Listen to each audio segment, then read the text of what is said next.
upang matugunan ang mga kinakaharap na pagsubok ng mga guro at mag-aaral sa gitna ng kasalukuyang pandemya. Nagsanib tulong sina Congressman Charlie Cojuangco ng unang distrito ng Tarlac, DEPED Region 3 Regional Director Dr. May B. Eclar at Tarlac Schools Division Superintendent Dr. Ronaldo Pozon para sa isang napapanahong proyekto na tinaguriang Project Shine, Aral TarlakHenyo.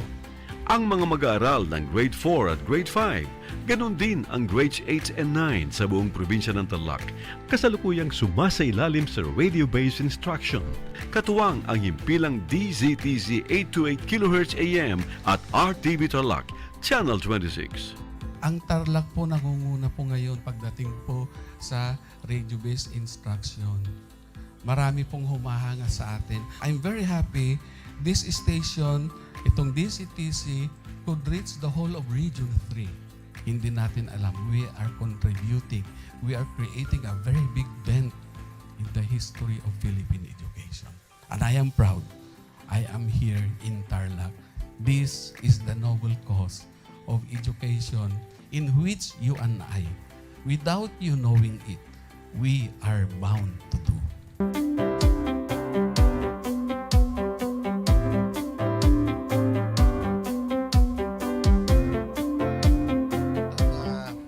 Project natin na Project Shine is a natural consequence dahil sa nangyari sa buong mundo. Let's continue to work together. I think it's very Filipino to practice bayanihan in anything or most of the things that we do. And this is a manifestation of that. No? We have private sector, we have DEPED, we have local government, all working together. And I hope the parents of some of these children, especially the parents that did not graduate from school or hindi nakapag-aral nung sila ay bata, sana naman gamitin na nila itong opportunity na mag-schooling na rin sila kasama ng mga anak nila para mag-bonding pati ang mga magulang sa mga bata. I look at this as doing God's work. Diba? So if you do God's work, it feels right. It's righteous. It's for good, not for evil. Good morning and happy learning, grade 4.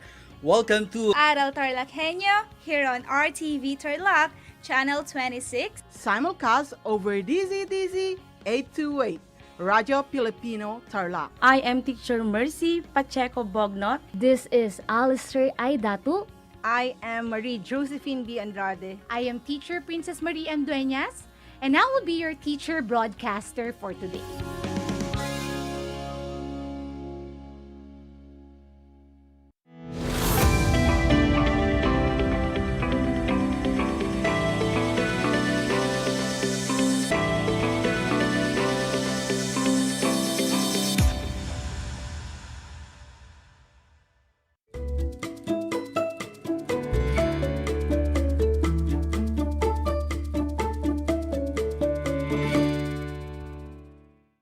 Welcome sa ating Project Shine, Aral TarlakHenyo ng SDO Tarlac Province na kasulukuyang napapanood dito sa RTV Tarlac, Channel 26 at Converge Air Cable 100 at sabayang napapakinggan sa 828 AM DZTC Radio Filipino Tarlac.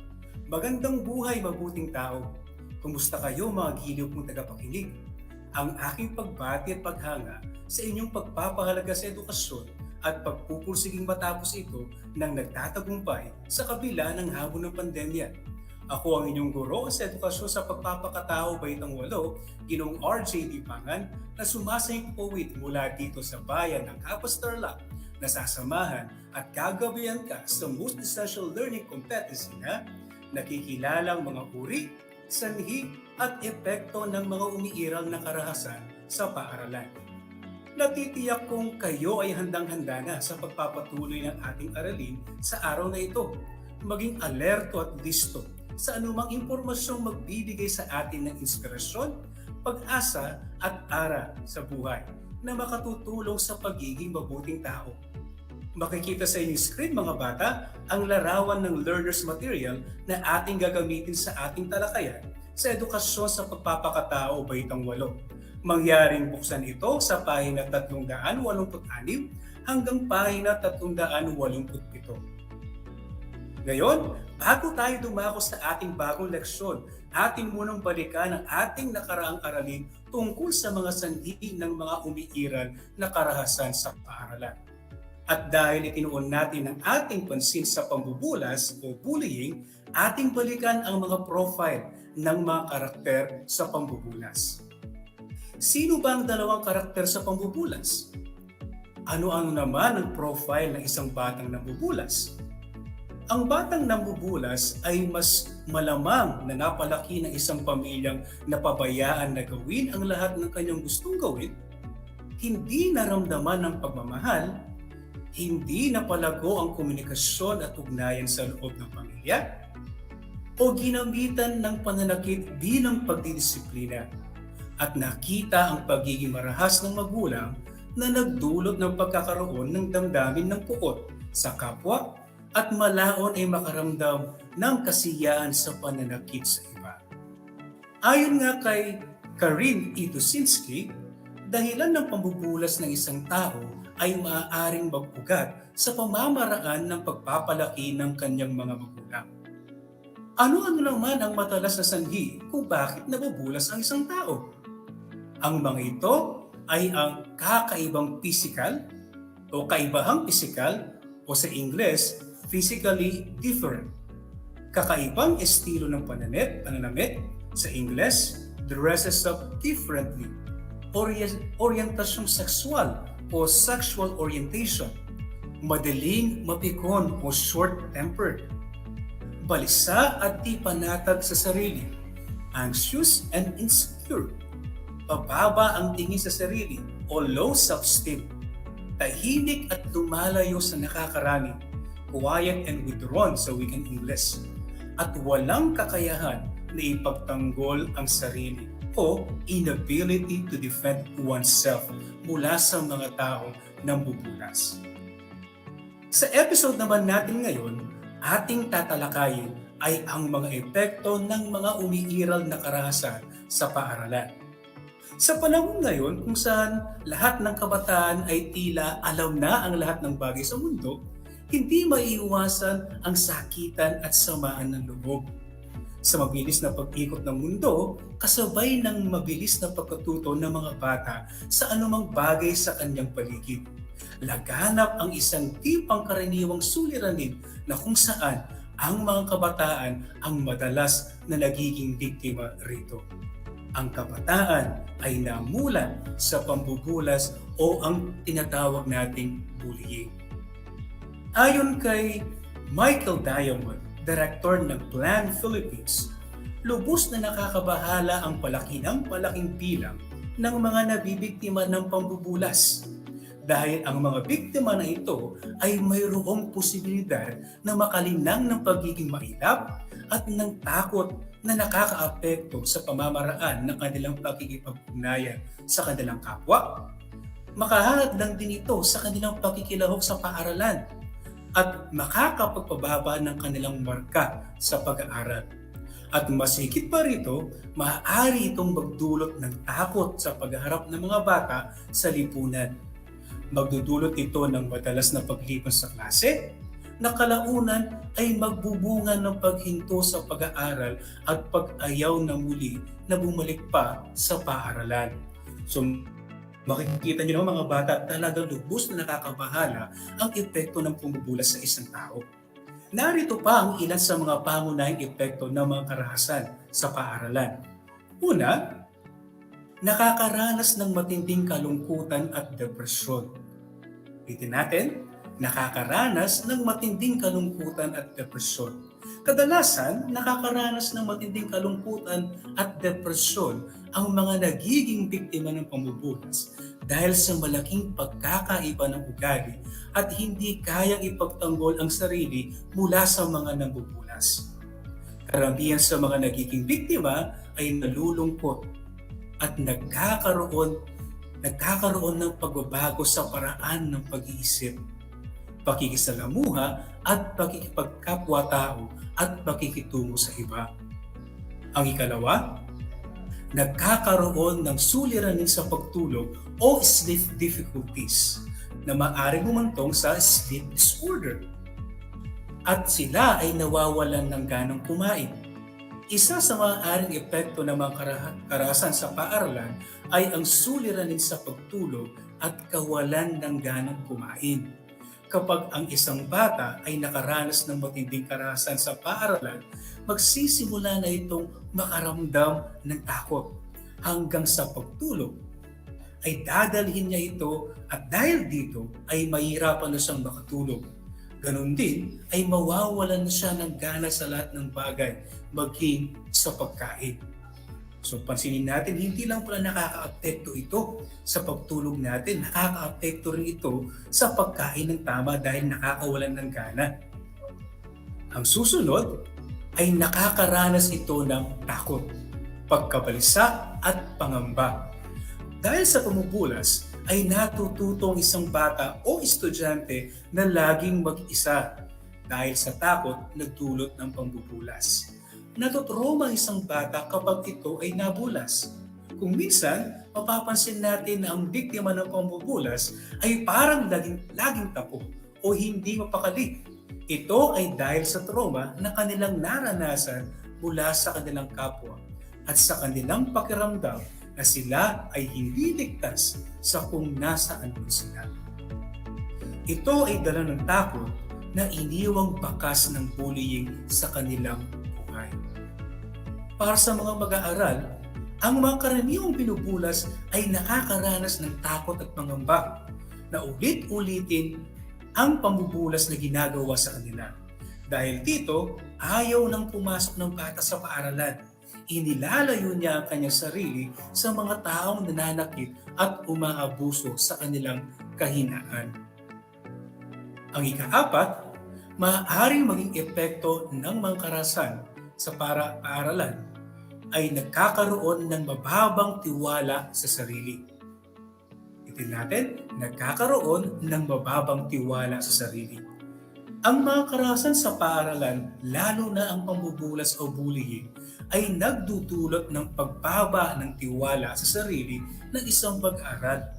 Kadalasan ay nahihiya, natatakot na itong humarap sa ibang tao. Hindi na siya kakikitaan ng pagtitiwala, hindi lang sa ibang tao, maging sa sarili niya mismo. Ikalima, madalas na makaranas maging sakit ng ulo at tiyan at pangkalahatang tensyon kumpara sa mga kabataan na hindi nagiging biktima ng pambubulas. Ang pambubulas na ito ay magdudulot ng tinatawag nating stress sa biktima na malaon ay magdudulot ng mahinang pangangatawan laban sa sakit at infeksyon. Kung kaya, mas marami sa nakararanas ng ganito ay nagiging sakitin. So hindi lang pala sa emosyonal ang epekto ng pambubulas. Ito rin ay may epekto sa ating pangangatawan at kalusugan. Ika-anim, ang biktima ng mga karahasan sa paaralan katulad ng pambubulas ay madalas nakakaunti ang kaibigan o maaaring walang kaibigan. Dahil sa kanilang labis na pagiging balisa at sa kanilang bababang pagtingin sa kanilang sarili, masyadong mahirap para sa kanila ang humanap at magkaroon ng kaibigan. Maaari itong magdulot ng pag-iisa, pagiging malayo sa nakakarami, at magkaroon sila ng paniniwala na hindi sila karapat-dapat na magkaroon ng kaibigan. Bukod pa rito, ayaw din makipagkaibigan ng ibang mga mag-aaral sa mga biktima ng pambubulas dahil sila din ay takot na maging sila ay maging biktima rin at hindi rin sila magustuhan ng ibang mag-aaral kapag nakitang sila ay nakikihalubilo sa mga binubulas. Ikapito, posible pang epekto sa biktima ng pambubulas ay ang posibilidad na sila mismo ay maging marahas.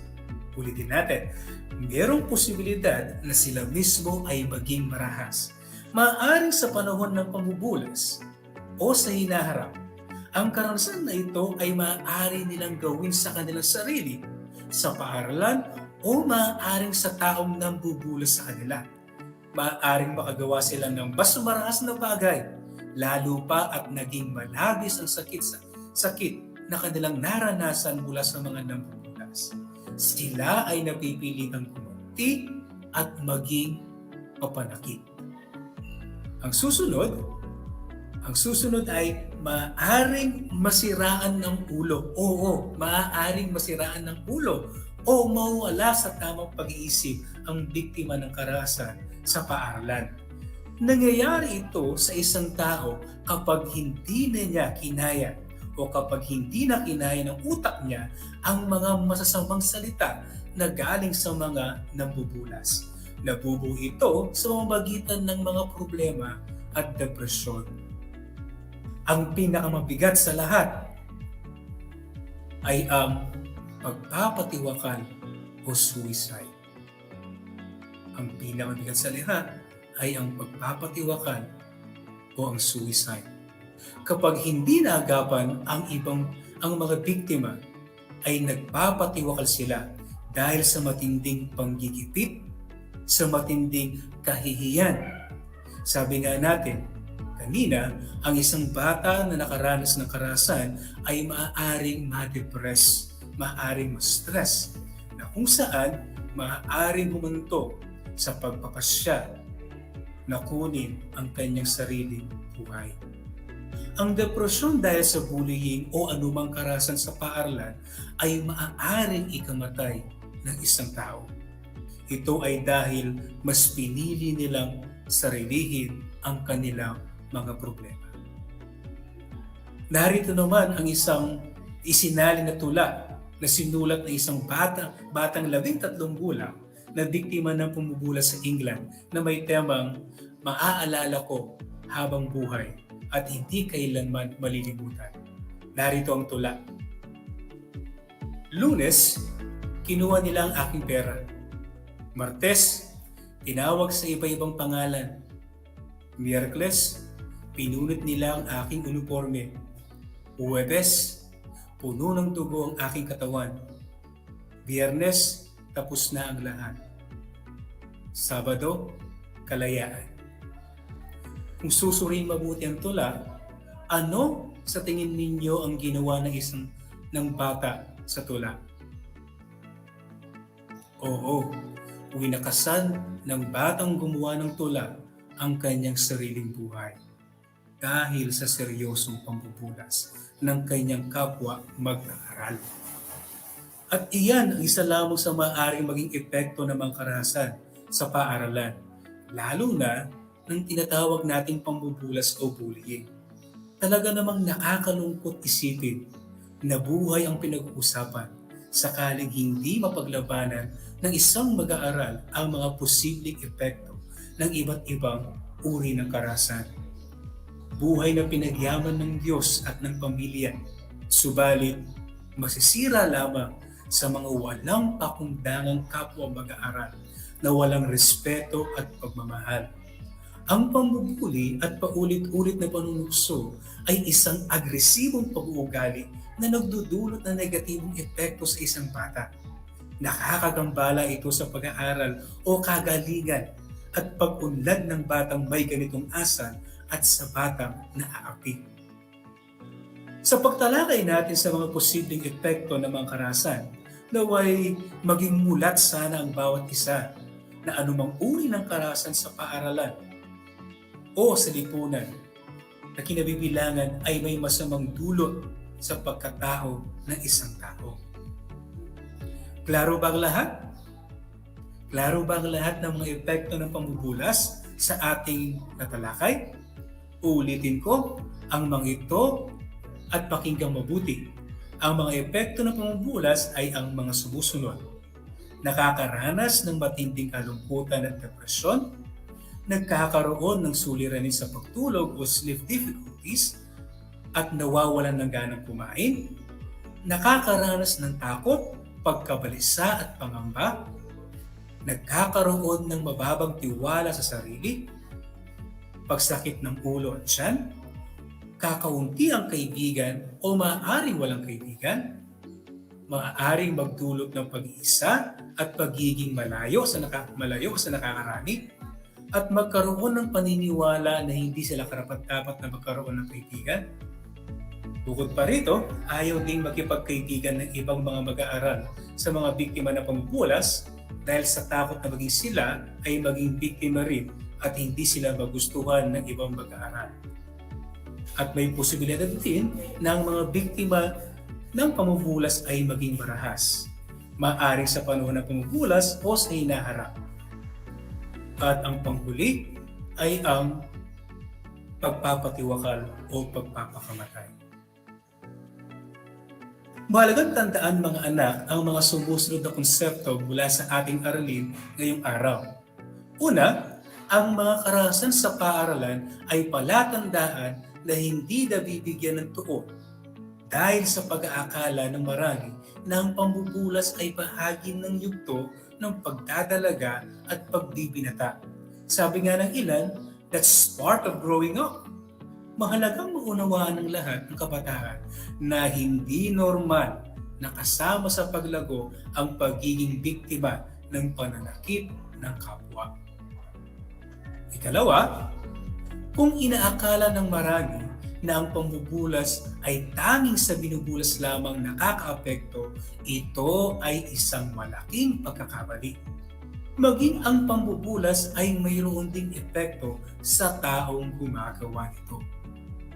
Ikatlo, upang makatanggap ng tunay na pagmamahal at paggalang, matutong magmahal at irespeto ang ating kapwa. Ayan, isang talakayan na naman ang malapit ng matapos. Ako ay masayang-masaya sa pinapakita niyong aktibong pakikibahagi sa ating aralin ngayong araw. Higit sa lahat ang inyong pagmamahal sa edukasyon. Ipagpatuloy ang kagandahang asal na ito mga anak. Ito'y hakbang tungo sa katuparan ng inyong mga pangarap sa hinaharap. Sa puntong ito, panahon na upang alamin kung kayo ay may natutunan mula sa ating aralin. Siyempre, ating susubukan yan sa pamamagitan ng munting pagsusulit. Sa lahat ng nanonood sa FB Live, gamitin ang FB chat box para sa inyong mga kasagutan. Ihanda naman ang mga panulat at papel sa lahat ng mga nanonood sa telebisyon at nakikinig sa radyo. Mayroon lamang tayong 5 katanungan. Isulat ang salitang tama kung wasto ang sinasabi ng pahayag at isulat ang salitang mali kung hindi naman wasto ang sinasabi ng pahayag. Handa na ba kayo? Para sa unang bilang, ang pambubulas ay walang masamang epekto sa isang tao o mag-aaral. Ang pambubulas ay isang normal na gawain lamang ng mga kabataan. Ulitin natin, ang pambubulas ay walang masamang epekto sa isang tao o mag-aaral. Ang pambubulas ay isang normal na gawain lamang ng mga kabataan. Ang tamang sagot ay mali. Okay? Hindi normal na gawain ng pambubulas. Ito ay ginagawa lamang kapag gustong makapanakit ng iba. Para naman sa ikalawang bilang, may mga pag-aaral na makakapagpatunay na ang biktima ng pambubulas ay nakakaranas ng labis na pagkabalisa at maaaring humantong sa depresyon. May mga pag-aaral na makakapagpatunay na ang mga biktima ng pambubulas ay nakararanas ng pagkabalisa at maaaring humantong sa depresyon. Ang tamang sagot ay tama. Ikatlo, may ilang mga mag-aaral na ayaw makipagkaibigan sa mga biktima ng pambubulas dahil sa takot na maging sila ay maging biktima din. May ilang mag-aaral na ayaw makipagkaibigan sa mga biktima ng pambubulas dahil sa takot na maging sila ay maging biktima rin. Ang tamang sagot ay tama. Ikaapat, Ang mga nagiging biktima ng pambubulas ay kadalasang lumalayo sa iba dahil sa takot na sila ay mahusgahan o mapagtawanan. Ulitin ko, ang mga nagiging biktima ng pambubulas ay kadalasang lumalayo sa iba dahil sa takot na sila ay mahusgahan o mapagtawanan. Ang tamang sagot ay tama. Ikalima, ang mga biktima ng pambubulas ay maaaring mas maging marahas sa kapwa, lalo't higit naranasan nila ang sakit na dala ng pambubulas. Ang mga biktima ng pambubulas ay maaaring mas maging marahas sa kapwa, lalo't higit naranasan nila ang sakit na dala ng pambubulas. Ang tamang sagot ay tama. Ayan, binabati ko kayong lahat mga anak sapagkat natitiyak kong nakuha ninyong lahat ang mga tamang sagot sa ating maikling pagsusulit. Mula sa akin, tanggapin ninyo ang mga salitang magaling at mahusay mabuting tao. Naghanda ako ng mga gawain at refleksyon sa inyong learning activity sheets.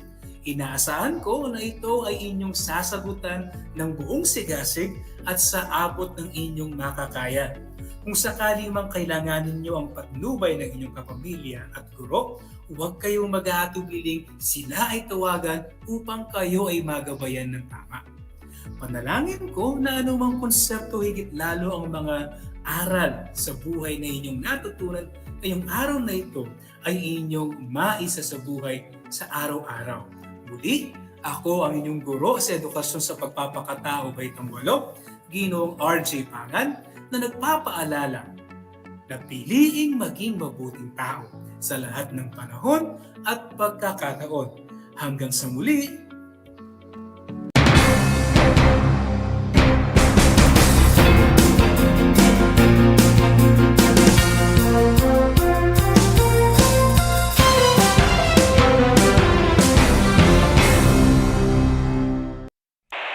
Bahagi mo Radyo Pilipino saan mang bahagi ng Pilipinas, saan mang bahagi ng mundo, anumang uri ng pamumuhay. Ito ang Kabahagi Mo Radyo Pilipino, napapakinggan on air and online sa buong mundo sa pamamagitan ng www.radiopilipino.com. Impormasyong may kalidad at serbisyong may halaga. Kasama, katuwang, kapinoy, Kabahagi Mo Radyo Pilipino. Radyo Pilipino.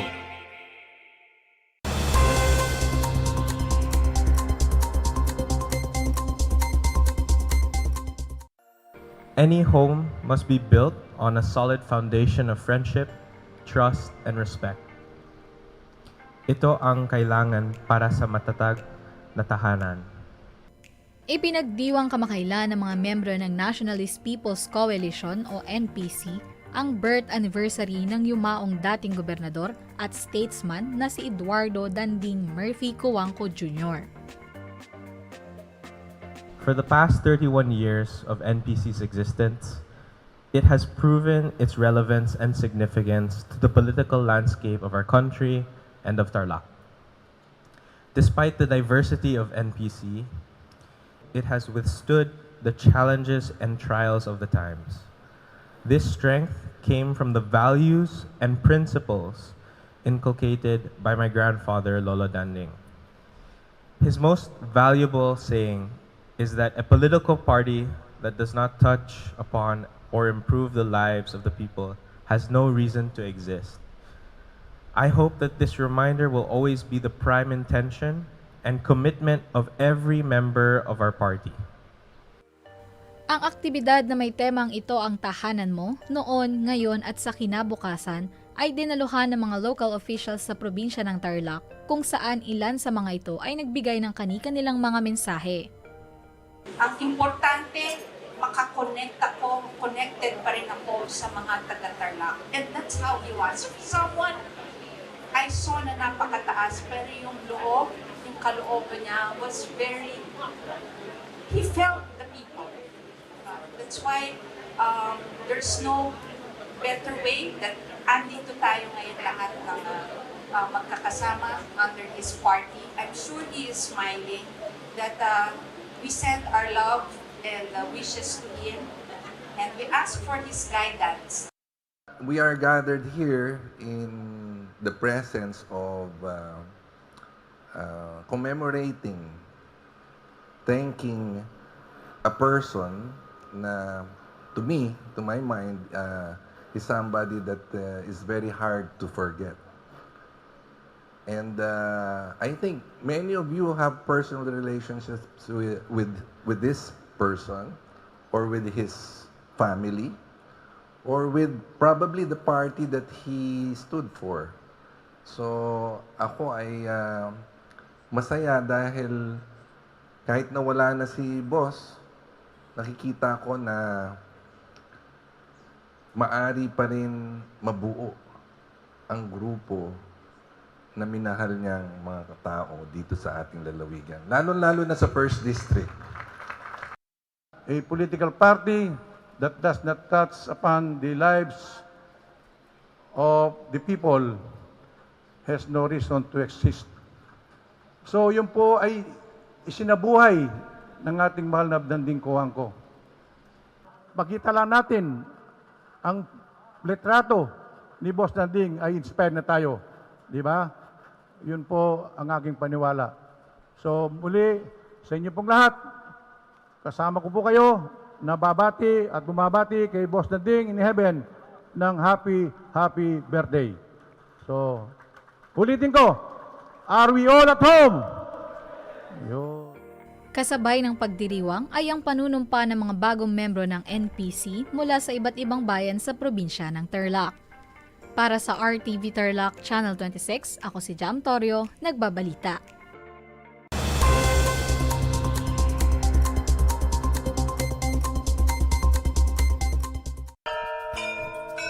Alam niyo ba, ang Balanggiga Bells ay kinuha ng mga sundalong Amerikano bilang war trophies pagkatapos ng Balanggiga Massacre noong 1901? Matapos ang 117 years, na ibalik ng US noong December 11, 2018 ang iconic church bells sa Pilipinas. Ang church bells na ito ay naglalarawan ng kalayaan, katapangan at pananampalataya ng mga Pilipino. Alam niyo na, yan ang Balanggiga Bells.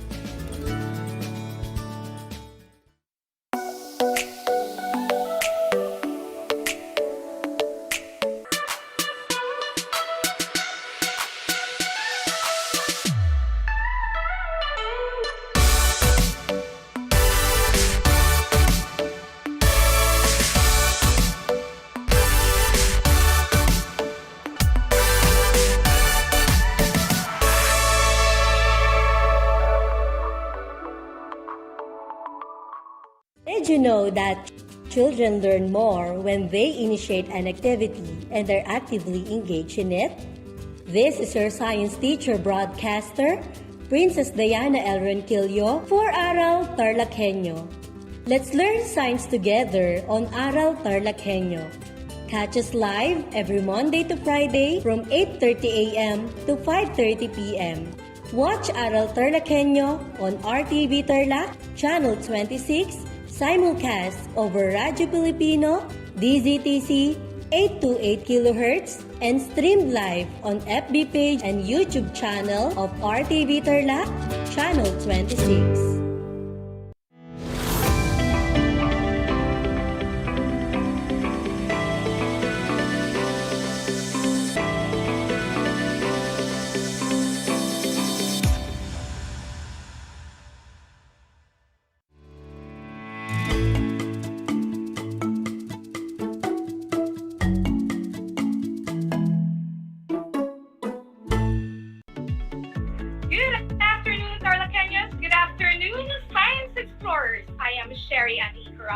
Your teacher broadcaster in grade 8 science. I am broadcasting live from Camiling Tarlac, and this is simulcast over DZTZ, Radio Filipino Tarlac, Converge Channel 100, and live by a Facebook page of RTV Tarlac Channel 26. You're still watching Aral TarlakHenyo. So how are you, grade 8? So I hope you're all doing fine and safe today, for we are now on the 7th week of quarter 4. So one more week and you are done and free. So I congratulate you, grade 8, for making this far despite this pandemic. So you were able to finish almost all of your tasks. But for now, sit back and learn as we are going to unlock another science potential in you. So have your self-learning modules, your learning activity sheets, pen and paper ready, and join me in the session that I call A Moment of Science with Teacher Sherry. So for today's session, we will be talking about biodiversity. So we will be explaining the advantages of high biodiversity in maintaining the stability of the ecosystem. Particularly today, we will be distinguishing between high or low biodiversity and give examples of them. But before that, let me give and show you terms or words that are related to our topic today. So what you need to do is to decode the term. All right? So I'll be giving the number code and then place the number with the correct letter assigned to that number to reveal the word. Okay? So for those who are watching via FB Live, you may just comment your answers below. You ready? Okay, let's begin. Here's code number 1. 12, 9, 6, 5.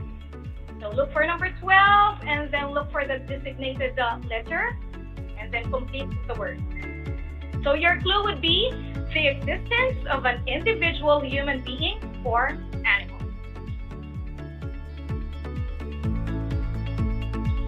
Right? So let's see the answer. That is life. Okay, did you get it? So life is defined as any system capable of performing functions such as eating, metabolizing, excreting, breathing, moving, growing, reproducing, and responding to external stimuli. So if you have all the characteristics, thank God you're alive. Okay?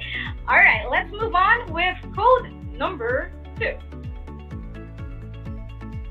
For code number 2, that is 9, 19, 16, 5, 3, 9, 5, 19. Your clue is classification comprising related organisms that share common characteristics. Okay, decode.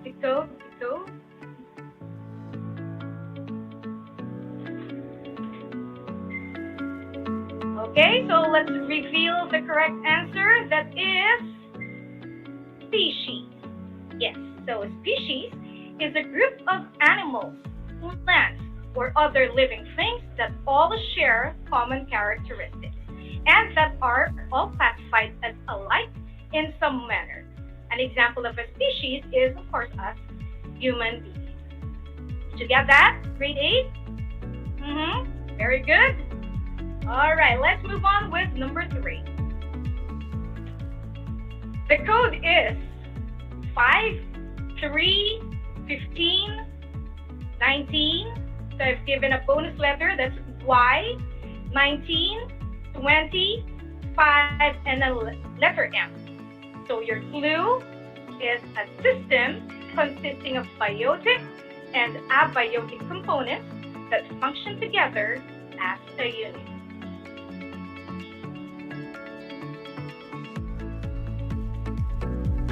All right, so as I am seeing correct answers, so let's reveal the answer is ecosystem. All right, so ecosystem is a community of living organisms and their physical environment. So this includes both biotic and abiotic factors. So when we say biotic factors, these are the living things such as the plants, the animals, microorganisms, and us humans. And abiotic factors are the non-living things like water, sunlight, and soil. So some examples of ecosystem, we have marine ecosystem, aquatic ecosystem, and terrestrial ecosystem. Very good, grade 8. Now let's move on with number 4. The code is 15. We've got letter R, 7, 1, letter N, 9, there's letter S, and 13. Your clue, an individual form of life that is capable of growing, metabolizing nutrients, and usually reproducing.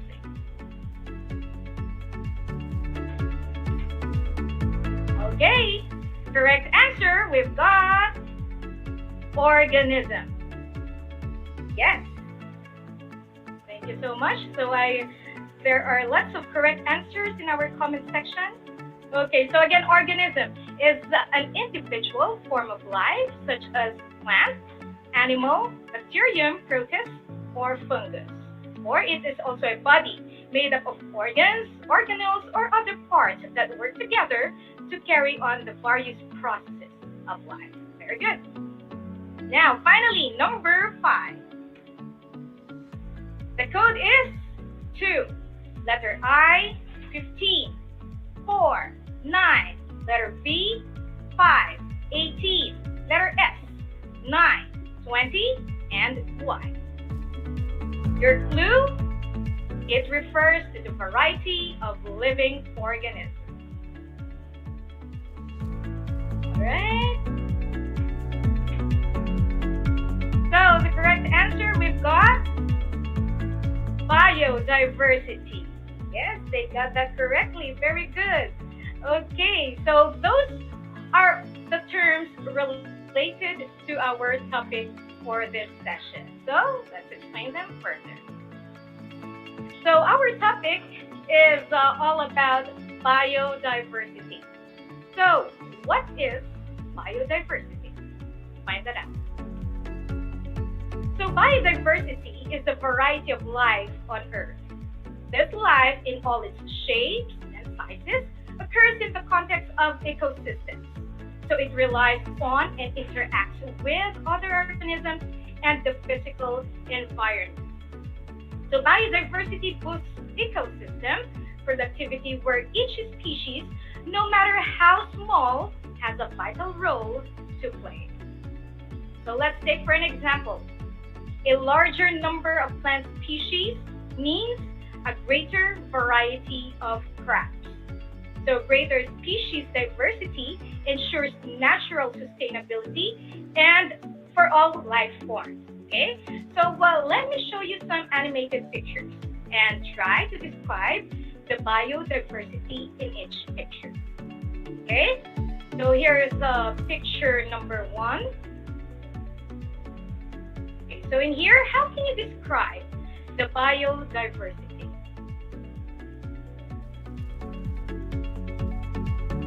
So as you have noticed, the biodiversity in picture number 1 is composed of biotic factors like trees, plants, animals, and other organisms, as well as abiotic factors like water, soil, air, and sunlight. So as you can see, the resources are very abundant. Okay, now let's take a look at picture number 2. So in here, how can you describe the biodiversity?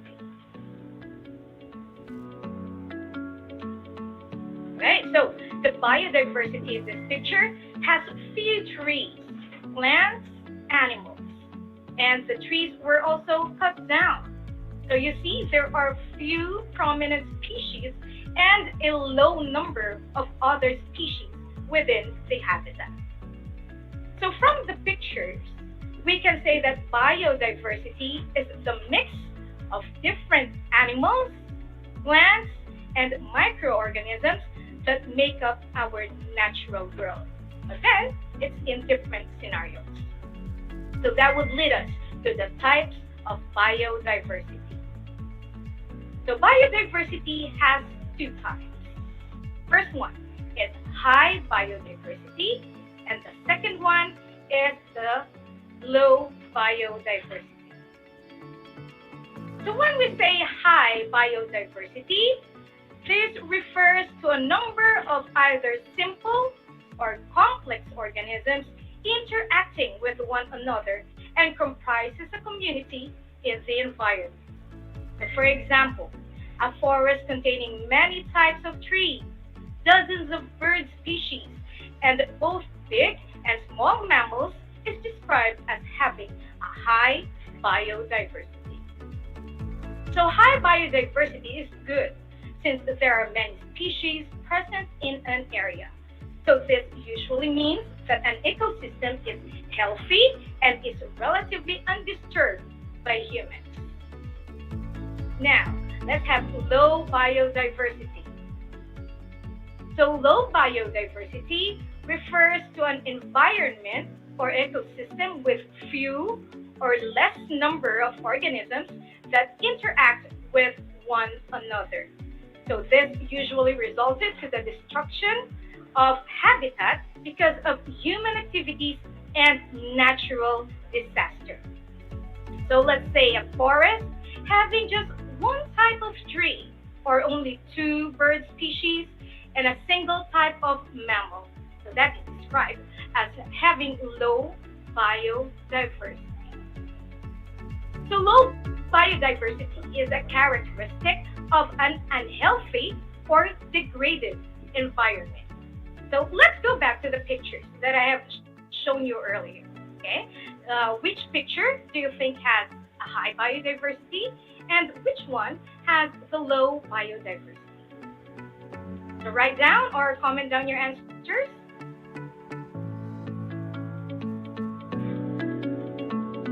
All right. So from the pictures, the one with high biodiversity is, yes, correct. That's picture number 1. So as you can see here, there are many different species in high abundance and the ecosystem is very stable. While the picture number 2 seems to be unhealthy and degraded environment. So therefore, it is said to have, yes, a low biodiversity. You are correct. Thank you. So let's try some more. Grade 8. All right, so I'll be showing you pictures and tell me whether it has a high or a low biodiversity. Just comment high or low. Okay? Let's begin. Number 1. So look at the picture. We have a coral reef. Is it a high or a low biodiversity?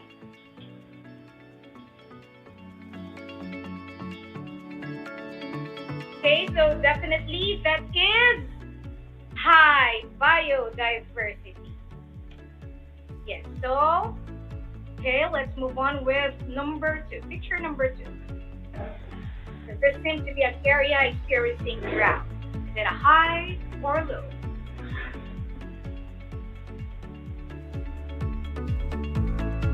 Shout out to the students of Malacampan National High School. Thank you so much for tuning in. Okay, the answer for number 2, that should be low biodiversity, since there is a rare species to be seen in the area. Okay, doing great, grade 8. Alright. Picture number 3. Okay, so you can see a plantation having only one variety of crop. Is it a high or low biodiversity?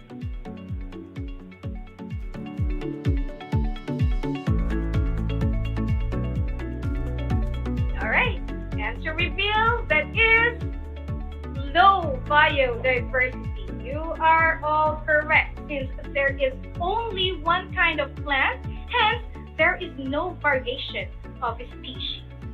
Alright, next, number 4.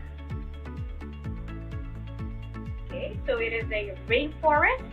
So here in the Philippines, we have lots of rainforests since we are located in a tropical region. Is it a high or a low?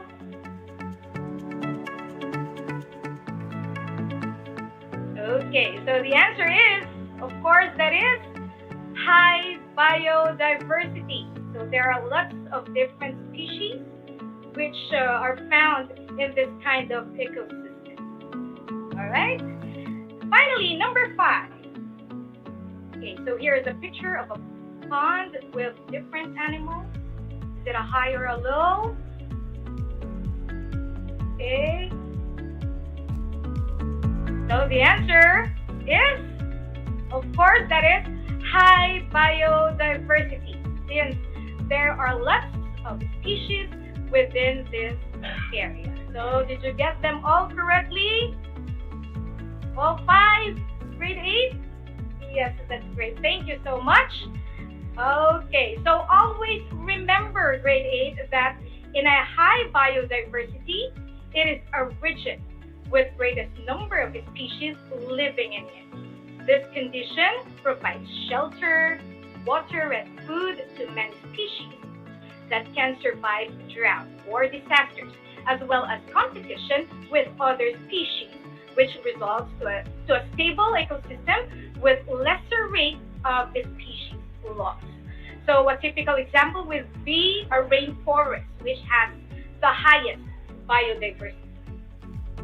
Okay, and while low biodiversity, okay, so it is a region which supports very small variety of species. So an area of low biodiversity usually has suffered disruptions, which reduce the variety of life forms, such as a devastating fire or flood, drought, or a vast lava flow. So sometimes human activities directly cause the disruption, such as pollution, clearing of forests, or building of cities, and overhunting. So a desert is a perfect example of low biodiversity.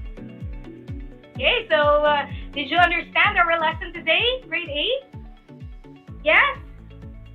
Okay, so let's have our final activity then. You ready? So just write the letter of your answer. Let us begin. Number 1. What does biodiversity mean? A. Only one species. B. The different amount of species in an area. C. All abiotic life. Or letter D. All biotic life. Again, what does biodiversity mean? A. Only one species in an area. B. The different amount of species in an area. C. All abiotic life. Or letter D. All biotic life. Okay? Type down your answers. Okay, let's reveal. The answer is letter B, definitely. So biodiversity means a variety of life in an ecosystem. Okay, let's move on. Number 2. Okay, high biodiversity is having blank. A. A lot of the same organisms. B. A few of the same organisms. C. A lot of variety of different organisms. Or letter D. Only one organism. Again, high biodiversity is having blank. A. A lot of the same organisms. B. A few of the same organisms. C. A lot of variety of different organisms. Or letter D. Only one organism. Okay, and the incorrect answers. The answer is letter, yes, that's letter C. High biodiversity means there are many different types of organisms and species. Very good, grade 8. Moving on to number 3. When there is higher biodiversity, there is blank. A. Less diversity. B. More diversity and higher sustainability of life. C. More diversity and lower sustainability of life. D.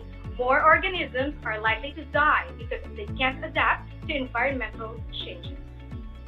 Again, number 3, when there is higher biodiversity, there is blank. A. Less diversity. B. More diversity and higher sustainability of life. C. More diversity and lower sustainability of life. Or letter D. More organisms are likely to die because they can't adapt to environmental changes. Okay, so let's see the answer. That is letter B. Yes, greater biodiversity in ecosystems, species, and individuals lead to greater stability. You are right, grade 8. Thank you. Let's move on with number 4. How do biodiversity and sustainability work together? Is it A, the lower the biodiversity, the greater the sustainability? The ecosystem. B, the greater the sustainability, or letter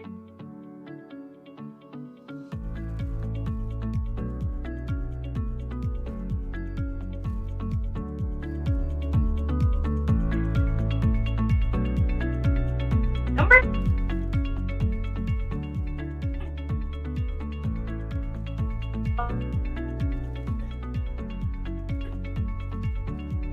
the higher the biodiversity, the greater the sustainability, or letter D, biodiversity has nothing to do with sustainability.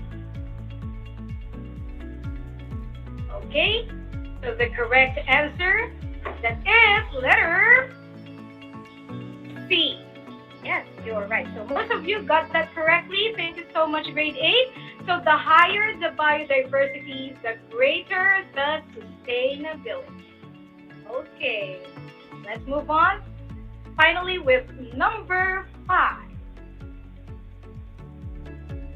Biodiversity can affect the blank of ecosystems and the blank of populations. A, sustainability and stability. B, life and existence. C, stability and sustainability. E, existence and life. Again, biodiversity can affect the blank of ecosystems and the blank of populations. A, sustainability and stability. B, life and existence. C, stability and sustainability. Or letter D, existence and life. All right. Let's reveal the correct answer is that's letter C. Okay, so biodiversity can affect the stability of ecosystems and the sustainability of populations. Okay, was that a perfect score for you, grade 8? Yes, thank you so much for your participation. Okay, there you have it. That's about biodiversity for today. So you may now go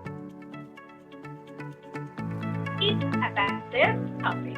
And by when advantage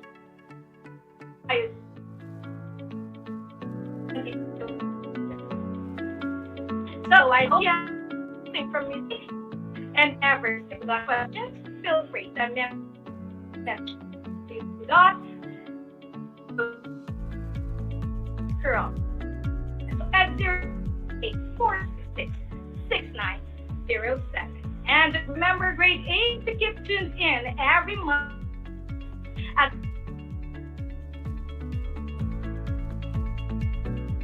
only here at Aral TarlakHenyo, TV channel 6 and Search channel 100, simulcast for DZTZ 828 Radyo Filipino Tarlac AM Radio.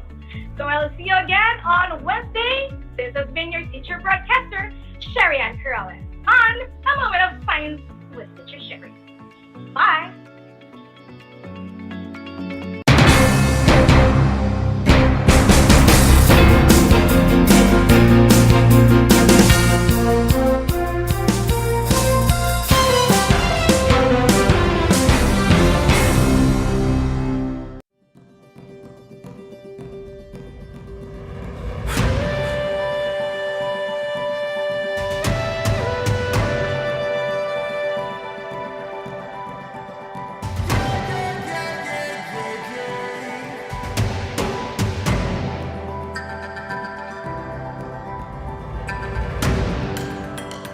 Ang ASEAN New Zealand Afforestation Project o ANZAP ay sumusunod at umaayon sa isa sa 5 haligi ng Provincial Government of Tarlac, kalikasan muna.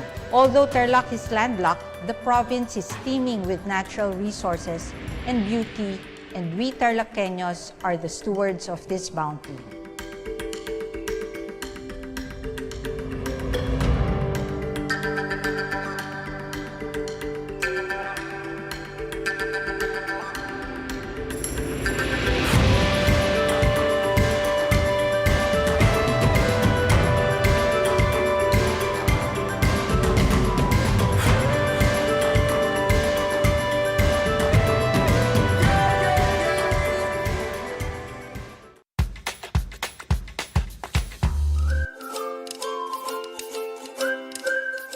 Alam niyo ba na ang jeep ay ang pinakasikat na uri ng transportasyon sa Pilipinas?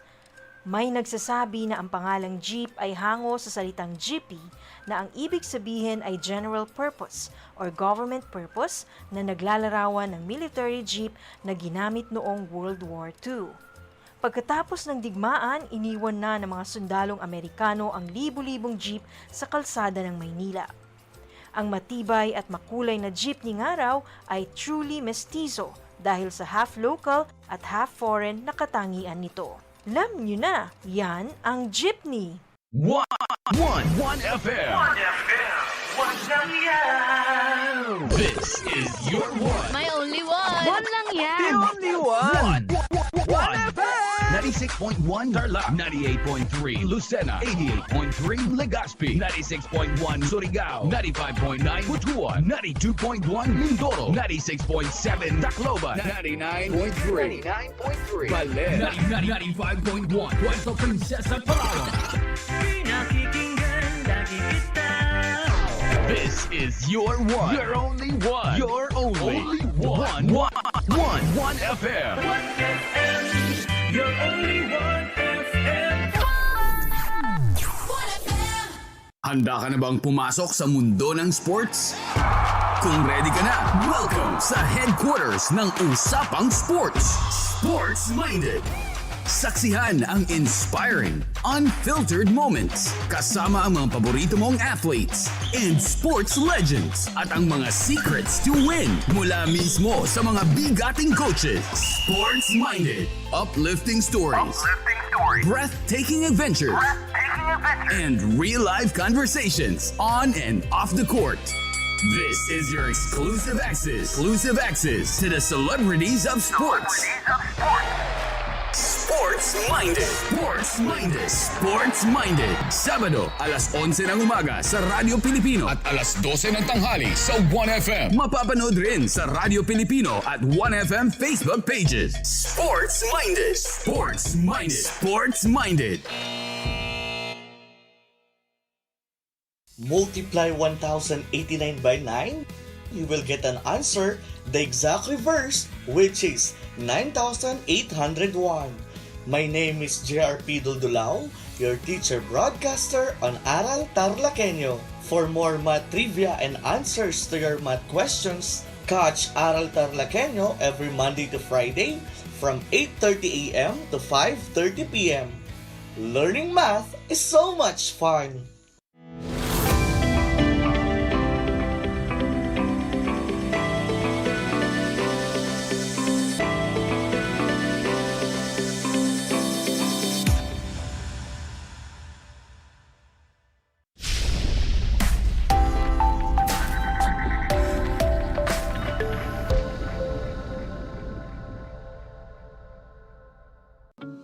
Welcome to Aral TarlakHenyo here on RTV Tarlac, Channel 26, simulcast over DZTC Radio Filipino Tarlac.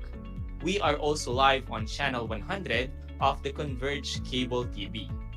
Before we start today's lesson, make sure that you are on a comfortable place and free from noise so that you can hear me loud and clear. I am Sir Joshua Evaristo from Capas National High School, your teacher broadcaster for Mathematics, Grade 8. I will be guiding you on this week lesson about Theoretical and Experimental Probability Part 1. The Part 2 of this lesson will be discussed on Wednesday, same time here at RTV Tarlac, Channel 100. Please be reminded that while our session is ongoing, you may type in your answer or even your question at the comment section of our Facebook live streaming at RTV Tarlac, Channel 26, and I will attend to them later at the end of our discussion. At the end of this lesson, you are expected to define and differentiate theoretical and experimental probability, illustrate theoretical and experimental probability, and appreciate the importance of theoretical and experimental probability. Before we formally discuss theoretical and experimental probability, let's have a quick review. I'm going to ask you some questions related on our previous lesson to see if you can still recall some of the concepts being discussed last week about the probability of simple events. You have 10 seconds to answer every item. Are you ready? Great! Let's start. First question. What do you call the branch of mathematics that enables us to predict the occurrence of an event as a result of an experiment?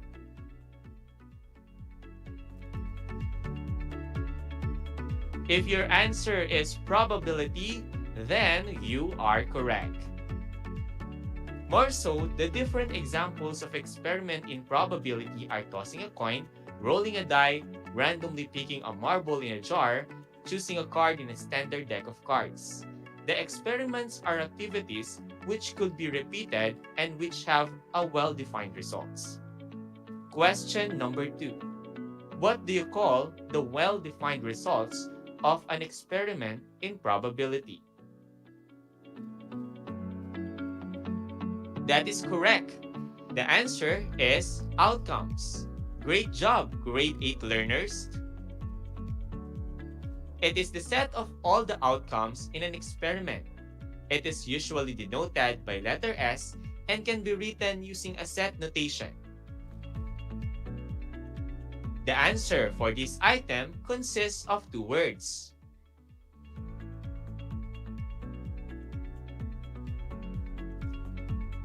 Excellent! The set of all outcomes in an experiment is called a sample space. How many sample space do we have in each experiment for the probability of simple events? Tossing a single coin, rolling a die, picking a card in a standard deck of cards.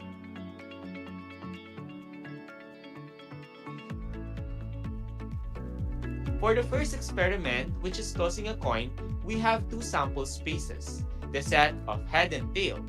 For the second experiment, we have 6, which compose of the set of counting numbers from 1 to 6, representing the 6 faces. Lastly, for the third experiment, the total number of sample space is 52, which represents the 52 individual playing cards in a deck. For item number 5, let us complete the sample tree diagram for the experiment that consists of tossing a coin 3 times.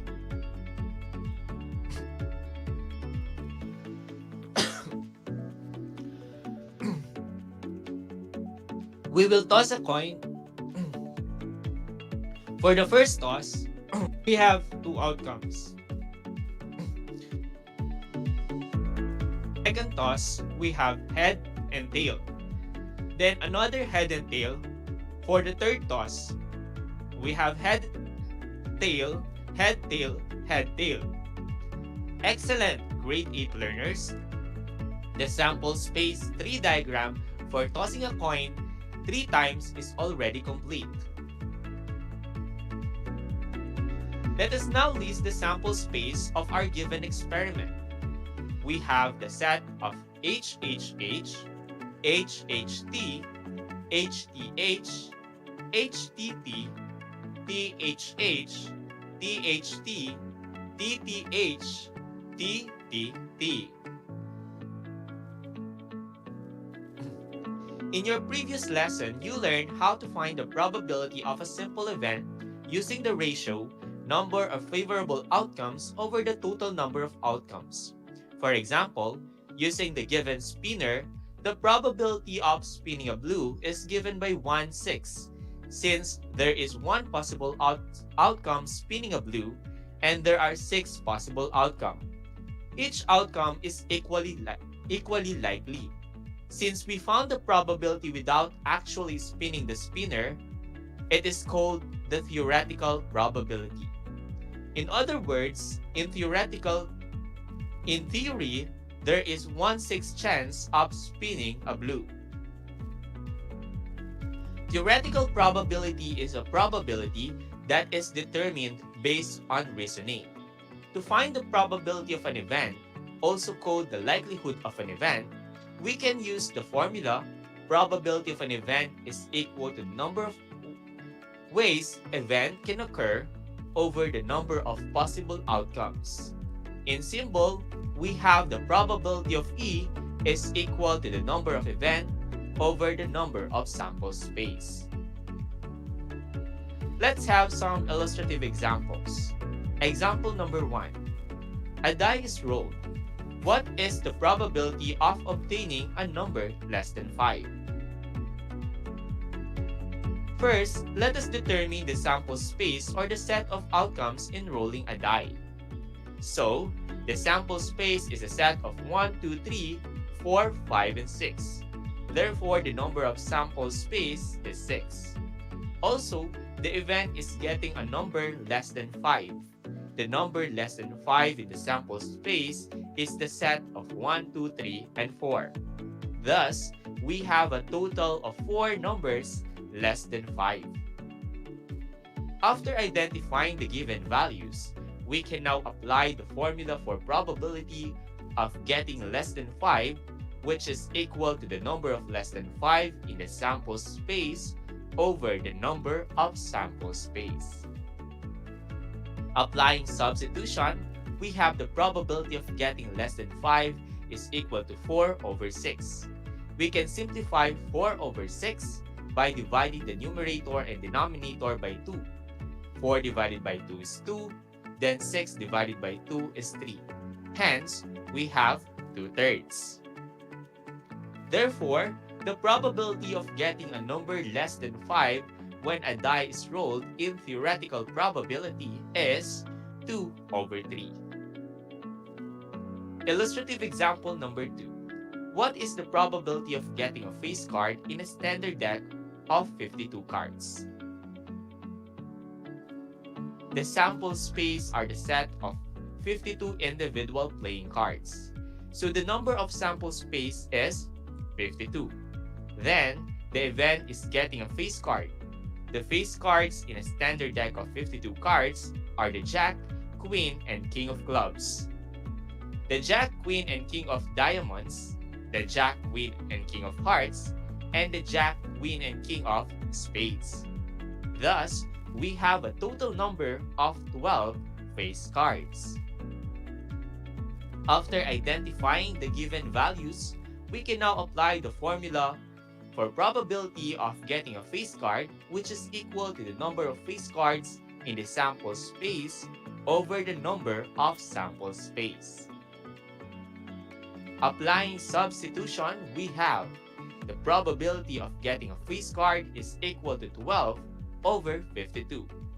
We can simplify 12 over 52 by dividing the numerator and denominator by 4.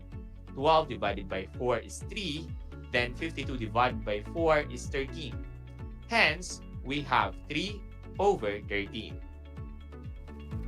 Therefore, the probability of getting a face card in a standard deck of 52 cards using theoretical probability is 3 over 13. At this moment, let's have our last illustrative example for theoretical probability. A jar contains 7 pink marbles, 5 red marbles, and 8 gray marbles. If a ball is picked from the jar, what is the probability of getting a gray marble? The given are 7 pink marbles, 5 red marbles and 8 green marbles. So the number of sample space is 20, since 7 plus 8 plus 5 is equal to 20. Also, the event is getting a gray marble. The number of gray marbles is 8. After identifying the given values, we can now apply the formula probability of getting a gray marble is equal to the number of gray marbles in the sample space over the number of sample space. Applying substitution, we have the probability of getting a gray marble is equal to 8 over 20. We can simplify 8 over 20 by dividing the numerator and denominator by 4. 8 divided by 4 is 2, then 20 divided by 4 is 5. Hence, we have 2 over 5. Therefore, the probability of getting a gray marble if a ball is picked from the jar using theoretical probability is 2 over 5. Aside from theoretical probability, we can also find the probability of a given event by conducting an experiment. This is called the experimental probability. We can find the probability of spinning a blue by actually spinning the spinner and recording the results. Experimental probability is the probability that relies on the actual results of an experiment. This is also known as the empirical probability.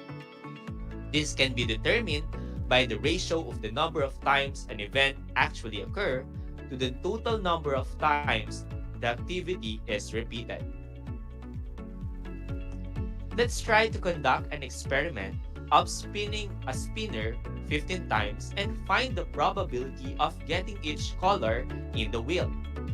First, let us create a table and label each column. The first column are the outcomes: blue, violet, red, orange, yellow, and green. The set of these colors is our sample space. The next column is for the tallies. The third column is the frequency, or the number of times the event happens. The last column is the relative frequency.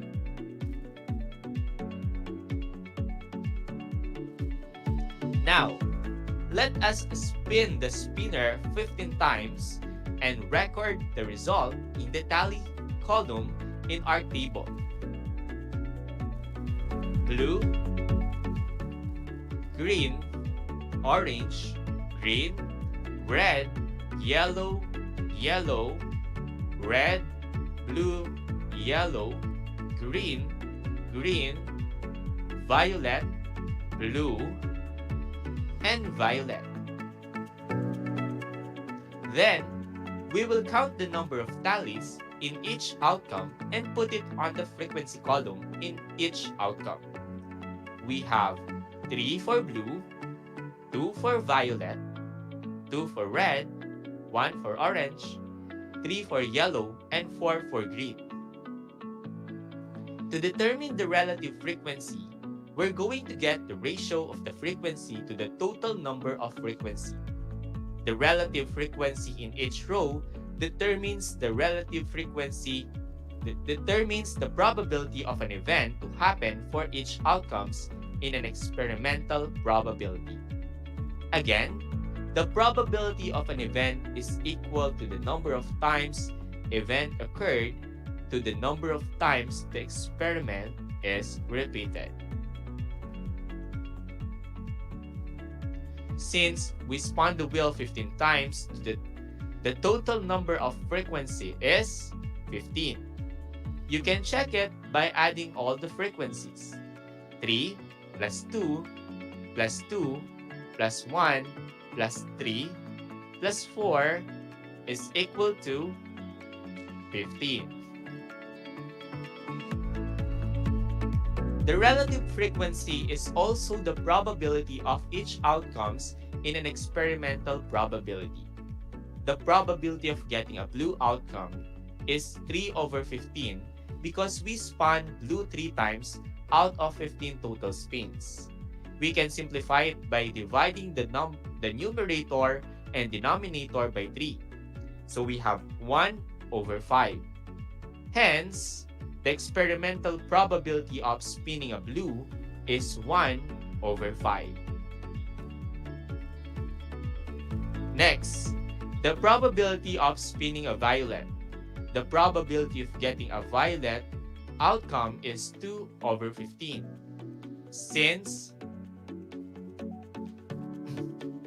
Because we spun violet 2 times out of 15 total spins. Hence, the experimental probability of spinning a violet is 2 over 15.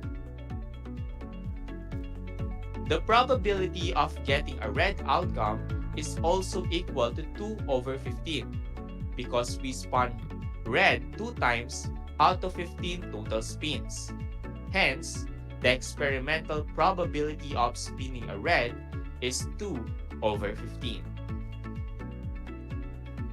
The probability of getting orange outcome is equal to 1 over 15 because we spun orange once out of 15 total spins. Hence, the experimental probability of spinning an orange is 1 over 15.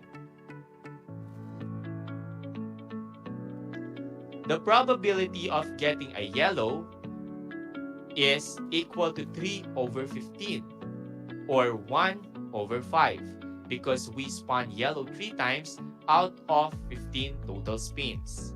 Hence, the experimental probability of spinning a yellow is 1 over 5. Lastly, the probability of getting green outcomes is equal to 4 over 15 since we spun green 4 times out of 15 total spins. Hence, the experimental probability of spinning green is 4 over 15. Imagine that you toss a coin 10 times. How many times would you expect it to land on heads? You might say 50% at the time or half of the 10 times. So you would expect it to land on heads 5 times. That is a theoretical probability. Now, let's try to toss the coin 10 times and see what will happen. This is an example of experimental probability. Let us create a table first before we begin our experiment. The first row represents the trial and the second row represents the result in each trial.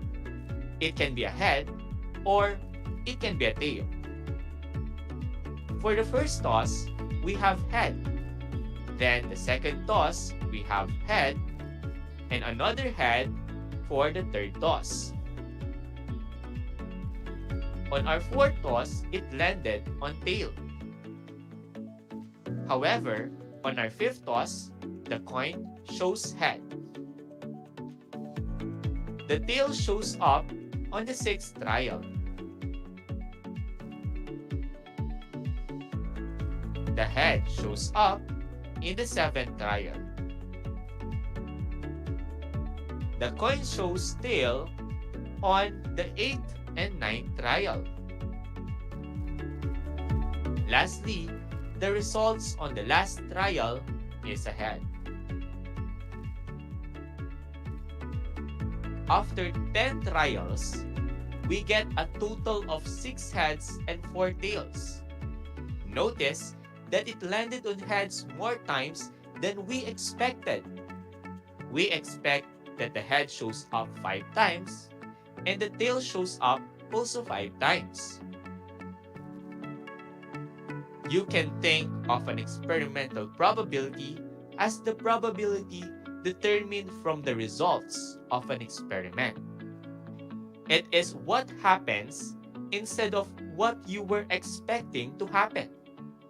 Now that we have our results, we can now determine the probability of head based on the results of an experiment.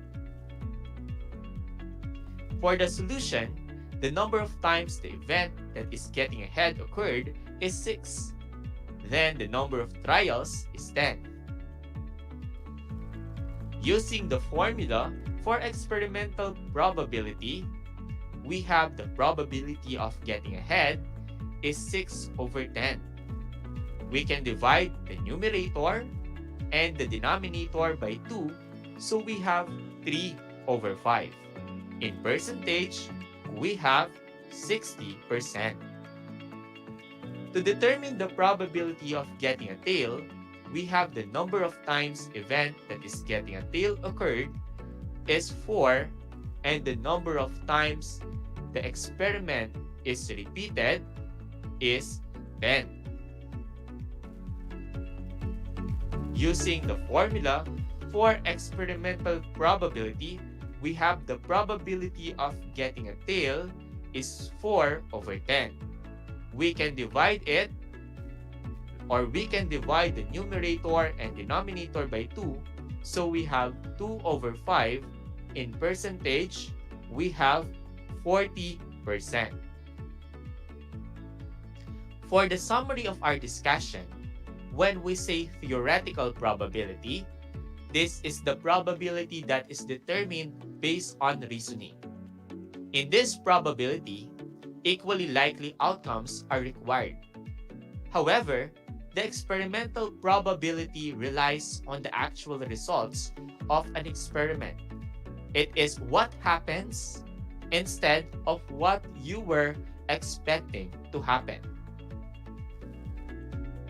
Let us put your understanding into test by answering the following problems. You have 10 seconds to answer every item.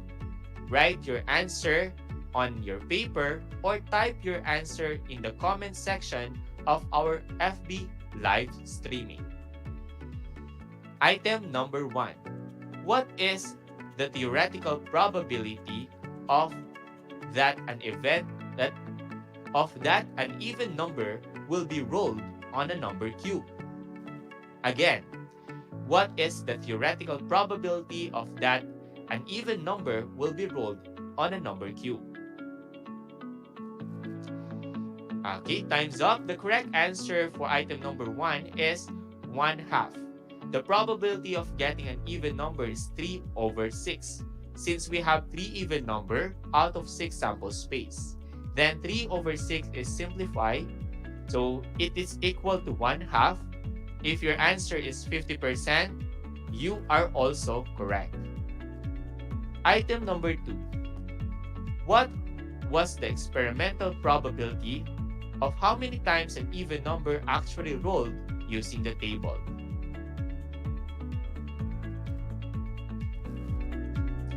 Okay, so the correct answer for item number 2 is 5 over 12.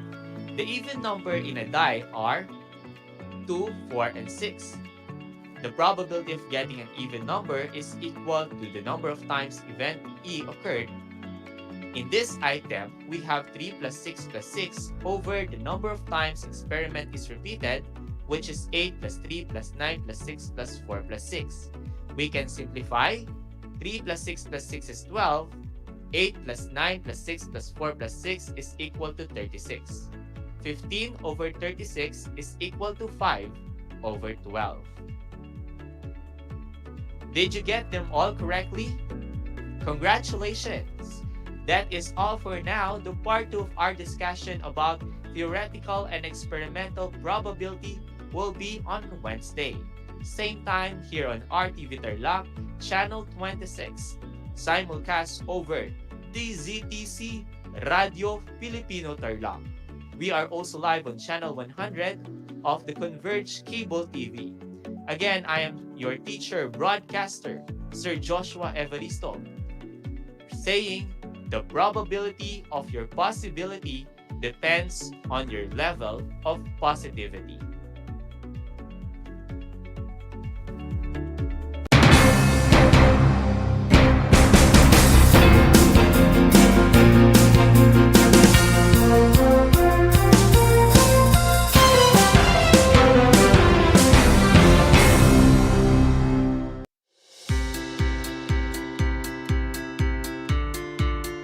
upang matugunan ang mga kinakaharap na pagsubok ng mga guro at mag-aaral sa gitna ng kasalukuyang pandemya. Nagsanib tulong sina Congressman Charlie Cojuangco ng unang distrito ng Tarlac, DEPED Region 3 Regional Director Dr. May B. Eclar at Tarlac Schools Division Superintendent Dr. Ronaldo Pozon para sa isang napapanahong proyekto na tinaguriang Project Shine, Aral TarlakHenyo. Ang mga mag-aaral ng Grade 4 at Grade 5, ganon din ang Grades 8 and 9 sa buong probinsya ng Tarlac, kasalukuyang sumasailalim sa radio-based instruction. Katuwang ang himpilang DZTZ 828 kHz AM at RTV Tarlac, Channel 26. Ang Tarlac po nangunguna po ngayon pagdating po sa radio-based instruction. Marami pong humahanga sa atin. I'm very happy this station, itong DCTC, could reach the whole of Region 3. Hindi natin alam. We are contributing. We are creating a very big dent in the history of Philippine education. And I am proud. I am here in Tarlac. This is the noble cause of education in which you and I, without you knowing it, we are bound to do.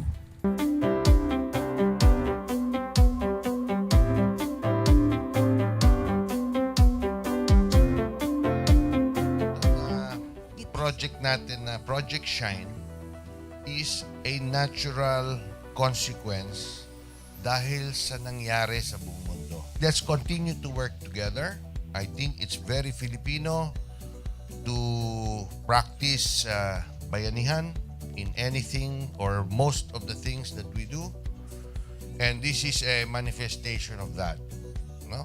We have private sector, we have DEPED, we have local government, all working together. And I hope the parents of some of these children, especially the parents that did not graduate from school or hindi nakapag-aral nung sila ay bata, sana naman gamitin na nila itong opportunity na mag-schooling na rin sila kasama ng mga anak nila para mag-bonding pati ang mga magulang sa mga bata. I look at this as doing God's work. Diba? So if you do God's work, it feels right. It's righteous. It's for good, not for evil. Good morning and happy learning, grade 4. Welcome to Aral TarlakHenyo here on RTV Tarlac, Channel 26. Simulcast over DZTZ 828. Radio Filipino Tarlac. I am Teacher Mercy Pacheco Bognot. This is Alistair Aidatu. I am Marie Josephine B. Andrade. I am Teacher Princess Marie M. Dueñas, and I will be your teacher broadcaster for today.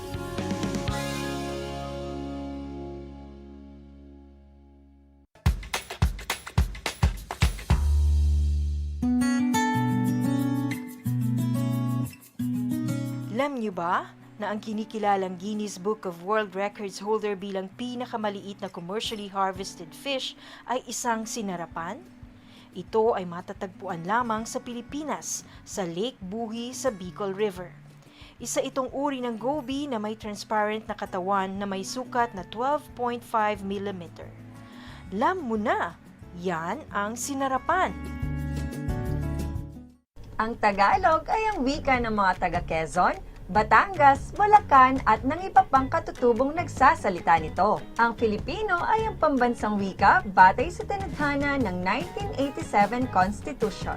Tara na at matuto ng salitang Filipino.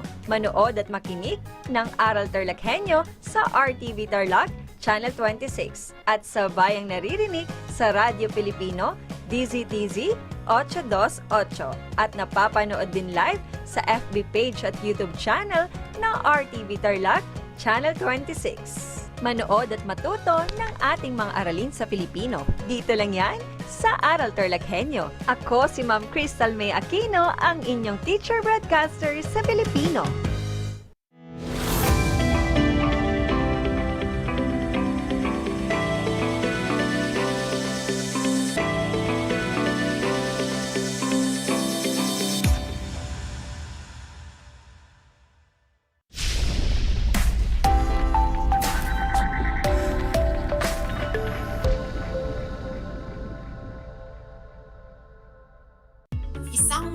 malaya at magandang araw mga kapantas.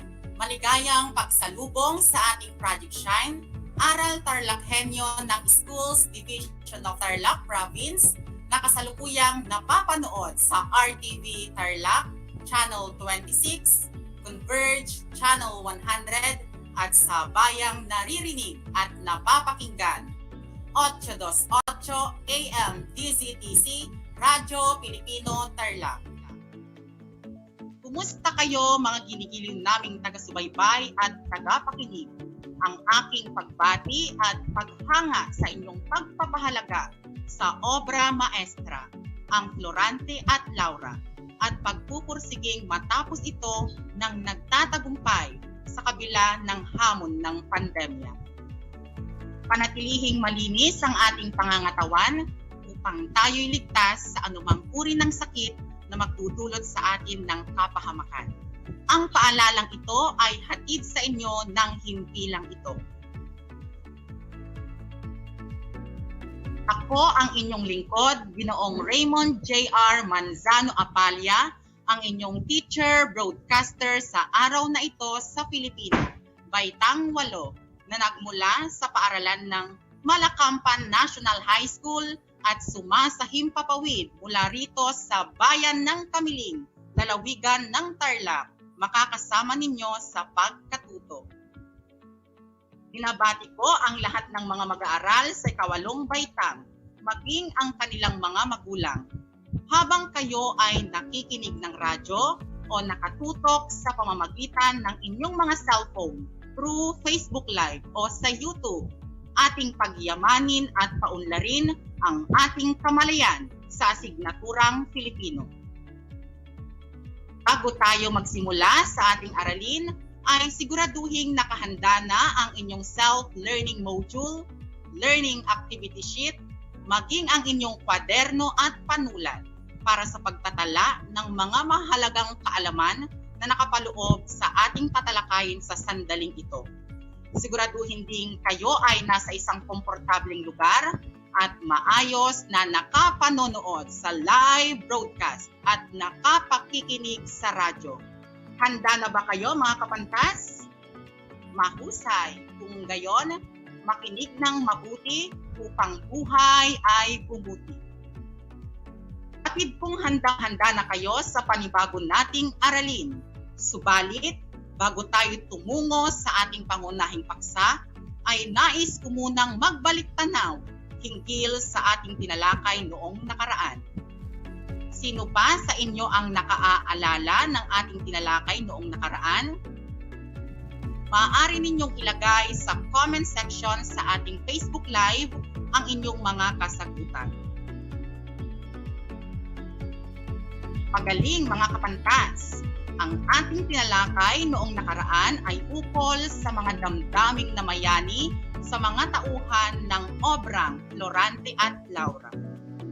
Tunay ngang sinusubaybayan ninyong mabuti ang ating pinag-aaralan. Binabati ko kayo mga kapantas dahil palaging bukas ang inyong isip at diwa sa bawat aralin. Palakpakan ninyo ang inyong mga sarili. Halina't samahan ninyo ako at sabay-sabay nating suriin ang iba't ibang damdamin at motibo ng mga tauhan ng mahalagang pangyayari sa awit. Partikular na ang pagtataksil ni Conde Adolfo. Sa pagkakataong ito ay atin nang himay-himayin ang mga mahalagang saknong sa obra maestrang Florante at Laura. Magsimula tayo sa saknong 259. Humihinging tulong at nasa pangamba. Ang kruto ng reyno'y kubkob ng kabaka. Ang puno sa hukboy, balita ng sigla. General Usmalik na bayaning Persya. Nais kong bigyan ng diin ang mga talasalitaan nang sa gayon ay mas lalo ninyong maiintindihan ang kahulugan ng mga matatalinhagang salita na nakapaloob sa mga sakno. Ang ibig sabihin ng kubkob ay mapaligiran at ang kabaka naman ay kalaban, kaaway o katunggali. Ipagpatuloy pa natin ang pagbasa. Saknong 260. Ayon sa balitay pangalawa ito, ng prinsipe niyang bantog sa sang mundo, alading kilabot ng mga gerero, iyong kababayang hinahangaan ko. Ang ibig ipakahulugan ng salitang bantog ay kilala o sikat, at ang kilabot naman ay pinatatakutan. Sunod na saknong, 261. Dito napangiti ang morong kausap, sa nagsasalitay tumugong banayad. Anyay, bihirang balitay magtapat, kung magkatotoo may marami ang dagdag. Ang kasing kahulugan ng banayad ay malumanay. Tuloy pa natin. Saknong 264. Sagot ni Florante, huwag ding maparis ang birerong bantog sa palad kong amis. At sa kaaway may di ko ninanais ang laki ng dusang aking napagsabi. Ang ibig ipakahulugan sa salitang amis ay api. Sa makatuwid, sa mga saknong na ito, ang Protona ay humihingi ng tulong sa kaharian ng Albania laban sa mga Moro. Bagamat hindi pa naghihilom ang sakit na nararamdaman ni Florante sa pagpanaw ng kanyang ina na si Prinsesa Floresca, isang malaking hamon na naman ang kanyang haharapin. Sa kanya, ipagkakatiwala ang malaking responsibilidad na isalba ang Protona sa mga Morong sumakop dito. Matutunghayan mo rin ngayon ang pagkamaginoo ng dalawang magigiting na direrong sina Florante at Aladin. Hahanga ka sa tinuran ni Florante na hindi niya nanaising sapitin maging ng kanyang kaaway ang hirap na dinanas niya. Mamamangha ka sa kababaang loob ni Aladin na sa halip na ipagmalaking siya ang tinutukoy na bantog at mahusay na gerero, ay nagpakumbabang sabihin na minsan ang balitay may nararapat na paniwalaan. Kung sino ang nararapat na paniwalaan ay dapat mong abangan. Mga tanong: bakit kaya sinabi ni Floranteng nayapos ng bangis ang buhay nilang mag-ama? Kung nais ninyong sumagot, mga kapantas, ilagay nyo lamang dito sa comment section sa Facebook Live broadcast. Maraming salamat. Mahusay mga kapantas, nayapos ng bangis ang mag-ama sapagkat kapwa sila nagduluksa sa pagpanaw ni Prinsesa Floresca. Ikalawang tanong, ano ang naramdaman ni Aladin nang bigyang papuri ni Florante ang gerero? Pag sinabi nating gerero, ito ay mandirigma. Ano ang inyong sagot? Magaling mga kapantas! Sa kabila ng pagkakaiba ng lahi ni Aladin na isang Moro at si Florante na isang Kristiyano, bagamat magkaaway ang kanilang lahi, ay nagawa pa rin ni Aladin na tumulong sa kanyang kapwa. At higit sa lahat, hindi niya ipinangangalandakan ang kanyang pagkaisog o pagiging matapang bilang isang mahusay na gerero. Pagpatuloy pa natin ang pagbasa sa mga saknong, maaari ninyo akong sabayan, mga kapantas, mula sa inyong mga tahanan o sa inyong kinaroroonan. Saknong 276. Tuwang pangalawa kung hindi man langit, ang itinatapon ng mahinhing titig, o ang luwalhating buko ng inibig, pain ni Cupidong walang makarakip. Ang kasing kahulugan ng makarakip ay makahuli. Ituloy pa natin. Saknong 271. Dito ko natikman ang lalong hinagpis, higit sa dalitang naunang tinihis, at binulaan ko ang lahat ng sakit kung sa kahirapan mula sa pag-ibig. Ang ibig sabihin ng binulaan ay paniwalang kabuluhan. Sa mga saknong na ito ay masasaksihan mo ang unang pagtatagpo ni Florante at Laura at mararamdaman mo ang tindi ng pag-ibig ng binata sa dalaga, sa pol ng masilayan niya ito. Masusukat mo ang lalim ng pagkabighani ni Florante sa prinsesa sa pamamagitan ng mga imaheng inihahalin tulad sa kanya. Tanong, maaari niyo bang ilarawan ang naramdaman ni Florante noong una niyang masilayan si Laura? Magaling mga kapantas! Tunay ngang kayo ay nakatutok at sinusubaybayan ninyong mabuti ang ating pagtalakay. Labis na nabighani si Florante kay Laura dahil sa angkin nitong kagandahan at busilak na puso. Una pa lang niyang makita ay talagang nahulog na ang kanyang puso, kaya't lubos niyang sinisinta si Laura. Ipagpatuloy pa natin ang ating pagbasa. Saknong 307.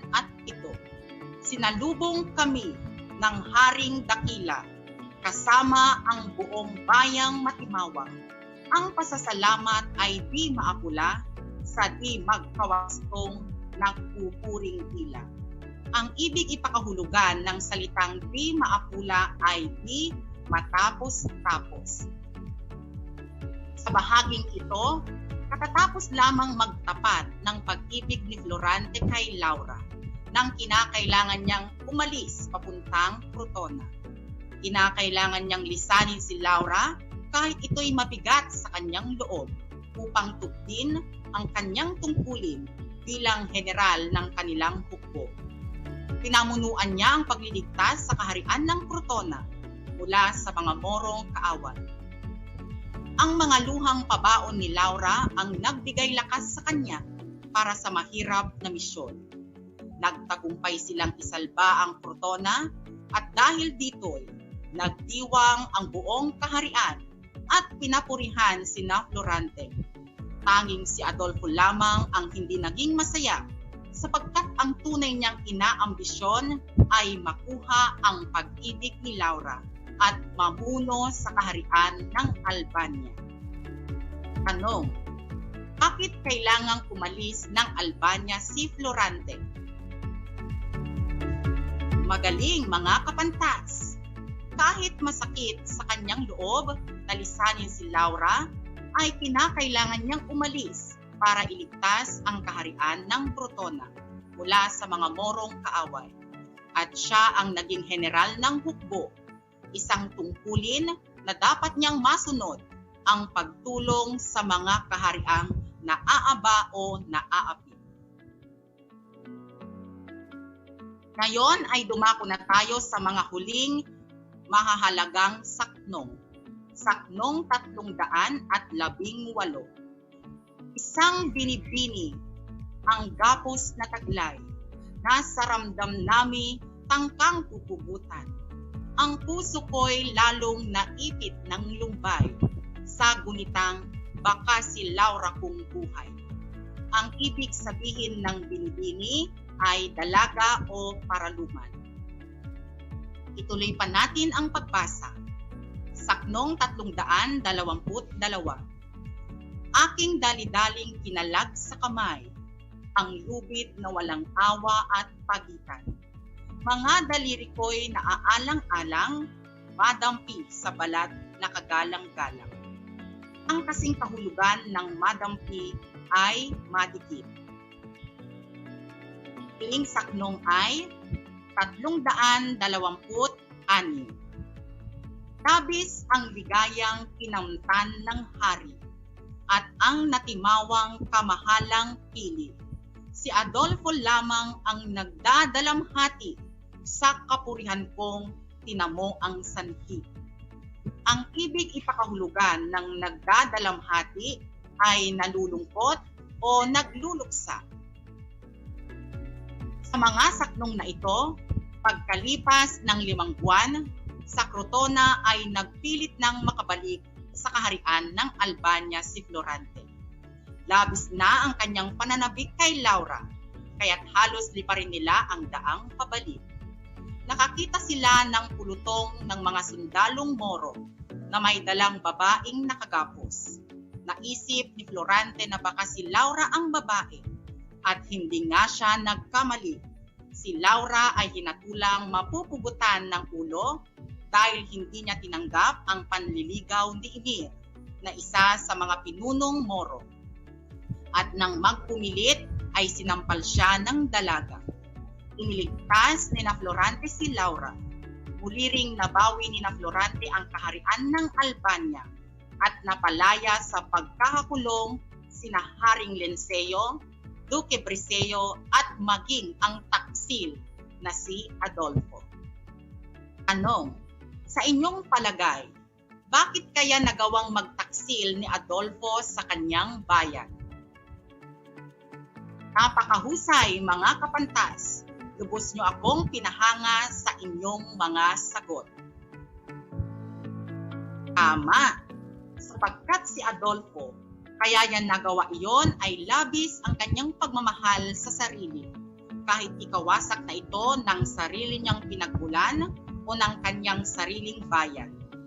Dahil sa labis na inggit o selos kay Florante, sa papuri, pag-ibig kay Laura, at pagiging sakim ni Adolfo sa kapangyarihan, sapagkat nais niyang maging hari ng Albania, ay nakagawa siya ng isang maling desisyon sa kanyang buhay na ikinapahamak ng sarili niyang bayan, na wala ang pag-ibig sa kanyang puso ang kaharian ng Albania. Naintindihan ba ang ating aralin, mga kapantas? Mahusay! Kung gayon, ilabas na ninyo ang inyong kwaderno at panulat o kaya naman ay maaari ninyong ilagay ang inyong mga sagot sa comment section para sa inyong maikling pagsusulit. Nakahanda na ba kayo, mga kapantas? Salamat! Magsimula na tayo. Narito ang panuto ng inyong gagawing pagtataya. Basahin muli ang mga saknong at suriin kung anong damdamin at motibo ng tauhan ang mag-ahari. Isulat ang titik o letra ng salita o pariralang bubuo sa pangungusap. Unang bilang, mula sa saknong 250. Humihinging tulong at nasa pangamba. Ang kruto ng reyno'y kubkob ng kabaka. Ang puno sa hukboy, balita ng sigla, General Usmalik na bayaning Persya. Ang naglalahad ay punong-puno ng A. Takot, B. Pag-asa, C. Pag-aalinlangan at D. Pananalig. Dalawang bilang mula sa saknong 261. Dito napangiti ang morong kausap. Sa nagsasalitay, tumugong banayan. Anyay, bihirang balitay magtapat, kung magkatotoo may marami ang dagdag. Ang Moro ay nagpakita ng A. Pagkabilib sa sarili, B. Pagkagulat, C. Pagtatampo, at D. Pagiging mapagpakumbaba. Tatlong bilang mula sa saknong 276. Tuwang pangalawa kung hindi man langit ang itinatapon ng mahinhing titig o ang luwalhating buko ng inibig, pain ni Cupidong walang makarakit. Si Florante ay nakaramdam ng A. Labis na pagkamuhi kay Laura, B. Labis na pagmamahal kay Laura, C. Matinding pag-aalala para kay Laura, at D. Matinding selos. Kaapat na bilang, saknong 322. Aking dali-daling kinalag sa kamay ang lubid na walang awa at pagitan. Mga daliri ko'y naaalang-alang, madampid sa balat na kagalang-galang. Si Florante ay nakaramdam ng A. Matinding galit kay Laura habang kinakalagan sa pagkakatali? B.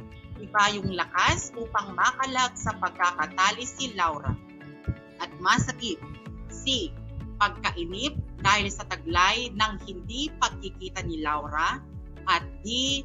Pagkatakot dahil baka hindi na niya masagip si Laura. Kalima o huling bilang, saknong 326. Labis ang ligayang kinamtan ng hari at ang natimawang kamahalang pili. Si Adolfo lamang ang nagdadalamhati sa kapurihan kong tinamo ang sanhi. Sa nangyari, si Adolfo ay nakaramdam ng A. Takot kay Florante, B. Matinding galit kay Florante, C. Matinding selos, at D. Lungkot dahil nagtagumpay si Florante. Narito ang mga kasagutan ng inyong isinagawang maikling pagsusulit. Susi sa pagwawasto. Ang sagot sa unang bilang ay A. Kalawang bilang naman ay B. Tatlong bilang ay B. Ikaapat na bilang ay ganun din, letrang B. At huling bilang ay titik B. Sige mga kapantas, bilangin ninyo ang inyong mga nakuha. Sino sa inyo ang nakakuha ng 5? 4, 3, 2, at 1. Maraming salamat mga kapantas sapagkat halos lahat ay nakakuha ng matataas na score. Maraming salamat sa inyong maalab na pakikipagkaisa. Palakpakan ninyong muli ang inyong mga sarili. Isang leksyon na naman ang ating natapos, mga kapantas. At ang kaalaman ay hindi nagtatapos. Bagkus, ito ay yumayabong. Batay sa kabuuan o pagpapahalaga ng ating tinalakay sa araw na ito, lagi nating tatandaan. Gawin mo ang magagawa para bumuti ang bayan. Tungkulin ito ng lahat ng mamamayan.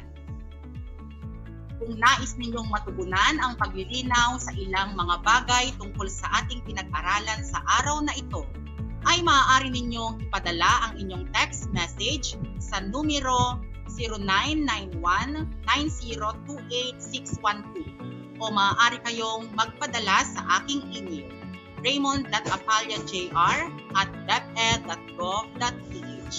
Nakikita nyo rin ito sa inyong mga screen upang masagot ang inyong mga agam-agam. Patuloy na tumutok at sumubaybay sa ating makabuluhang pagtalakay sa Pilipino. Ito ang Project Shine, Aral TarlakHenyo ng Schools Division of Tarlac Province, na kasalukuyang napapanood sa RTV Tarlac, Channel 26, Converge, Channel 100, at sa bayang napapakinggan 828 AM DZTC, Radyo Pilipino Tarlac. Muli, ako po si Ginoong Raymond J.R. Manzano Apalya, ang inyong teacher, broadcaster sa Filipino, Baitang 8, nag-iiwan ng katagang. Huwag matakot sumubok ng mga bagay-bagay. Paunlarin ang kaisipan at kakayahan tungo sa ikapagtatagumpay. Maraming salamat sa inyong maalab na pakikipagkaisa sa mga gawain na aking ipinagkaloob sa inyo. Hanggang dito na lamang ang ating leksyon. Mag-ingat kayong parati hanggang sa muli nating pagkikita. Ginigiliw kong mga kapantas.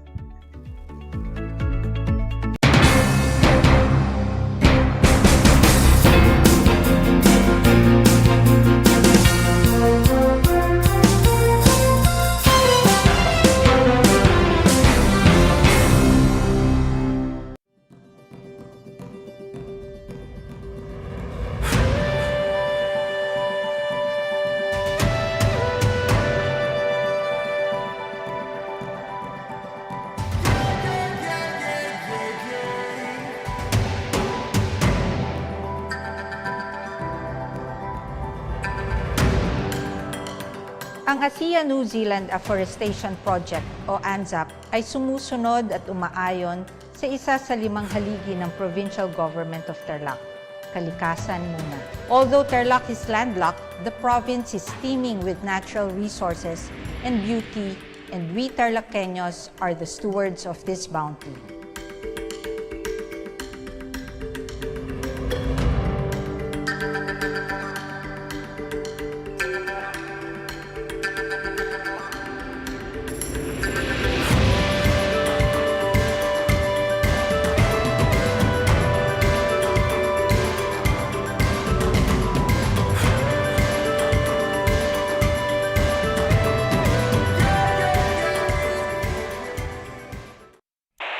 Bahagi mo Radyo Pilipino saan mang bahagi ng Pilipinas, saan mang bahagi ng mundo, anumang uri ng pamumuhay. Ito ang kabahagi mo Radyo Pilipino, napapakinggan on air and online sa buong mundo sa pamamagitan ng www.radiopilipino.com.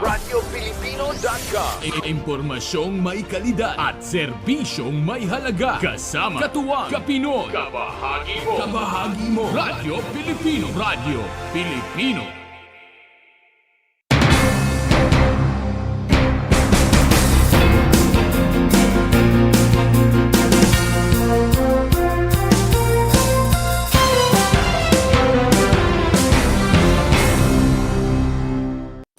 Kumusta mga giliw kong tagapakinig? Nagbabalik ang inyong paaralang panghimpapawid, Aral TarlakHenyo, sa RTV Tarlac, Channel 26, at sa bayang naririnig sa DZTC 828, Radyo Pilipino Tarlac. Tayo rin ay napapanood sa FB Live ng RTV Tarlac Channel 26. Sumasahimpapawid mula sa bayan ng Pura Tarlac, mula sa bayan ng San Clemente, mula rito sa Purok Elementary School, Pura Tarlac, sa bayan ng Kapas Tarlac. ako, ang inyong guro, na maghahatid sa inyo ng makabuluhang pagtalakay sa ating aralin.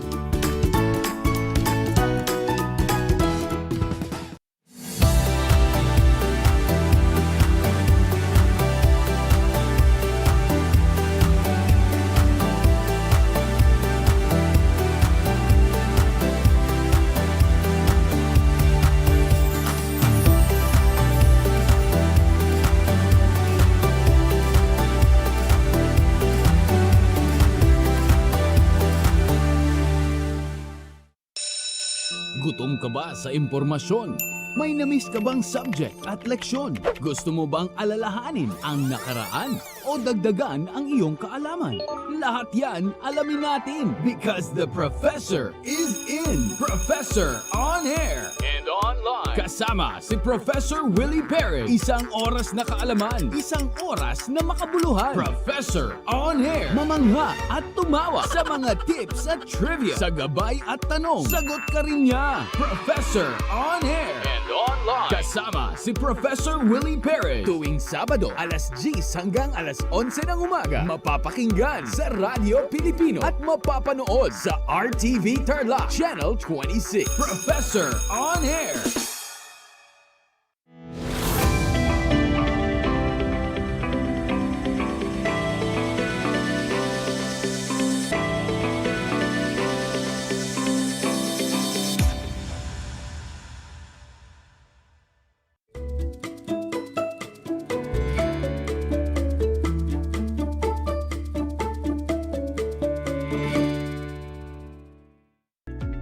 Welcome sa ating Project Shine, Aral TarlakHenyo ng SDO Tarlac Province na kasalukuyang napapanood dito sa RTV Tarlac Channel 26 at Converge Cable 100 at sa bayang ding napapakinggan sa 828 AM DZTC Radio Pilipino Tarlac. Magandang buhay, mabuting tao. Kumusta na kayo mga giliw kong tagapakinig? Ang aking pagbati at paghanga sa inyong pagpapahalaga sa edukasyon at pagpupursiging matapos ito nang nagtatagumpay sa kabila ng hamon ng pandemya. Ako ang inyong guro sa edukasyon sa pagpapakatao baitang siyam, Ginoong Joel Tarlac. Sumasahing papawid mula sa bayan ng Concepcion, lalawigan ng Tarlac. Sasamahan at gagabayan ka sa Most Essential Learning Competency na nahihinuha na ang kanyang personal na pahayag ng misyon sa buhay ay dapat na nagsasalamin ng kanyang pagiging natatanging nilalang na nagpapasya at kumikilos ng mapanagutang tungo sa kabutihang panlahat.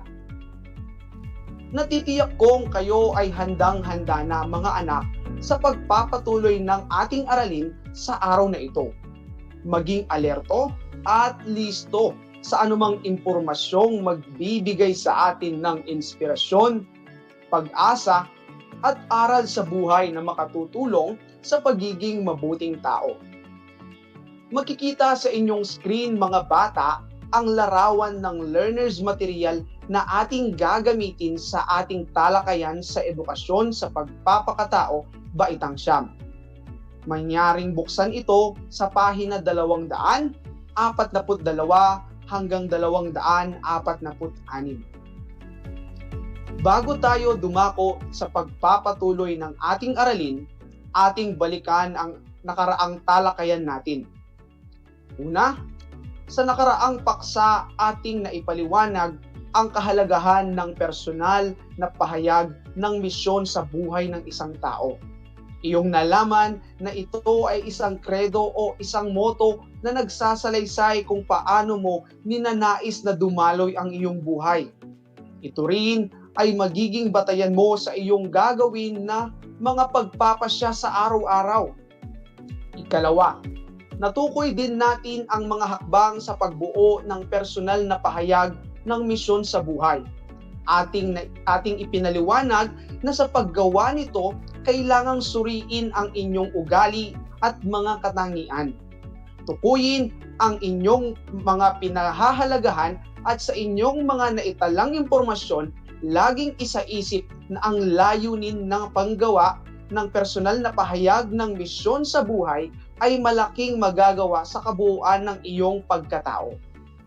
Ang tao ay natatangi sa ibang nilalang ng Diyos. May mga katangian siya na magagamit niya upang makabuluhan o upang maging makabuluhan ang kanyang pag-iral dito sa mundo. Mga katangian upang mabuo niya ang kanyang sarili tungo sa kanyang kaganapan. Ayon nga sa baitang 10 ng edukasyon sa pagpapakatao sa Module 1, ang paglikha ng pagkasino ng tao ay dumaraan sa 3 yugto. Una, ang tao bilang isang individual, ang tao bilang persona, at ang tao bilang personalidad. Atin silang isa-isahin. Una, ang tao bilang individual ay tumutukoy sa pagiging hiwalay niya sa ibang tao. Siya ay iisa at walang katulad. Nang isinilang siya sa mundo, nagsimula na siyang mag-okupa ng espasyo na hiwalay sa ibang sanggol. Ibig sabihin, mayroon siyang lugar at karapatan dito sa mundo. Dahil sa kanyang kamalayan at kalayaan, nasa kanyang mga kamay ang pagbuo niya ng kanyang pagkasino.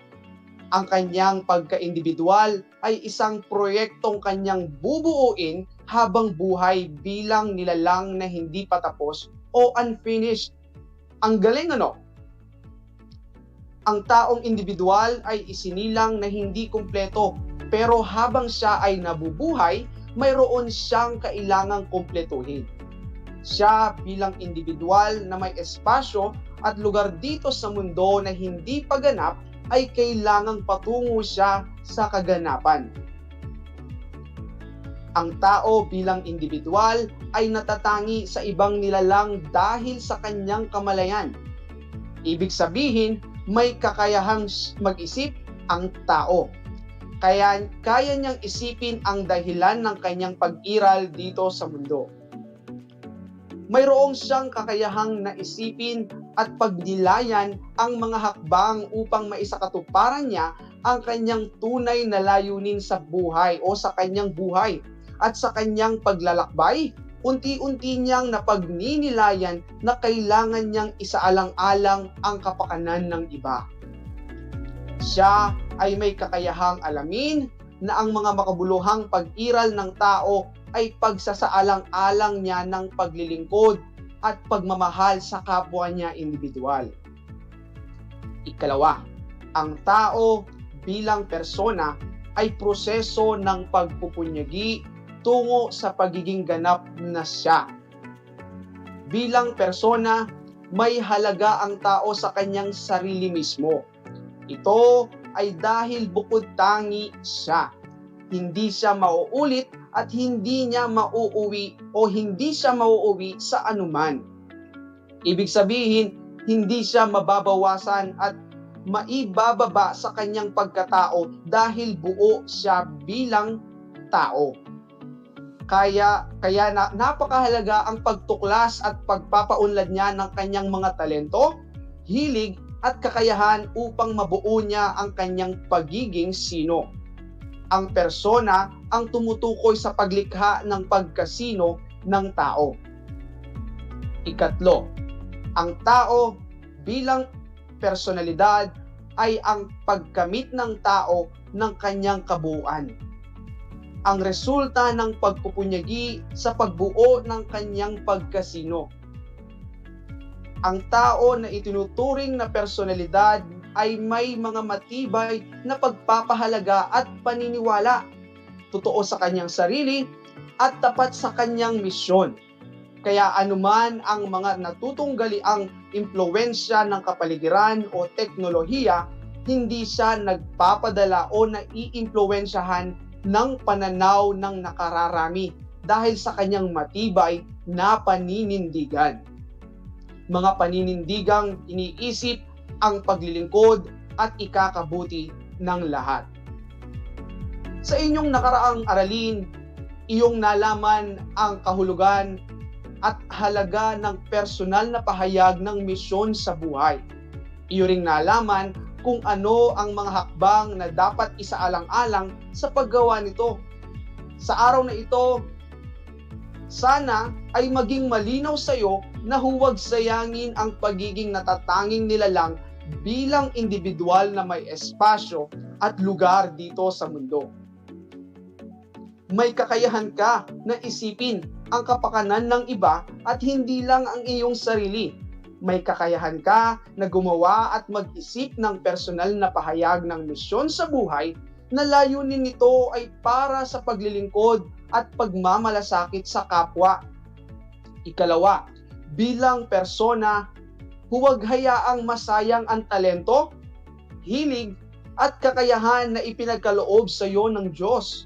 Nawa, ang mga ito ay magamit mo sa iyong misyon upang matulungan ang ibang tao.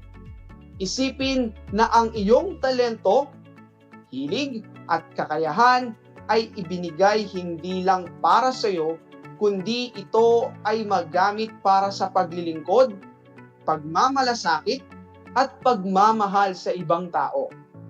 At ikatlo, simulan mo ng buuin ang iyong personalidad. Isang personalidad na may matibay na paniniwala, totoo sa kanyang sarili, at tapat sa kanyang misyon na maglingkod, magmalasakit, at magmahal sa iyong kapwa. Oo, mayroon kang misyon sa mundong ito. At sa misyong ito, magagamit mong gabay ang iyong moto o personal na pahayag ng misyon sa buhay.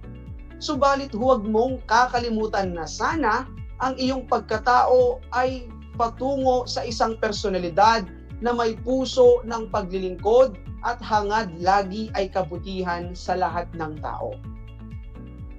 Ngayon naman, ating pansinin ang isang individual na tinuklas ang kanyang talento at kakayahan upang maipamalas niya ang kanyang personalidad. Sa kanyang murang edad, narito ang kanyang personal na pahayag ng misyon sa kanyang buhay na patungo sa paglilingkod at pagmamalasakit sa ibang tao.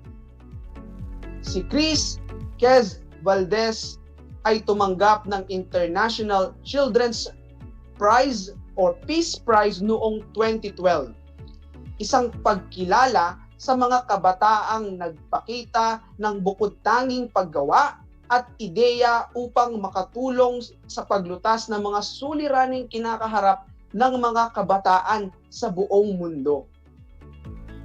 Nahubog ang pagkapersona ni Kez sa kanyang natuklasang misyon sa buhay, ang pagkalinga sa mga batang lansangan. Binuo niya ang Championing Community Children pagkatapos siyang sagipin bilang batang lansangan ni Harnin Malalaysay. Tinawag nilang Gifts of Hope ang mga ipinamimigay na tsinelas, laruan, sipilyo, candy at iba pa. Tinuruan nila ang mga kabataan na maging malinis sa katawan, kumain ng masustansyang pagkain, at ipaglaban ang kanilang mga karapatan. Ipinaunawa rin nila ang kahalagahan ng pagtutulungan at pagtuturo sa isa't isa upang lumawak ang kanilang kaalaman at kasanayan. Dahil sa kanyang kakayahan na impluwensyahan at pamunuan ang mga batang lansangan, nahubog ang pagkapersona ni Kez. Gamit ang kakayahang kunin ang buod o esensya ng kahirapan, kanyang kinamulatan, nakita ni Kez ang kanyang misyong maging produktibo at makibahagi sa lipunan sa pamamagitan ng pagkalinga sa mga batang lansangan. Sa iyong palagay, bilang isang individual, anong espasyo ang binubuo ni Kez Valdez tungo sa kaganapan ng kanyang sarili? Kung ang inyong sagot ay espasyo ng pagmimisyon hindi lang sa kanyang sarili, kundi para sa katulad niyang kabataan na nangangailangan, mahusay ka, Ashley Palasigi ng Capas National High School. Bilang isang persona, para kanino at saan ginagamit ni Kez Valdez ang kanyang kakayahan at talento? Ang sagot ni Nathalie Bognot ng Santa Rosa National High School ay ginagamit niya ito sa paglilingkod at pagmamalasakit sa kapwa niya kabataan daw. Mahusay ka. Ngayon, bilang personalidad, anong paninindigang mayroon si Kez Valdez? Ang sagot ni Ella Santos ng San Roque High School ay paninindigan na isaalang-alang sa misyon ang pagkalinga sa kapwa gamit ang talento at kakayahan. Ngayon naman, heto ang mga mahalagang dapat ninyong tandaan. Una, bilang individual na may kamalayan, kailangan na pagnilayan ng tao kung ano ang mas mahalaga na misyon niya sa buhay. Uulitin ko, una, bilang individual na may kamalayan, kailangan na pagnilayan ng tao kung ano ang mas mahalaga na misyon niya sa buhay. Ikalawa, kailangang isaisip ang mga gawaing makabubuti, hindi lang para sa sarili, kundi para sa ikabubuti ng lahat. Aking uulitin, kailangang isaisip ang mga gawaing makakabuti, hindi lang para sa sarili, kundi para sa ikabubuti ng lahat.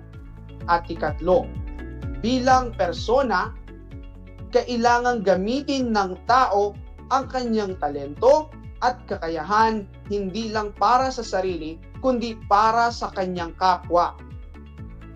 Ikaapat naman, ang tao ay kailangang magkaroon ng matibay na pagpapahalaga at paniniwala totoo sa kanyang sarili at tapat sa kanyang misyon. At panglima, ang tao bilang personalidad ay may puso ng pagmamalasakit, paglilingkod, at pagmamahal sa kapwa. Isang talakayan na naman ang malapit ng matapos.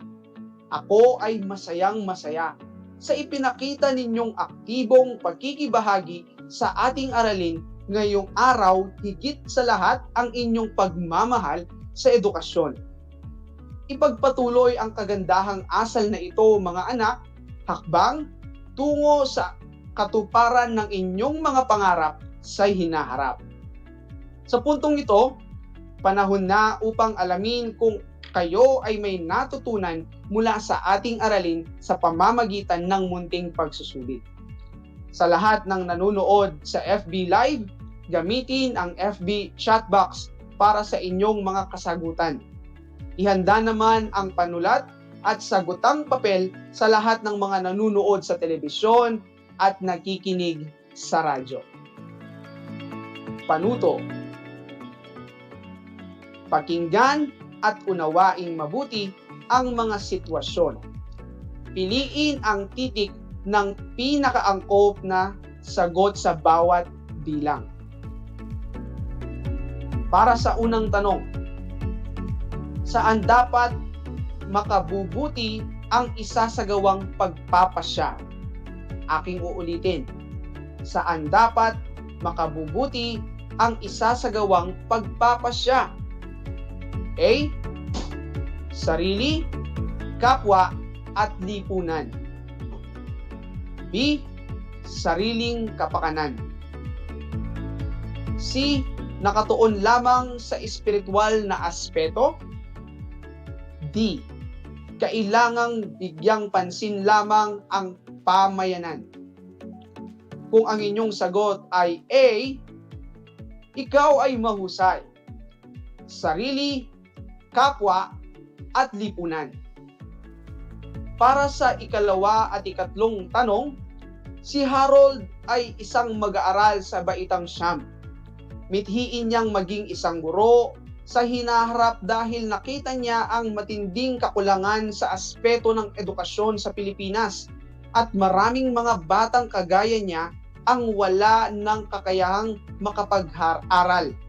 Nais niyang maging guro upang makatulong sa mga bata tungo sa kanilang pagkatuto dahil para sa kanya ang kabataan ang pag-asa ng bayan. Para sa ikalawang tanong, ano ang nais ni Harold na maganap sa kanyang pagiging isang guro sa hinaharap? Aking uulitin, ano ang nais ni Harold na maganap sa kanyang pagiging isang guro sa hinaharap? A. Maging pursigido, determinado sa pagsasagawa ng mga naisin bilang isang guro. B. Maging aktibo sa anumang gawain sa paaralan. C. Makatulong sa mga kabataang walang kakayanang makapag-aral. D.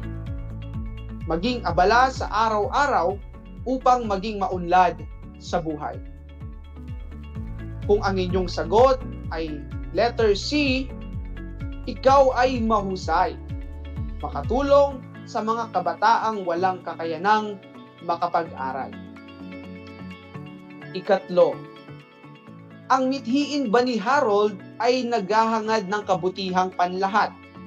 Aking uulitin, ang mithiin ba ni Harold ay naghahangad ng kabutihang panlahat? A. Hindi. Dahil ito ay isang paraan lamang niya para kumita ng pera. B. Oo, dahil isinasaalang-alang niya ang sarili niyang kapakanan. C. Oo, dahil ito ay may layuning makapag-abot ng tulong sa kapwa. D. Hindi, dahil naniniwala siya na kapag ginawa niya ito ay makukuha niya ang atensyon ng iba. Kung ang inyong sagot ay C, ikaw ay mahusay. Oo, dahil ito ay may layuning makapag-abot ng tulong sa kapwa. Ikaapat, sa paanong paraan magagampanan ng tao ang hangarin sa buhay na magdala sa kanyang tungo sa kaganapan? Aking uulitin, sa paanong paraan magagampanan ng tao ang hangarin sa buhay na magdadala sa kanyang tungo sa kaganapan? A. Kung matutugunan at magagampanan mo ang sarili. B. Kung ikaw ay makatapos ng pag-aaral para sa sarili. C. kung susundin mo ang dikta ng inyong konsensya? D. Kung ating magagampanan ang ating misyon sa buhay. Kung ang inyong sagot ay D, ikaw ay magaling. Kung ating magagampanan ang ating misyon sa buhay. At ikalima, ang mga sumusunod na pagpapahalaga ay mainam sa pagbuo ng mabuting pasya sa buhay maliban sa isa. Aking uulitin, ang mga sumusunod na pagpapahalaga ay mainam sa pagbuo ng mabuting pasya sa buhay maliban sa isa. A. Katapatan. B. Kasanayan. C. Pananagutan. D. Determinasyon. Kung ang inyong sagot ay B, ikaw ay mahusay. Kasanayan.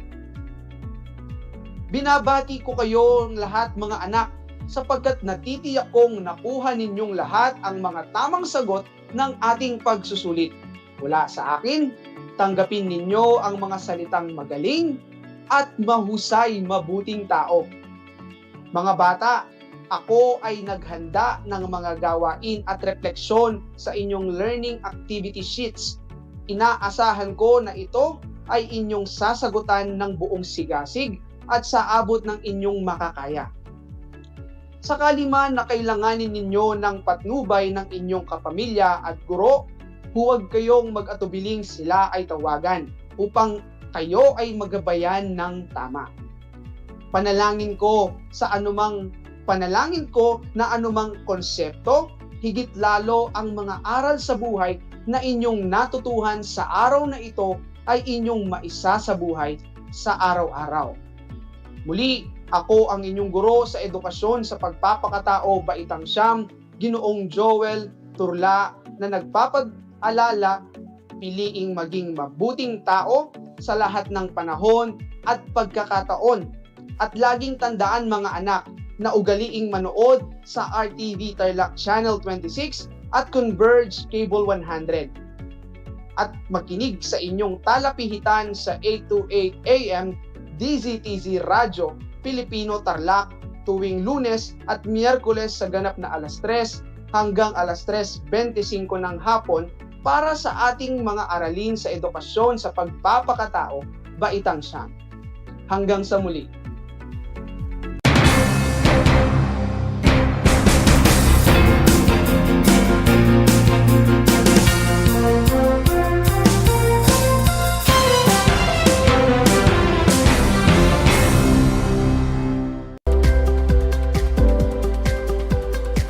Alam niyo ba na ang first Filipino Olympic medalist ay si Teofilo Ildefonso? Siya ang kauna-unahang Pinoy at Southeast Asian na nakasungkit ng Olympic medal sa swimming division. Tungong Pidig, Ilocos Norte, nagsimula siyang sumali sa mga paligsahan noong 1921 at nakaipon ng halos 100 medals. Noong World War II, nakipaglaban din siya sa mga Hapon at nakaligtas sa Bataan Death March. Ngunit binawian siya ng buhay sa Capas Concentration Camp at hindi na muli natagpuan ang mga labi nito. Alam niyo na, yan ang first Filipino Olympic medalist. Handa ka na bang pumasok sa mundo ng sports? Kung ready ka na, welcome sa headquarters ng Usapang Sports, Sports Minded. Saksihan ang inspiring, unfiltered moments kasama ang mga paborito mong athletes and sports legends at ang mga secrets to win mula mismo sa mga bigating coaches. Sports Minded, uplifting stories, breathtaking adventures, and real-life conversations on and off the court. This is your exclusive access to the celebrities of sports. Sports Minded. Sports Minded. Sports Minded. Sabado, alas 11 ng umaga sa Radyo Pilipino at alas 12 ng tanghali sa 1FM. Mapapanood rin sa Radyo Pilipino at 1FM Facebook pages. Sports Minded. Sports Minded. Sports Minded.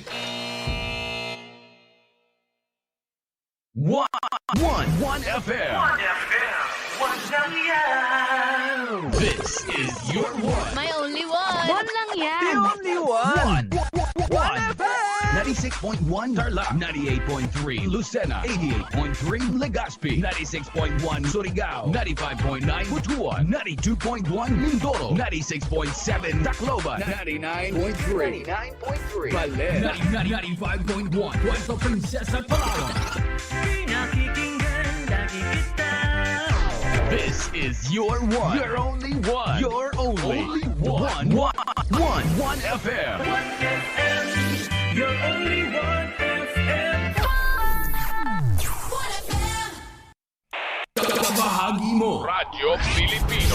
Saan mang bahagi ng Pilipinas. Saan mang bahagi ng mundo. Ano mang uri ng pamumuhay. Kabahagi mo. Kabahagi mo. Radyo Pilipino. Radyo Pilipino. Sumasahimpapawid sa DWPR 1296. Dagupan DZTC 828. Tarlac DZLT 1188. Lucena DZYM 1539. Mindoro DWRL 1080. Legazpi DWRN 657. Naga DYRB 540. Cebu DYRL 1035. Bacolod DYRN 1134. Dumaguete DXCO 1044. Cagayan de Oro DXGS 765. General Santos DXOC 1494. Ozamis DXOW 981. Davao at Radio Filipino Podcast Center Manila. Ito ang kabahagi mo. Radio Filipino. Napapakinggan on air and online sa buong mundo sa pamamagitan ng www.radiopilipino.com. Radiopilipino.com. Impormasyong may kalidad at serbisyong may halaga. Kasama katuwang kapinoy. Kabahagi mo. Radio Pilipino. Radio Pilipino.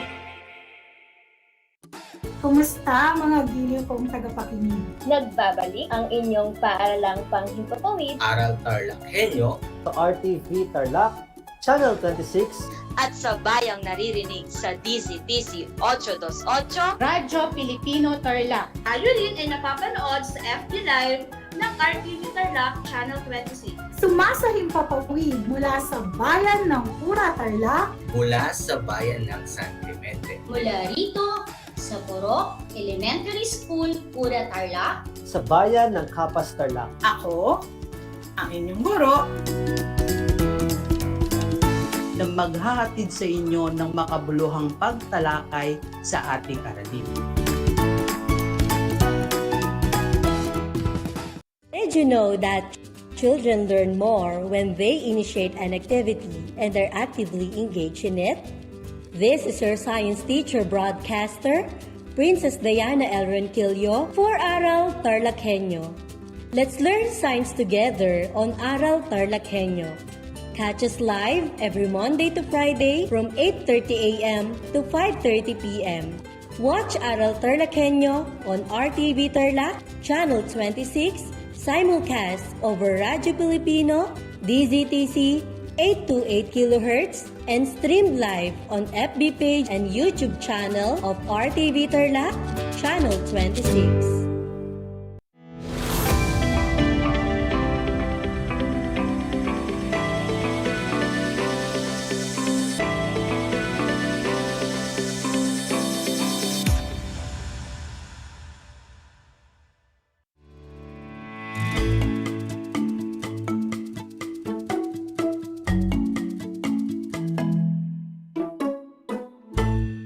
Welcome to Aral TarlakHenyo here on RTV Tarlac, Channel 26. Simulcast over DCTC Radyo Filipino Tarlac via remote live broadcast here at Pura Tarlac. I am Teacher Karen, your teacher broadcaster for Science Grade 9, giving you a moment in science where learning is fun and science is everything under the sun. Good afternoon, Grade 9 students. It is an exciting day today, because we will again discover new things in the world of science. So, make sure that you are in a comfortable place where you can focus your hearts and minds in learning. I have some reminders for you, students. First, make sure that you eat your lunch so that you are 100% attentive. Second, You should be far away from noise. Third, have your pen and paper, science activity notebook, and your science compendium of notes. Lastly, if you have questions, feel free to send me a message. My cell phone number is 0998-230-1034. That is great! Those are the reminders that you need to do before we have our discussion. This will help you in listening attentively in our learning session. Now, are you ready? Alright, let's begin learning. Again, good day to you, young scientists, and welcome to a productive discussion in Science Grade 1. Are you excited? Yes, we are all excited to learn and have fun. Before we start our lesson, let us have first a short review about the topic discussed by Ma'am Gay last time. You have to spell out the mathematical given equation. You can give and participate in our online discussion by typing your answer in the comment box. Are you ready? Let's begin. It is the energy possessed by a body by virtue of position relative to others, stresses within itself, electric charge, and other factors. Ke is the kinetic energy.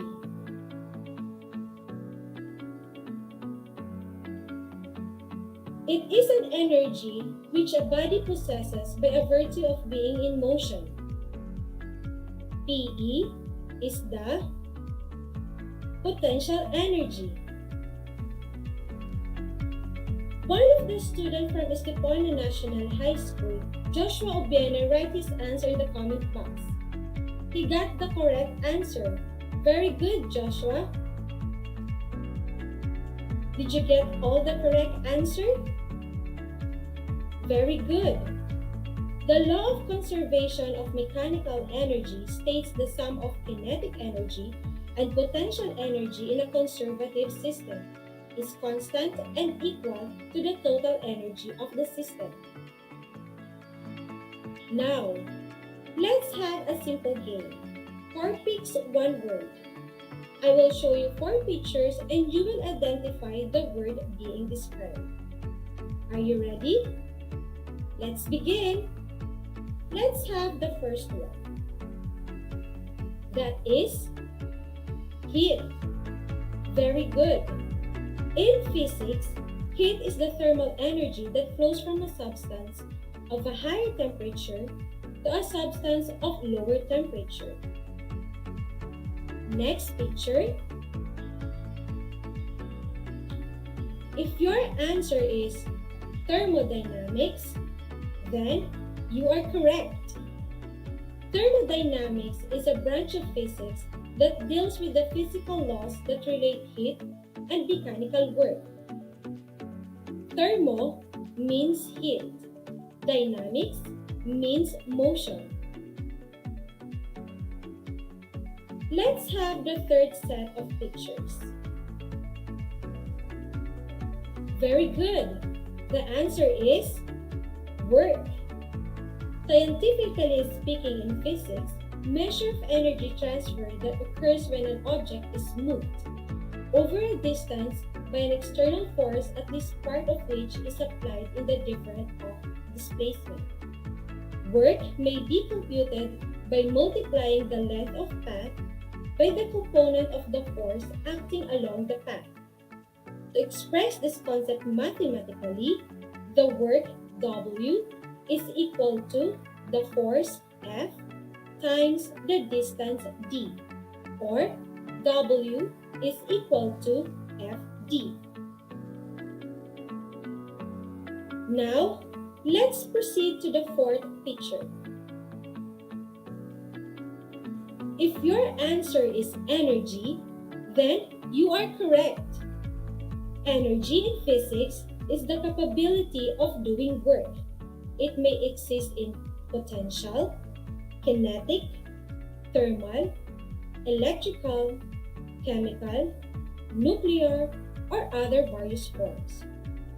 For example, any given body has kinetic energy if it's in motion.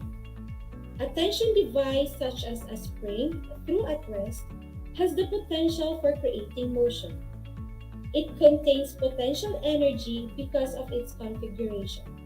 Similarly, nuclear energy is potential energy because it results from the configuration of some atomic particles in the nucleus of an atom. Did you get all the correct answer? That is great! Now, are you ready to explore new things in science? Very good! Now let's discuss heat and work. Take a look at this picture. What can you say about the picture? Very good! A chef cooking a delicious food. The production of heat is one of the driving forces of human activity. We use it in daily source, like cooking, drying, and ironing of clothes. It is also needed in greater extent in commercial and industrial applications, especially in the field of manufacturing, where many substances were used in enormous amount of heat. So, understanding how heat works and how it interacts in various objects will help in making different processes efficient. Now let's discuss heat and temperature. Heat and temperature are often confused in one another. Temperature, in the simplest sense, is a measure of hotness or coldness of an object. When we talk about something feeling hot, like the soup we eat when we were sick, or cold, like holding a block of ice, meaning an object that is hot has a high temperature, while an object that is cold has a lower temperature. Let's have a simple activity. I want you to rub your hands for a few seconds. How do you feel after rubbing your hands? Do they become warmer? Is there a change in temperature of your hands? Yes, very good. There is a change in temperature after rubbing both hands. They become warmer. Heat, on the other hand, is an energy that's been transferred to one object to another due to different temperature between two objects. Internal energy is the total energy contained in an object, including kinetic and potential energy. Internal energy is a microscopic mechanical energy, the sum of kinetic energies of all particles and potential energies of interactions among these particles. It depends on its thermodynamic state, such as heat transfer and work done. There are many ways to increase internal energy of thermodynamic system. If we add heat to the system and the system does not work, we increase its internal energy. If no heat is added during expansion or work done by the system against its surrounding, internal energy decreases. But when both work done and heat transfer occurs, the first law of thermodynamics states that the change in internal energy of system equals the heat transfer into the system minus the net work done by the system. This law is based on the principle of conservation of energy that can be neither be created nor destroyed. The first law of thermodynamics is this process of conservation of energy. Energy cannot be created nor destroyed, but when converted from one another, The change in internal energy of a closed system is equal to the amount of heat applied to the principal. Q minus the amount of work done by the system on its surroundings. U equal to minus W, where U is change in internal energy, Q is heat added, W is work. Here's the sign convention used for the first law of thermodynamics. Heat plus if added to the system minus if removed from the system. Work plus if work is done by the system, then minus is work done on the system. Internal energy greater than 0 is internal energy increases. Internal energy less than 0, internal energy remains the same. This is cyclical process. U equal to Q minus W. Since net of heat equals to the net of work, internal energy equals to 0. Is a cyclical process. One good example of thermodynamic system in our body, any collection of objects that may have the potential to exchange with its surroundings is called a thermodynamic system. Your body undergoes a cyclical thermodynamic process if we assume that all added heat will be assumed to do or perform work. Thus, internal energy remains the same. U equals to Q minus W. U equals to positive Q minus positive W, or internal energy equals to positive heat minus positive work. Internal energy equals to positive value. U is greater than 0, so internal energy is greater than 0, meaning internal energy increases. Eating food can increase the internal energy of our body, since the work done is less than the Q or heat added. Since heat added and work are both positive and work less than heat added, the internal energy increases, since a positive value can be obtained from given situation following the first law of thermodynamics. U equals to Q minus W. U equals to negative Q minus positive W, or internal energy equals to positive heat minus positive work. Several forms of exercise can help you lose weight by using the internal energy stored in your body in the form of fat. You do a lot of work when you exercise, and your body warms up to the perspiration where each is negative heat or heat is being removed from the system. Internal energy decreases since a negative value can be obtained from the given situation following the first law of thermodynamics. In physics, an adiabatic process is a thermodynamic process in which there is no heat transfer into or out of the system and is generally obtained by surrounding the entire system with a strongly insulating material or by carrying out the process so quickly that there is no time for a significant heat transfer to take place. When gas is compressed through a adiabatic process, it causes the temperature of the gas to rise through a process known as adiabatic heating. However, expansion through a adiabatic process against a spring of pressure causes a drop in temperature through a process called adiabatic cooling.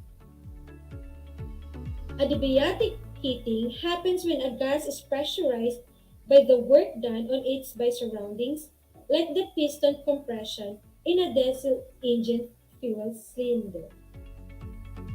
This can also occur naturally, like when air masses in the Earth's atmosphere press down on the surface like a slope on the mountain range, causing temperatures to rise because of the work done on the mass of air to decrease its volume against the land mass. Adiabatic cooling, on the other hand, happens when expansion occurs on isolated systems, which force them to do work on surrounding areas. In the example of airflow, when the mass of air is depressurized by a lift in a wind current, its volume is allowed to spread back out and reducing the temperature. Now, let's arrange the jumbled words. Are you ready? Let's begin. This refers to chemical reaction that occur without being driven by an outside force. Again, this refers to the chemical reactions that occur without being driven by an outside force. Your answer is spontaneous. You are correct. For an example of an spontaneous is a ball will roll down in an incline. Water will fall downhill, and ice will melt into water. Next word. This refers to the chemical reaction that require an energy input to proceed. Again, this refers to the chemical reactions that require an energy input to proceed. What is your answer, grade 9 students? The answer is non-spontaneous reaction. Some of examples of non-spontaneous process are flow of heat from a cold body to a hotter body, and evaporation of water in winter, melting of ice at 0 temperature. Did you get all the correct answers? Excellent, grade 9 students. Now, let us complete the sentences. You may type your answer in the comment box. Are you ready? Let's begin. Now let's have number 1. Heat flows normally from blank temperature to blank temperature. It is a natural or blank.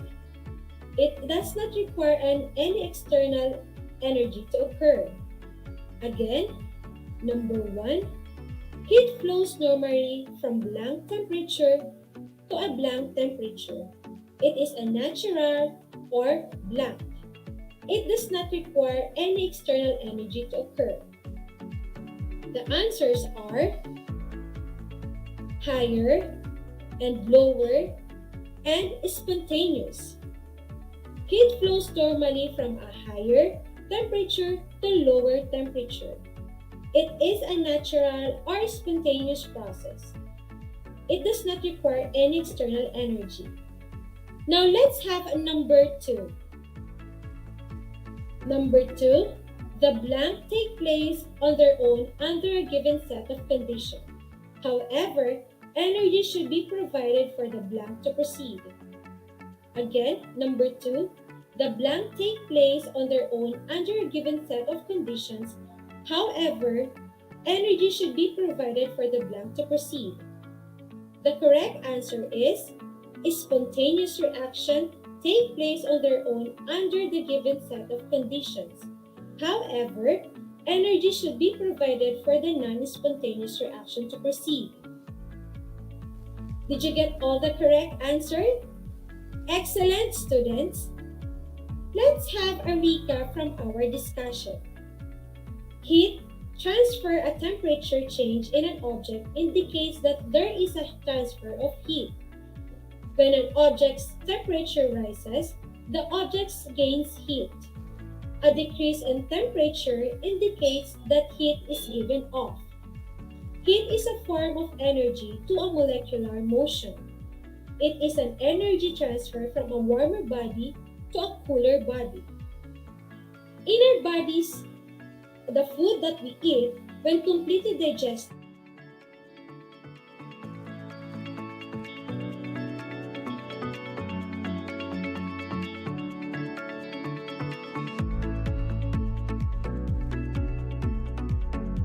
increase in the internal energy of the system is equal to the amount of heat added to the system minus the work done by the and drying of leaves is an example of spontaneous because it does not require chemical reaction. Rice cooking is an example of non-spontaneous because it requires chemical reaction in order for you to cook by burning gasoline or fuel oil. I hope that you learned a lot from our lesson for today. But before we end today's lesson, kindly write your assignment for our next lesson. List down different devices that can revise a spontaneous process of heat. Again, list down different devices that can reverse this process of heat. A student from Buena Vista National High School posted a question in our Facebook comment section. She is asking, Ma'am, can you give examples of a spontaneous reaction and non-spontaneous reaction? For spontaneous reaction, we assign an evaporation of water during summer. Acid and oxygen it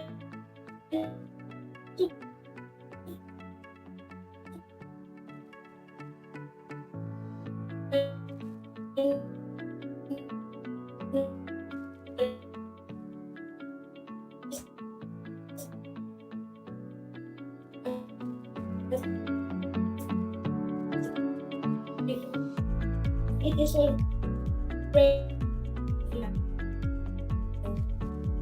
and struggle and is spontaneous.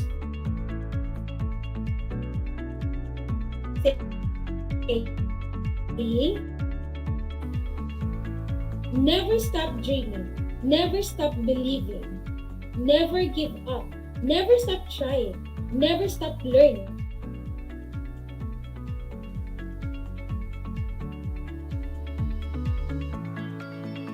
Until next time.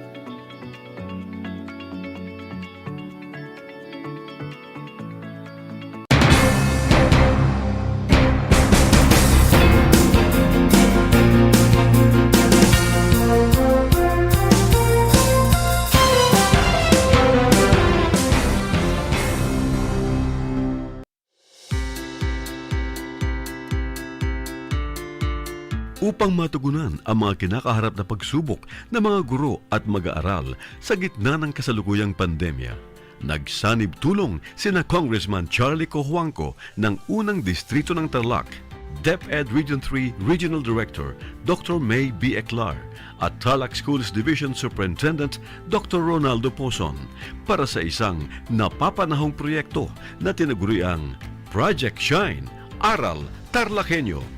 Ang mga mag-aaral ng Grade 4 at Grade 5, ganon din ang Grades 8 and 9 sa buong probinsya ng Tarlac, kasalukuyang sumasailalim sa radio-based instruction. Katuwang ang himpilang DZTZ 828 kHz AM at RTV Tarlac, Channel 26. Ang Tarlac po nangunguna po ngayon pagdating po sa radio-based instruction. Marami pong humahanga sa atin. I'm very happy this station, itong DCTC, could reach the whole of Region 3. Hindi natin alam, we are contributing, we are creating a very big dent in the history of Philippine education. And I am proud, I am here in Tarlac. This is the noble cause of education in which you and I, without you knowing it, we are bound to do.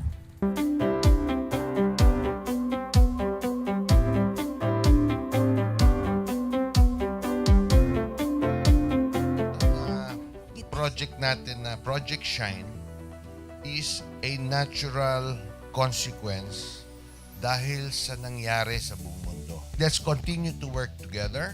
I think it's very Filipino to practice bayanihan in anything or most of the things that we do. And this is a manifestation of that. No? We have private sector, we have DEPED, we have local government, all working together. And I hope the parents of some of these children, especially the parents that did not graduate from school or hindi nakapag-aral nung sila ay bata, sana naman gamitin na nila itong opportunity na mag-schooling na rin sila kasama ng mga anak nila para mag-bonding pati ang mga magulang sa mga bata. I look at this as doing God's work. Diba? So if you do God's work, it feels right. It's righteous. It's for good, not for evil. Good morning and happy learning, grade 4. Welcome to Aral TarlakHenyo here on RTV Tarlac, Channel 26. Simulcast over DZDZ 828, Radyo Pilipino Tarlac. I am Teacher Mercy Pacheco Bognot. This is Alistair Aidatu. I am Marie Josephine B. Andrade. I am Teacher Princess Marie M. Dueñas, and I will be your teacher broadcaster for today.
How are you today? Hello, everyone. Hello, learners of Tarlac. Good morning, Math Talino Grade 4 learners! Welcome to Aral TarlakHenyo here on RTV Tarlac Channel 26. Simulcast over DCTC Radyo Pilipino Tarlac. I'm Sir Glenn, your teacher broadcaster. Broadcasting live here at Paniki Tarlac. Remotely here in Concepcion, Tarlac. Live here at Barangay Pedro Elquines, Mayantok, Tarlac. Broadcasting live from Ramos National High School. Your anchor teacher today for grade 9 mathematics. your partner in education this time of pandemic.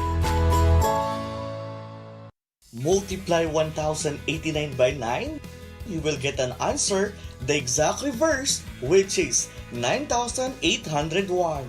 My name is JRP Duldulao, your teacher broadcaster on Aral TarlakHenyo. For more math trivia and answers to your math questions, catch Aral TarlakHenyo every Monday to Friday from 8:30 a.m. to 5:30 p.m. Learning math is so much fun!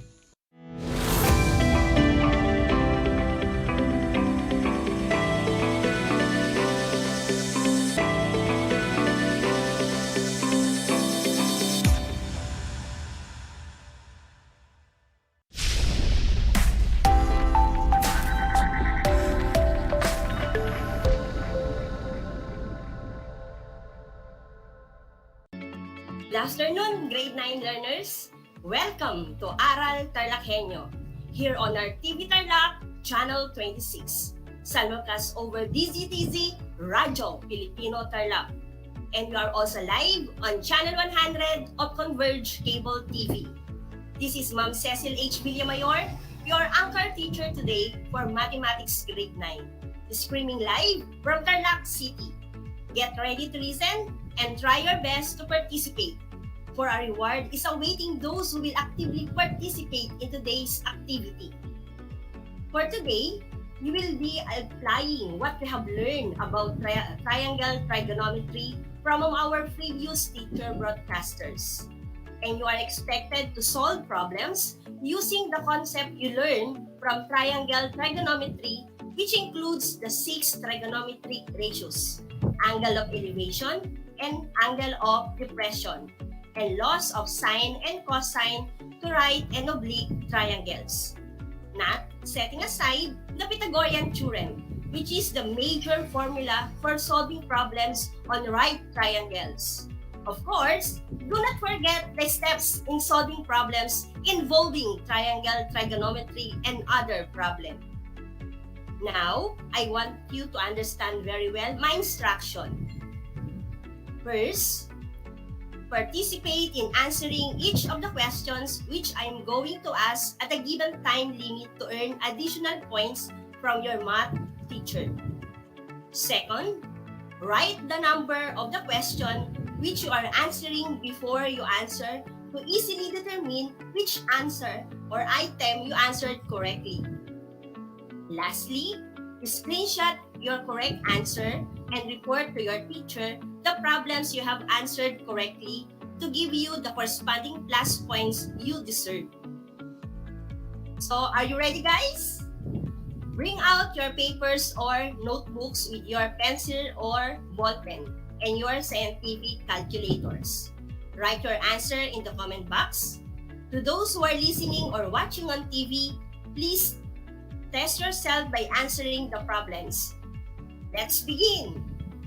Question number 1.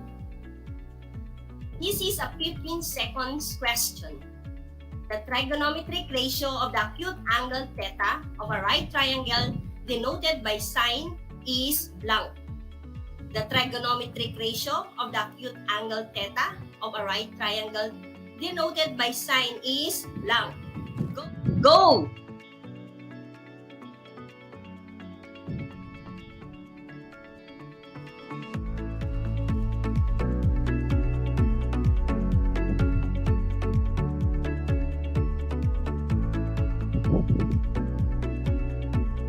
Time's up. The correct answer is opposite over the hypotenuse. That easy, right? Let's go to question number 2. This is a 30 seconds question. Solve the value of side A in the right triangle above with side C is equal to 39 and angle A equals 40 degrees. Solve the value of side A in the right triangle above with C is equal to 39 and angle A is equal to 40 degrees. Go!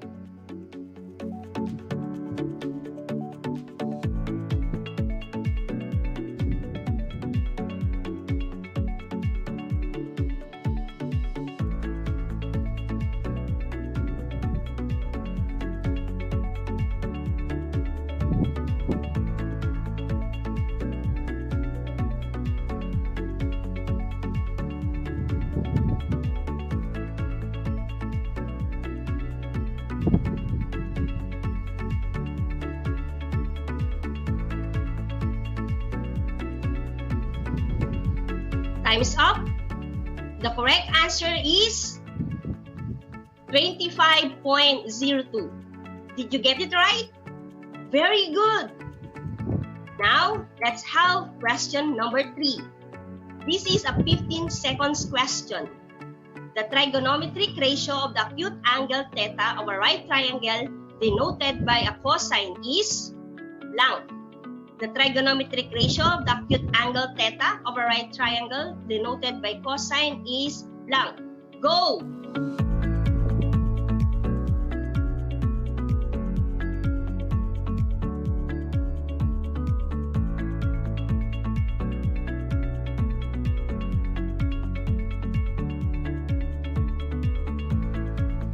Time's up.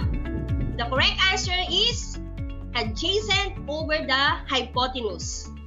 Another easy question, right? Question number 4. A 15-second question. Solve for side B in the right triangle when A is equal to 6 and C is equal to 10. Solve for B when A is equal to 6 and C is equal to 10. Go!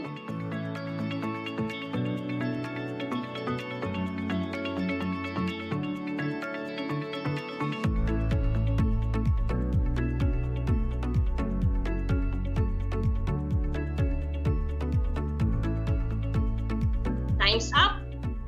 The correct answer is 8. Perfect! That is simply applying the concept of the Pythagorean theorem. Let's have question number 5, which is a 30 seconds question. Solve for the angle theta when A is equal to 13 and B is equal to 9. Solve for the angle theta when A is equal to 13 and B is equal to 9. Go!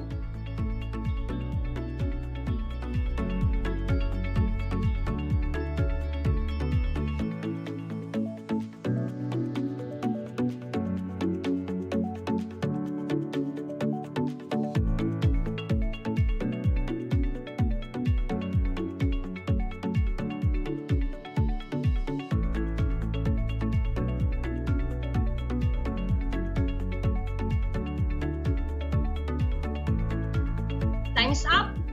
You're right when your answer is 55.3 degrees. Applying the tangent ratio, you may apply the sine law as an alternative as you can see on the screen. For question number 6, again, this is a 30 seconds question. The angle of elevation of the sun is 28 degrees and the shadow of a flagpole on the horizontal ground is 29.5 feet. How tall is the flagpole? The angle of elevation of the sun is 28 degrees and the shadow of the flagpole on the horizontal ground is 29.5 feet. How tall is the flagpole? Go!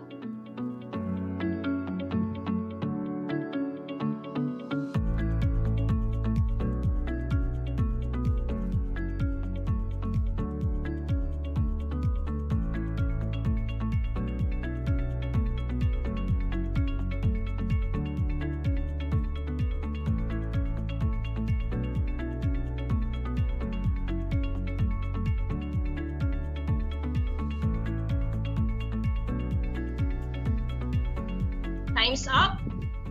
Excellent. The answer is 15.69 feet. Again, this is solved by applying the tangent ratio. Question number 7 is another 60 seconds question. Given the lengths of the three sides of the triangle, side A is equal to 5, side B is equal to 8, and side C is equal to 7. Find angle C. Given the lengths of the three sides of a triangle, side A is equal to 5, side B is equal to 8, and side C is equal to 7. Find angle C. Go!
Time's up. Amazing! The answer is 60 degrees. Since this is an oblique triangle, the appropriate concept to use is the cosine law to satisfy the SSS condition. Well done, grade 9 learners! We have gone the halfway of our activity already. I hope you are still eager to continue answering the following questions. Question number 8. A 60 seconds question. Given the lengths of the three sides of a triangle, side A is equal to 9, side B is equal to 12, and side C is equal to 11. Find angle C. Find angle B. Again, given the lengths of the three sides of the triangle, side A is equal to 9, side B is equal to 12, and side C is equal to 11. Find angle B. Go!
Time is up.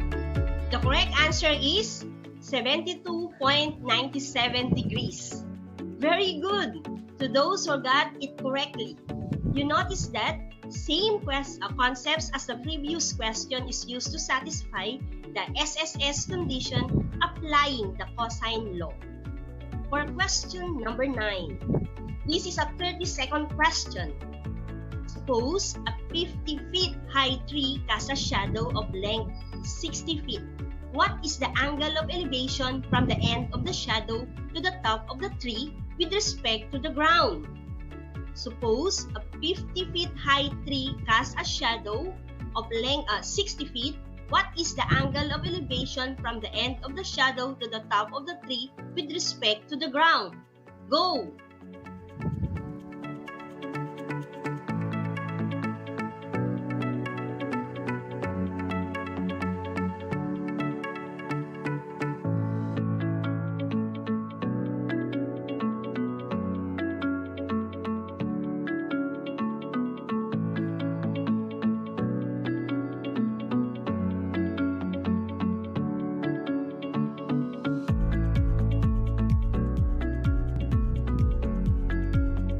Time's up. Theta is equal to 39.8 degrees. Hope you are doing well. Here, theta is solved by tangent ratio. We are now in number 10, another 30 seconds question. How far from the door must a ramp begin in order to rise 3 feet with an 8 degrees angle of elevation? How far from the door must a ramp begin in order to rise 3 feet with an 8 degrees angle of elevation? Go!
Time's up. The correct answer is 21.35 feet. Nice! You know already which concept to use in solving such problem. We are now in number 11. And again, this is a 30-second question. At a point 42.3 feet from the base of a building, the angle of elevation of the top is 75 degrees. How tall is the building? At a point 42.3 feet from the base of a building, the angle of elevation of the top is 75 degrees. How tall is the building? Go!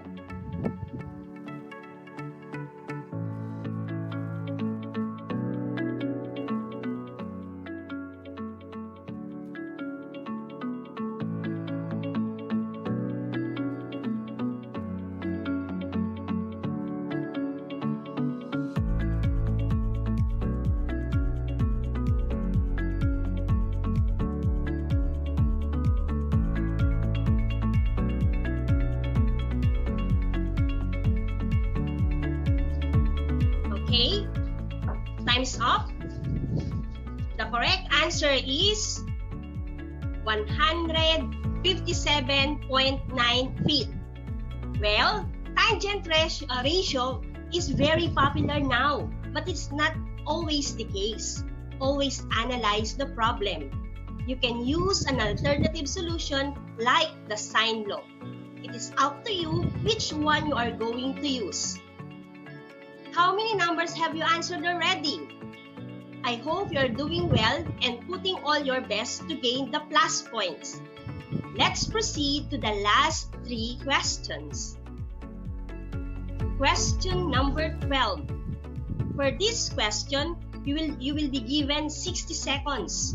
Find the measure of angle C in the above figure, where A is equal to 9, C is equal to 6.5, and angle A is 50 degrees. Find the measure of angle C in the above figure, where A is equal to 9, C is equal to 6.5, and angle A is 50 degrees. Go!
Time's up.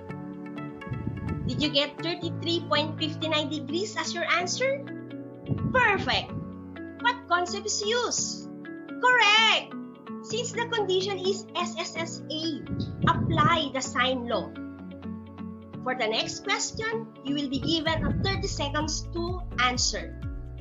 For question number 13, find the measure of angle B in the above figure, where side A is equal to 9, side C is equal to 6.5, angle A is 50 degrees, and the previous found angle is 33.59 degrees.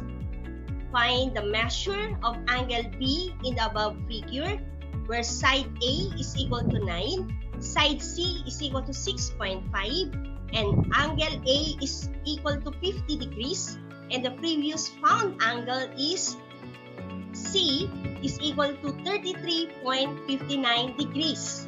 Go!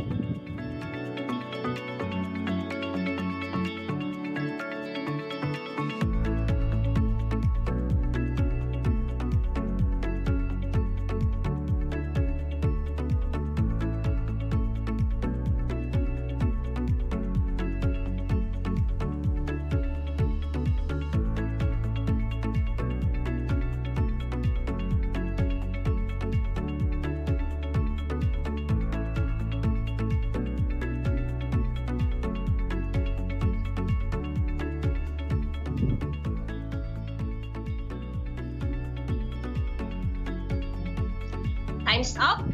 Your answer should be 96.41 degrees. Did you get it? Well, you must, because that is just simple arithmetic. The concept used here is the sum of the angles of the triangle, which is equal to 180 degrees. That is known to all, right? For the last question, for 30 seconds, question number 14. Find the perimeter of the triangle given A is equal to 9, C is equal to 6.5, angle A is equal to 50 degrees, angle B is equal to 96.41 degrees, and angle C is equal to 33.59 degrees. Find the perimeter of the triangle given A is equal to 9, side C is equal to 6.5, angle A is equal to 50 degrees, angle B is equal to 96.41 degrees, and angle C is equal to 33.59 degrees. Go!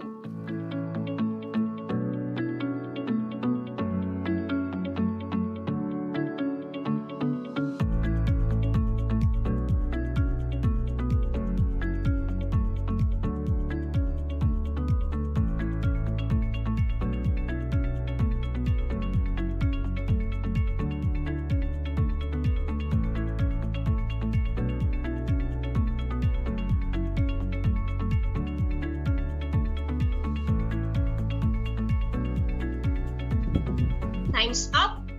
The answer is 27.18. The problem was solved by the knowledge of perimeter and the application of the sign law from the SSA condition. So, how was it? Have you answered all the questions correctly? If not, I hope you have answered most of them with your understanding about solving problems involving triangles. Now, you're ready to put your knowledge and skills to the test. For that, answer the learning activity sheet that is posted on the screen. Please take a screenshot of it and ask help and guidance from your math teacher to answer the problems.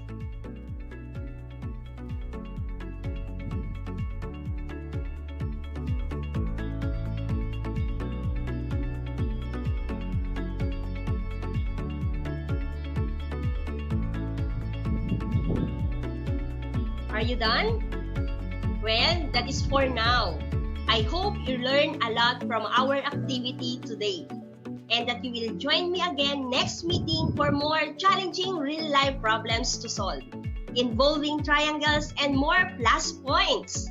With that, I would like to leave you a quotation from Albert Einstein saying that education is not the learning of facts, but the training of the mind to think. Again, I am Cecil H. Villamayor, your mathematics anchor teacher.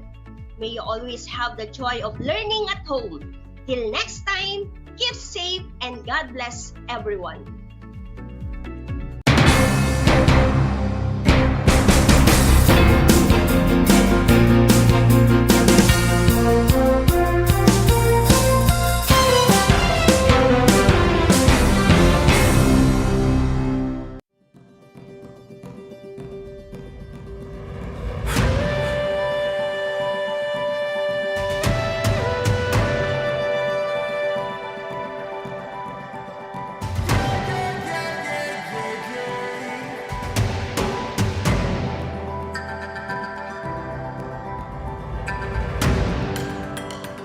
Ang ASEA New Zealand Afforestation Project o ANZAP ay sumusunod at umaayon sa isa sa 5 haligi ng Provincial Government of Tarlac, kalikasan muna.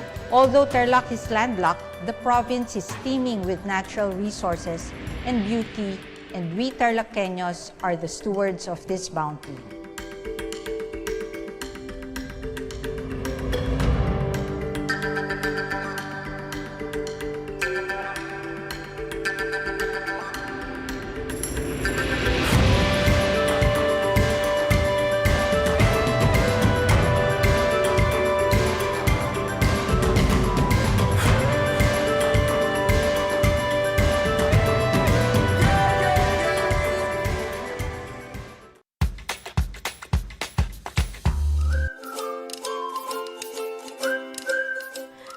niyo ba na ang jeep ay ang pinakasikat na uri ng transportasyon sa Pilipinas? May nagsasabi na ang pangalang jeep ay hango sa salitang jeepy na ang ibig sabihin ay general purpose or government purpose na naglalarawan ng military jeep na ginamit noong World War II. Pagkatapos ng digmaan, iniwan na ng mga sundalong Amerikano ang libu-libong jeep sa kalsada ng Maynila. Ang matibay at makulay na jeepney nga raw ay truly mestizo dahil sa half local at half foreign na katangian nito. Alam nyo na, yan ang jeepney.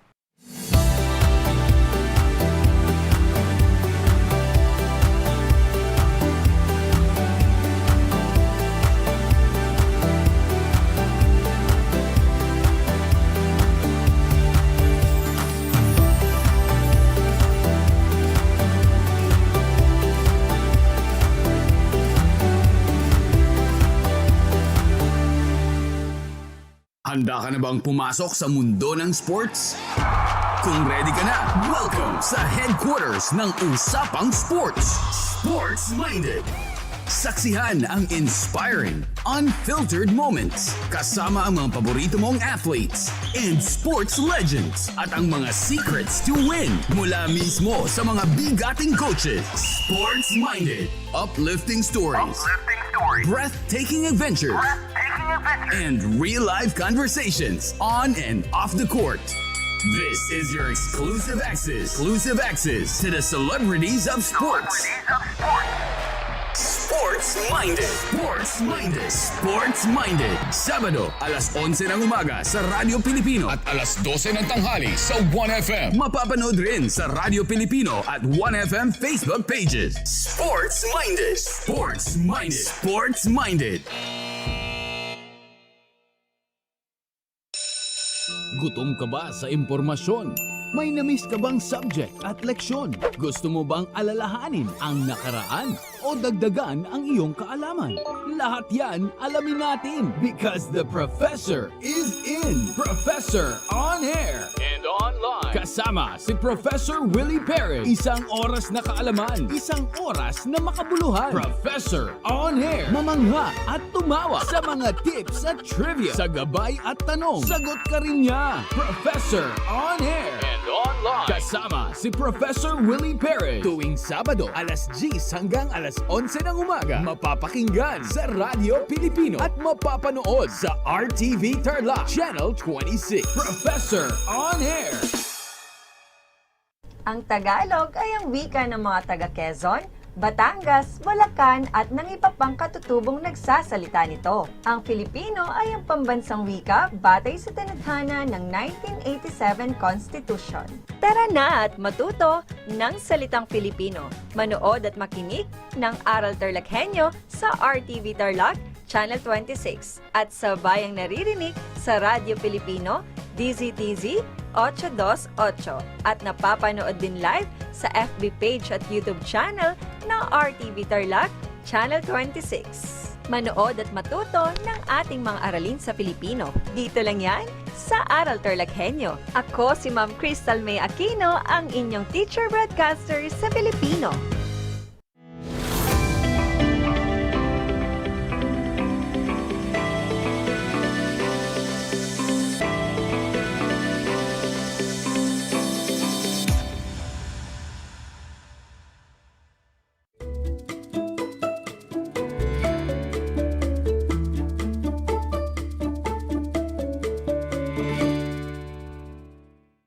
Magandang araw Tarlac, magandang araw mga kapantas. Sumasa inyo ang Aral TarlakHenyo mula sa RTV Tarlac Channel 26 at sa bayang naririnig sa DCTC 828 Radio Pilipino Tarlac.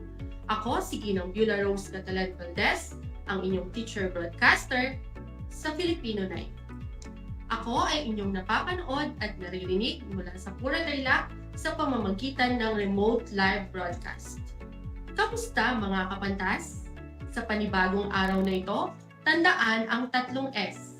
Saglit, subalit, sulit.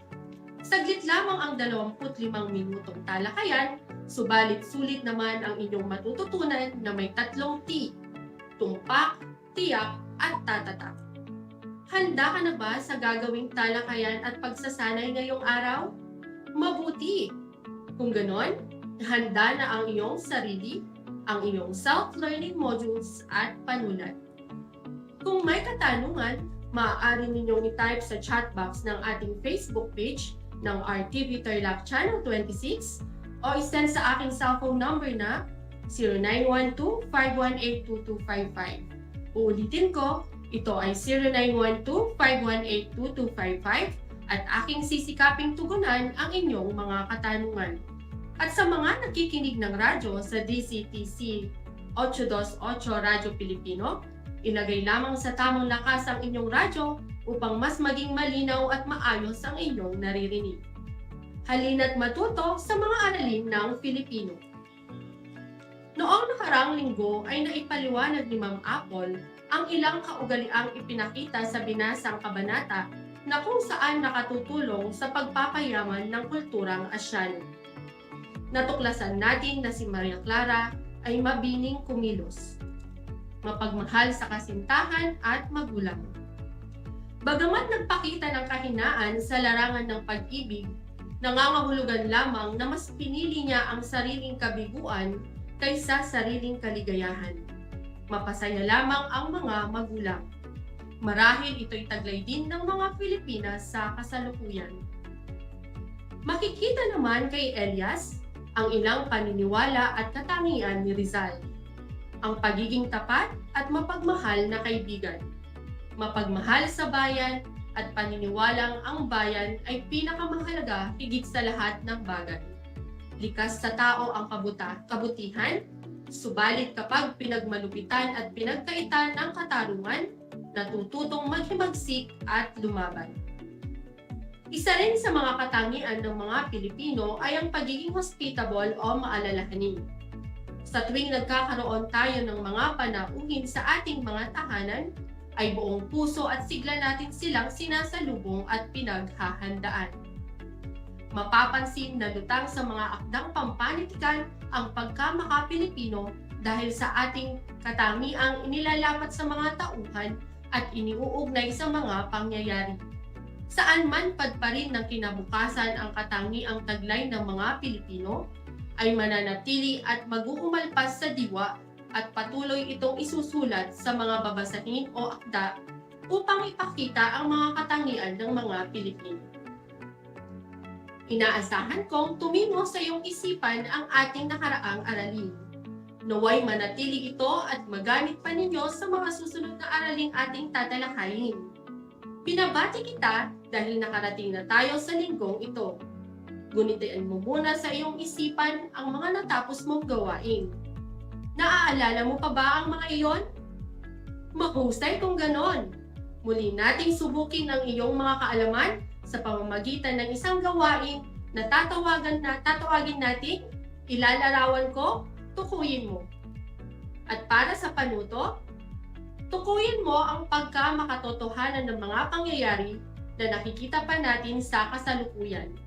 Isulat sa kahon sa ibaba ng mga pahayag ang MK kung makatotohanan at HMK kung hindi makatotohanan. Mula sa salitang pista. Letter P, pagsusuot ng mga magagarang kasuotan at makukulay na kortina. Pagsusuot ng magarang kasuotan at makukulay na kortina.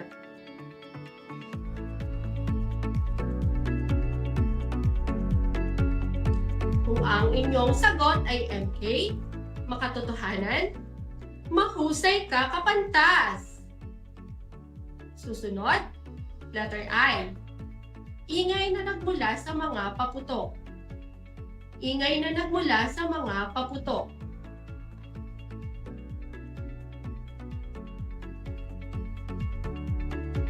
Ang tamang sagot ay MK, makatotohanan. Susunod, letter S. Sobrang paghahanda ng pagkain sa hapag.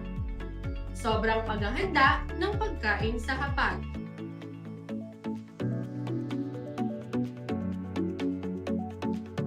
Ang tamang sagot ay tumpak. Ito ay MK, makatotohanan. Susunod, letter T. Tugtog ng musikero o banda na walang hukay habang nililibot ang buong bayan. Tugtog ng musikero o banda na walang humpay habang nililibot ang buong bayan.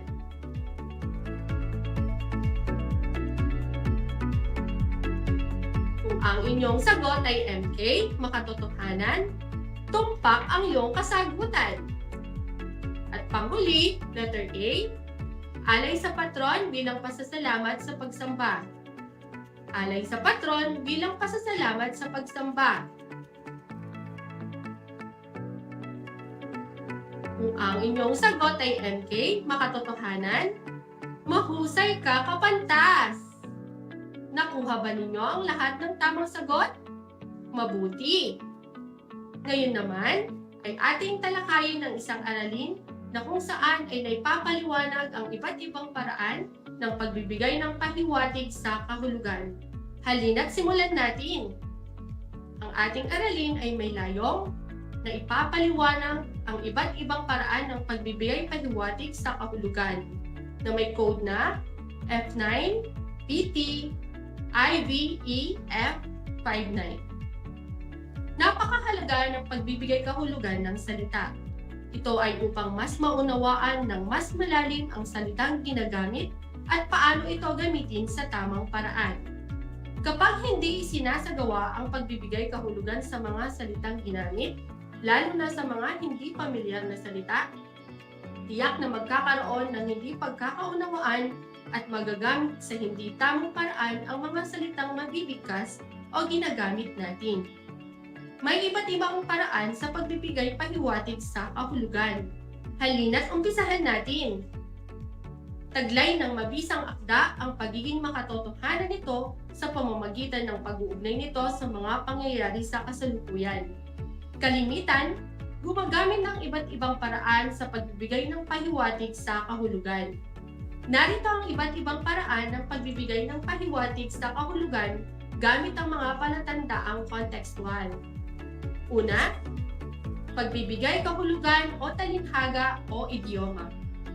Ang salitang talinhaga ay mula sa pariralang tali ng hiwaga o salitang nagtataglay ng hiwaga dahil sa malalim, nakatago o kakaiba nitong kahulugan. Ang matatalinhagang pahayag ay mga salitang may kahulugang taglay na naiiba sa karaniwan. Ito ay mga pahayag na dituwirang nagbibigay ng kahulugan. Karaniwang, hinango ang kahulugan nito sa karanasan ng tao, gaya ng mga pangyayari sa buhay o mga bagay-bagay sa ating paligid. Mga idioma. Ito ay mga pahayag na karaniwang hango mula sa karanasan ng tao, mga pangyayari sa buhay at sa paligid, subalit nababalutan ng higit na malalim na kahulugan. Ang kahulugan ng mga idioma sa ating wika ay nakaugnay sa kultura, kasaysayan at pamumuhay ng ating lahi, kung kaya malalim man ang kahulugan ng mga ito, ay kaya pa ring maunawaan ng mga kabataan kung kilala nila ng lubos ang ating lahi at bansa. Narito ang mga halimbawa at kahulugan nito. Balat, sibuyas. Isa rin itong halimbawa ng idioma. Ang kahulugan ay mababaw ang luha o sensitibo, emosyonal at maramdamin. Butot balat. Ang sawikaing butot balat ay tumutukoy sa taong napakapayat. Pwede rin itong itawag sa taong kulang sa nutrisyon. Sa Ingles, matatawag itong skin and bones. Butas ang bulsa. Ang butas ang bulsa ay isang idioma na nangangahulugang walang pera. Bahag ang buntot. Ang bahagang buntot naman ay nangangahulugang duwag o matatakutin. Naniningalang pugad. Ang naniningalang pugad ay isang halimbawa ng idioma o sawikain. Ibig sabihin, hindi literal na pugad ang tinutukoy sa pahayag na ito. Ang panliligaw ay isang kaugalian o tradisyon ng mga Pilipino upang maipakita ng lalaki ang kanyang nararamdaman sa napupusuang binibini. Sa mga kapapasok lamang, Kayo ngayon ay nakikinig sa Aral TarlakHenyo sa pamamagitan ng RTV Tarlac Channel 26 at sa bayang naririnig sa DZTC 828 Radio Filipino Tarlac. Ako si Ginang Villa Rose Catalan Valdez, ang inyong teacher broadcaster sa asignaturang Filipino, Baitang Siyam. At sa araw na ito ay ating tinatalakay ang iba't ibang paraan ng pagbibigay pahiwatig sa kahulugan. Susunod naman, denotasyon at konotasyon. Ang denotasyon ay literal o karaniwang kahulugan ng salita mula sa diksyonaryo. At ang konotasyon naman ay may dalang nakatagong kahulugan o pansariling kahulugan ng isang tao. Narito ang mga halimbawa at kahulugan. Salitang ahas.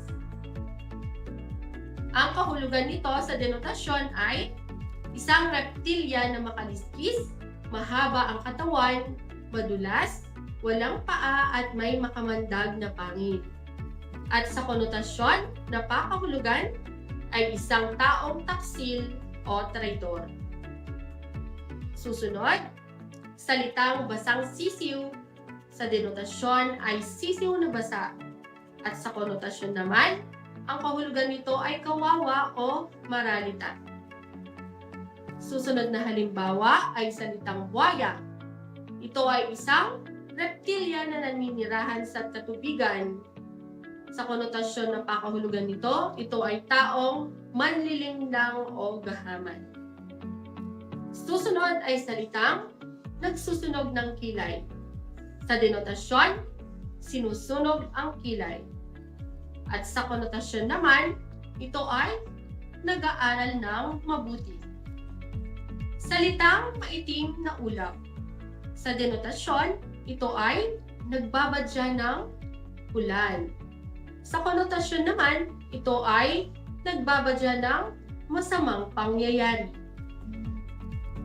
Susunod naman, tindi ng kahulugan o yung tinatawag nating klino. Ito ay pag-aayos ng kahulugan ng salita ayon sa intensidad o tindi ng kahulugang nais ipahiwatig. Bakit kaya isinasagawa ang pagkiklino? Ito daw ay isang paraan ng paglinang ng kasanayan sa talasalitaan o bokabularyo. Narito ang mga halimbawa. Mula sa pinakamababa ay ang salitang pikon. Ito ay damdamin ng pagkagalit, bunga ng maliit na bagay lamang. Susunod dito ay tampo. Ito ay munting galit na madaling mawala. Susunod naman ay galit. Ito ay tumatagal na inis. Susunod ay suklam.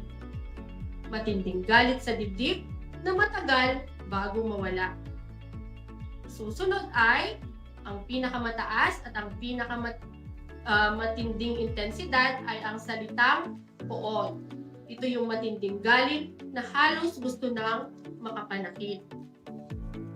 Mula sa susunod namang halimbawa, mula sa salitang maganda, susunod dito ang salitang kaakit-akit at ang may pinakamataas na intensidad ng salitang maganda ay nakabibighani. Susunod, mula sa salitang malaki na may pinakamababang intensidad, susunod ang malawak at ang may pinakamataas na intensidad ay di maliparang uwak. Susunod, hapis. Susunod dito ang lungkot, susunod dito ang pighati, at ang may pinakamataas na intensidad ay lumbay. Susunod, mainit. Susunod dito ang mabanas at ang may pinakamataas na intensidad ay maalinsangan. Susunod naman ay ang paggamit ng contextual na clue. Ang kahulugan ng salita ay mauunawaan ayon sa pagkakagamit sa pangungusap. Narito ang mga halimbawa at kahulugan nito. Ang panganganlong ng tulisan sa kagubatan ay hindi nalingid sa mga gwardiya sibil. Ang salitang nakasalungguhit ay panganganlong. At ang kahulugan nito ay pagtatago. Susunod, isang marusing na babae ang dumating sa pagtitipon. Ang salitang nakasalubungit ay marusing, na ang kahulugan ay marumi. Susunod, dahil sa paulit-ulit na sigaw niya, nagkaroon ng alingawngaw at narinig ng buong gubat. Ang salitang nakasalubungit ay alingawngaw, na ang kahulugan ay paulit-ulit na tunog, bunga ng pagtalbog ng tunog. Ito rin ay kasing kahulugan ng alunignig at alingay-ngay. Sa puntong ito, tayo ngayon ay nasa huling bahagi na ng ating talakayan. Upang higit pang mapalawak ang iyong kaalaman sa paksang pinag-aralan, subuking sagutan ang mga gawaing nakapaloob sa bahaging ito. At para sa gawain sa pagkatuto bilang 2, tatawagan natin itong gulo ko, iayos mo. Iayos ang mga salita ayon sa tindi ng kahulugan ito. Isulat ito sa hagdan na makikita sa ibaba. Bibigyan ko kayo ng 10 segundo para masagutan ito. Narito ang mga salita. Una, inis. 2, suklam. 3, galit. At 4, puot.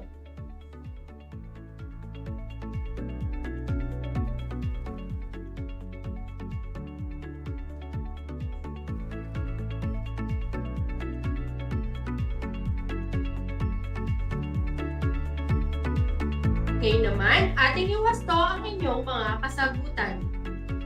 Ang pinakamataas na intensidad ay puot. Susunod sa puot ay suklam. At ang susunod naman sa suklam ay galit. At ang pinakamababang level naman ng intensidad ay inis.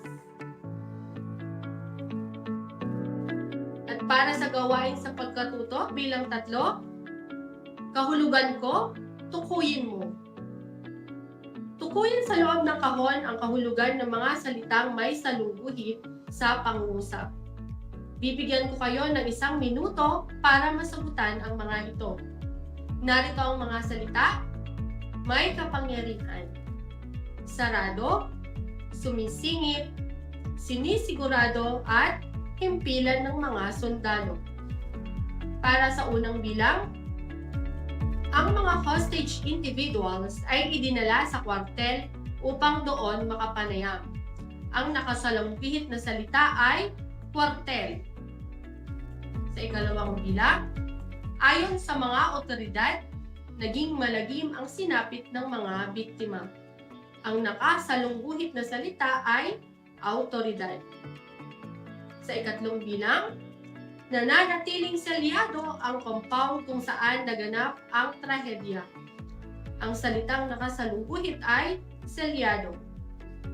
Para sa ika-4 na bilang, ginagarantiyahan naman ng mga pulisya ang pamilya ng mga biktima na ang kanilang mga kaanak ay ligtas na.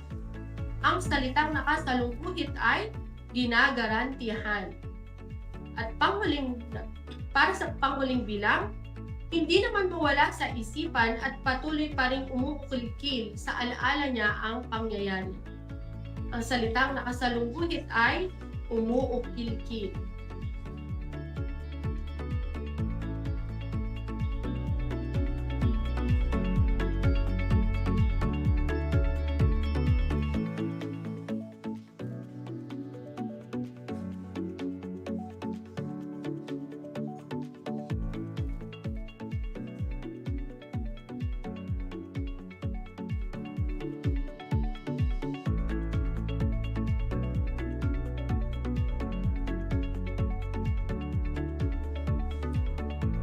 Ngayon naman, ating alamin kung tama ang inyong mga kasagutan. Para sa unang bilang, ang kahulugan ng kwartel ay himpilan ng mga sundalo. Sa ikalawang bilang, autoridad, ang kahulugan nito ay may kapangyarihan. Susunod, selyado. Kasing kahulugan nito ay sarado. Sa ika-4 na bilang, ginagarantiyahan. Ang kasing kahulugan nito ay sinisigurado. At para sa huling bilang, ang salitang umuukilkil, ang kasing kahulugan nito ay sumisingit. Nakuha nyo ba ang mga tamang sagot? Mahusay! Binabati kita, kapantas! Dahil nasa huling bahagi na tayo ng pagtataya, sa tingin ko'y handa na kayo para sa ating huling gawain. Para sa huling gawain, sa iyong journal notebook, gawin ang gawain ito. Sulat ang mga sagot sa mahalagang tanong para sa aralin ito. Bilang isang kabataan, ano ang magagawa mo upang muling buhayin ang mga magagandang kaugaliang Pilipino na unti-unti nang nakakalimutan ng mga bagong henerasyon? Ulitin ko, bilang isang kabataan, ano ang magagawa mo upang muling buhayin ang mga magagandang kaugaliang Pilipino na unti-unti nang nakakalimutan ng mga bagong henerasyon? Tandaan na may iba't ibang paraan ng pagbibigay ng paliwanag ng kahulugan. Una, pagbibigay kahulugan sa talinghaga o idioma. Ito ay mga pahayag na di tuwirang nagbibigay ng kahulugan. Karaniwan, hinango ang kahulugan nito sa mga karanasan ng tao gaya ng mga pangyayari sa buhay o sa mga bagay-bagay sa ating paligid. Denotasyon at konotasyon. Kapag sinabi nating denotasyon, ito ay literal o karaniwang kahulugan ng mga salita mula sa diksyonaryo. At kapag sinabi nating konotasyon, ito naman yung mga salitang may nakatagong kahulugan o pansariling kahulugan ng isang tao. Tindi ng kahulugan o klino. Pag-aayos ng kahulugan ng salita ayon sa intensidad o tindi ng kahulugang nais ipahiwatig. At panghuli, paggamit ng contextual clue. Ang kahulugan ng salita ay mauunawaan ayon sa pagkakagamit sa pangungusap. Maraming salamat sa inyong partisipasyon, mga kapantas. Lubha akong nagagalak na kayo'y nakasama ko sa araw na ito. Naging kawili-wili at produktibo ang ating talakayan dahil sa inyong masigasig na pakikibagahagi. Magkita-kita tayong muli sa susunod na talakayan. Naway baunin mo ang lahat ng iyong mga natutunan sa ating paksa ngayong araw. Laging tandaan, ang grado ay hindi basihan ng talino. Ang mahalaga ay ang naiiwan sa iyong ulo. Dapat ang lahat ng inyong napag-aaralan at napakikinggan ay intindihin at hindi lamang sa utak, kundi pati sa iyong puso. Kapag ginawa mo ito, mananatili ito sa iyo habang buhay. Naway ang lahat ng napag-aralan ninyo ay inyong isabuhay. Muli, ako si Ginang Beulah Rose Catalan Valdez, ang inyong teacher broadcaster sa Filipino 9. At ako rin ang sumulat ng script na ito na ipinagtibay ni Dr. Roland D. Galamay, dalug-guro ng Corazon C. Aquino High School. Samahan ninyo akong libutin ang mahiwagang mundo ng panitikan, gamit lamang ang aklat at panulat, lakipan na din ng malikhaing isipan at mapaglarong imahinasyon. Hanggang sa muli!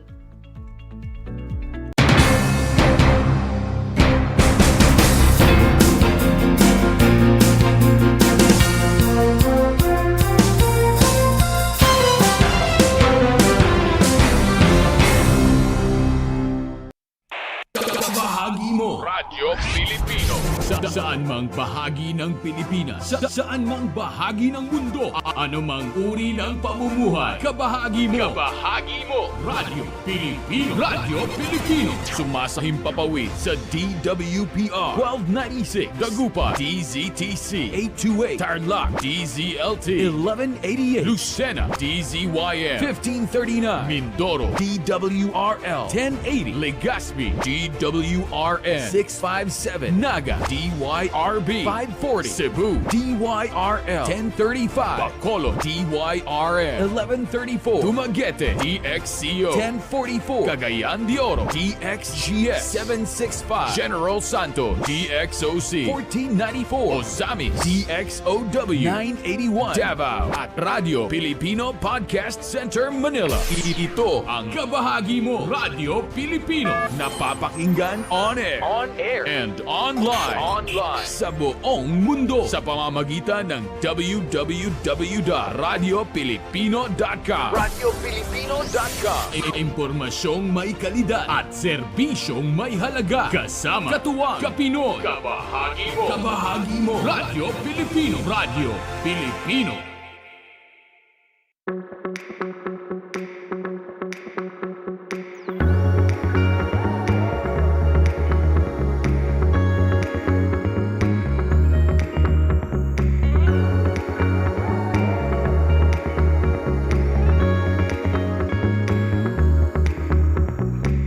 Travel to Herona and see how big North Shine has grown.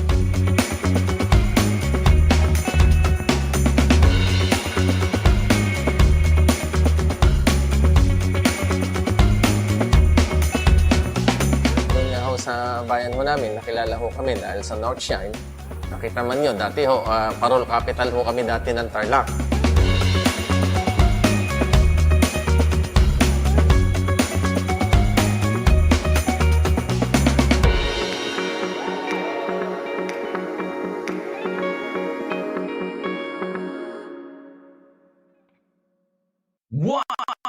One FM.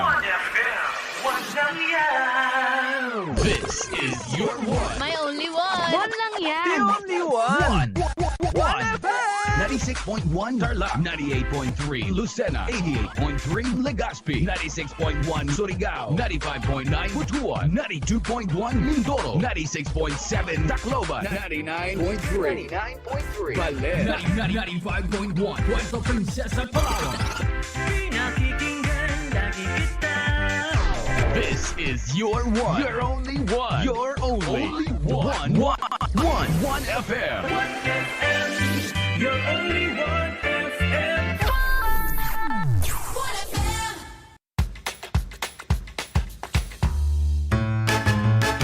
Alam niyo ba na ang salitang yoyo at ang makabagong bersyon nito ay naimbento ng isang Pilipinong nagngangalang Pedro Flores? Taong 1920s nang dinala ni Flores ang laruang ito sa Estados Unidos.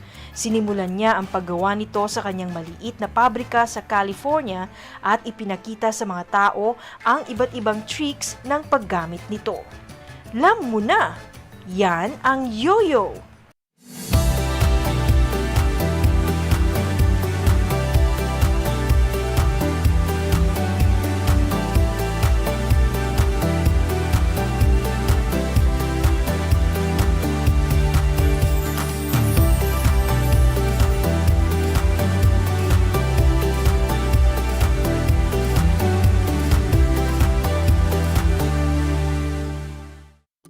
Kumusta mga giliw kong tagapakinig? Nagbabalik ang inyong paaralang panghimpapawid, Aral TarlakHenyo sa RTV Tarlac, Channel 26 at sa bayang naririnig sa DZTC 828 Radyo Filipino Tarlac. Tayo rin ay napapanood sa FB Live ng RTV Tarlac Channel 26. Sumasahimpapawid mula sa bayan ng Pura Tarlac, mula sa bayan ng San Clemente, mula rito sa Purok Elementary School, Pura Tarlac, sa bayan ng Kapas Tarlac. Ako, ang inyong guro,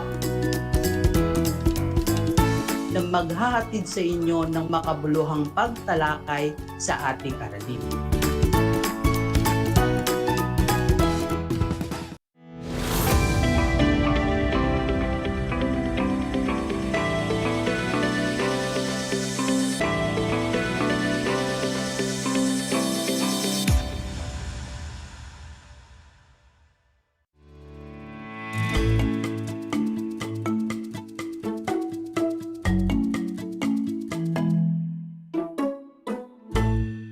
Hapon po sa lahat ng taga-subaybay ng ating project Shine, Aral TarlakHenyo dito sa RTV Tarlac Channel 26 at sa bayang napakikinggan sa DCTC Radio Filipino 828 AM Radio at napapanood via Converge TV Channel 100, FB Live sa FB page ng RTV Tarlac Channel 26 at sa FB page ng DEPED Tarlac Province.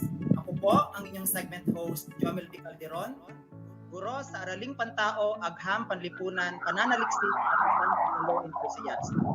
Upang higit na bibigyang kahulugan ang paksang ating tatalakayin sa araw na ito, makakasama po natin ang dalawa sa mga masugid na tagapagtaguyod ng kasaysayang lokal ng Tarlac. Unahin po nating batiin ang ating dalubguro 1 ng Araling Panlipunan mula sa San Pedro National High School. Walang iba ang aking kaibigan, Dr. May Tolentino. Magandang hapon po, ma'am. Hello, sir. Good afternoon. Kasama rin po natin ang dalubguro 1 ng Hirona North Central Elementary School, ang malikhaing ilustrador ng kagamitang pagpagtuturo, isang mabait na kaibigan, Ma'am Diana Bifacun. Magandang hapon po, ma'am. Magandang hapon, Sir Jomel. Magandang hapon po sa ating mga tagapakinig at tagapanood ng ating Kasalo sa Radyo. Magandang hapon pong muli, Ma'am May and Ma'am Diane. Bago po kayo bigyan ng pagkakataon na bumati, tingin po lamang po ang pagkakataong ito na batiin sa ika-44 na anibersaryo ng kanilang kasal, ng Alicia Binabente Gamboa at Dr. Alberto P. Gamboa, dating tagamasid pandibisyon ng Araling Panlipunan at ang itinuturing nating ama ng kasado. Happy anniversary po, ma'am and sir. Ma'am Diane and Ma'am May, maaari na po kayong bumati sa ating mga manonood at tagapakinig. Ma'am Diane, mauna ka na po. Diane. Sige, unahin ko na po yung batiin ang aking mga kasama dito sa Hirona North Central Elementary School. Nakasalukuyan pa rin nag-stay dito sa school at hindi klase pa po sila kasi may second chip pa po. So, binabati ko po rin ang aming punong guro na si Dr. Diana Ayugay at ang aming PSDS na walang iba kundi si Dr. Marilyn H. Pascua. Magandang hapon po sa inyong lahat at sa lahat ng mga nakikinig at nanonood ng Kasalo. Magandang hapon po sa inyong lahat. May? Magandang hapon po sa lahat po ng tagapakinig at nanonood po ng ating Kasalo sa Radyo.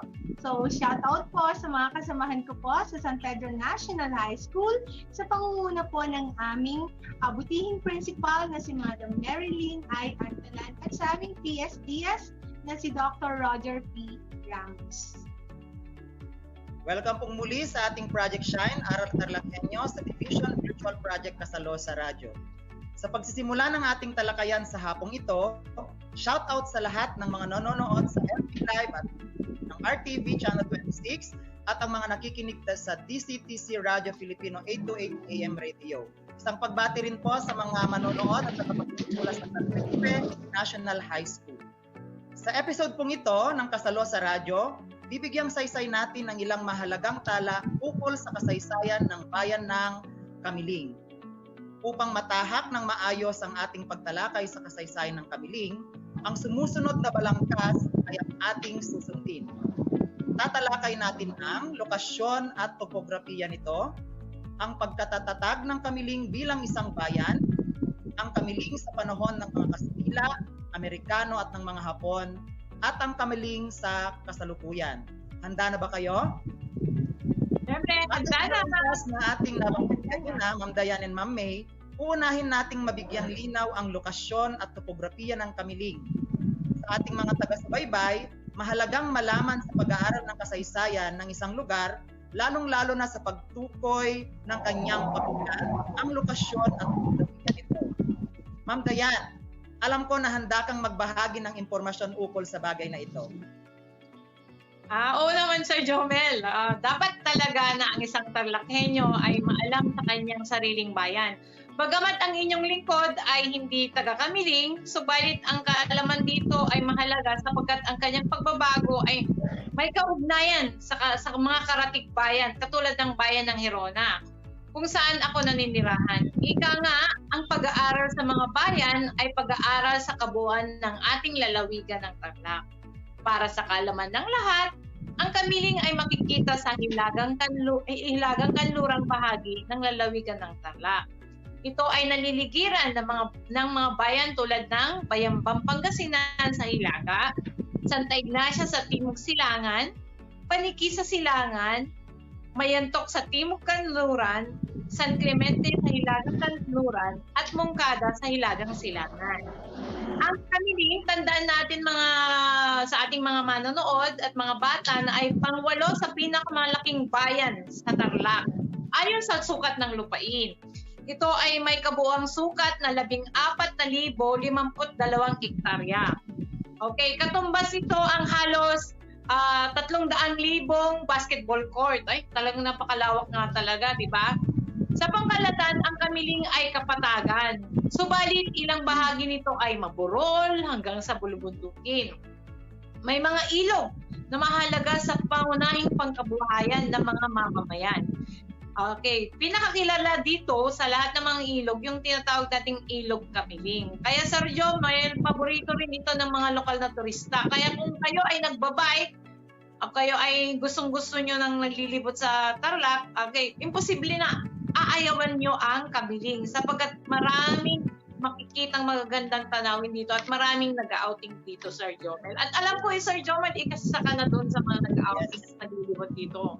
Yes, Ma'am Dayan, tama ka dyan. Sa katunayan, ilang beses na rin akong nakapasyal sa Kamiling sakay lamang ng aking bisikleta. Isa na dyan yung pagpunta namin noon sa bulubunduking bahagi ng Baksay. Ang Baksay ay isa sa mga barangay na bumubuo ngayon sa bayan ng Kamiling. Malinaw sa paglalarawan mo, Ma'am Dayan, na ang Kamiling ay tulad ng ibang bayan ng Tarlac na sa pangkalahatan ay kapatagan. Sa makatwid, ito ay akmang-akma para sa gawaing agrikultural. Hindi na tayo magtataka na ang panimula ng pagkabuo nito bilang isang bayan ay nakabatay, no, sa kapakinabangang tinatamasa ng mga unang nanirahan dito. Ma'am May, tiyak ko bilang isang mapagmahal sa kasaysayan, may babahagi ka tungkol sa pagkabuo ng bayan, pagkabuo ng Kamiling bilang isang bayan.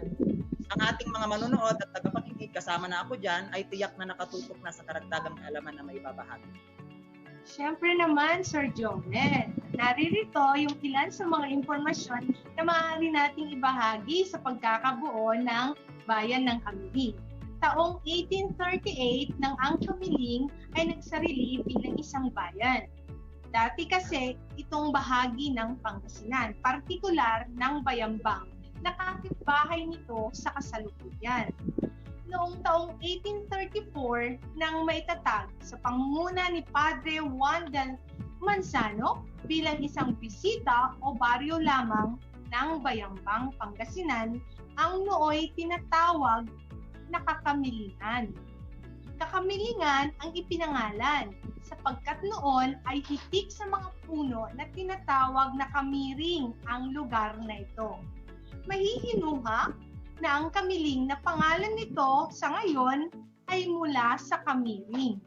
Napalitan na lamang ito ng titik L ang titik R sa pagdaan ng panahon na umayon sa nakasanayan ng mga sumusunod na salinlahi. Malinaw rin na sugo ng simbahang Katolika noon ang nanguna sa pagkakatatag ng Kamiling bilang isang baryo. Datapwat, sentro ng panimula nito ang pagpapalaganap ng Kristyanismo. Kung kaya noon, ito ay kilala rin sa tawag na San Miguel de Kamiling. Sunod ito sa pangalan ng kanilang patron ng bayan. Kawili-wiling mapakinggan, Ma'am May, ang mga impormasyon na iyong ibinahagi. Ang pangalan pala ng Kamiling ng bayan ay hango sa kamiring na uri ng puno.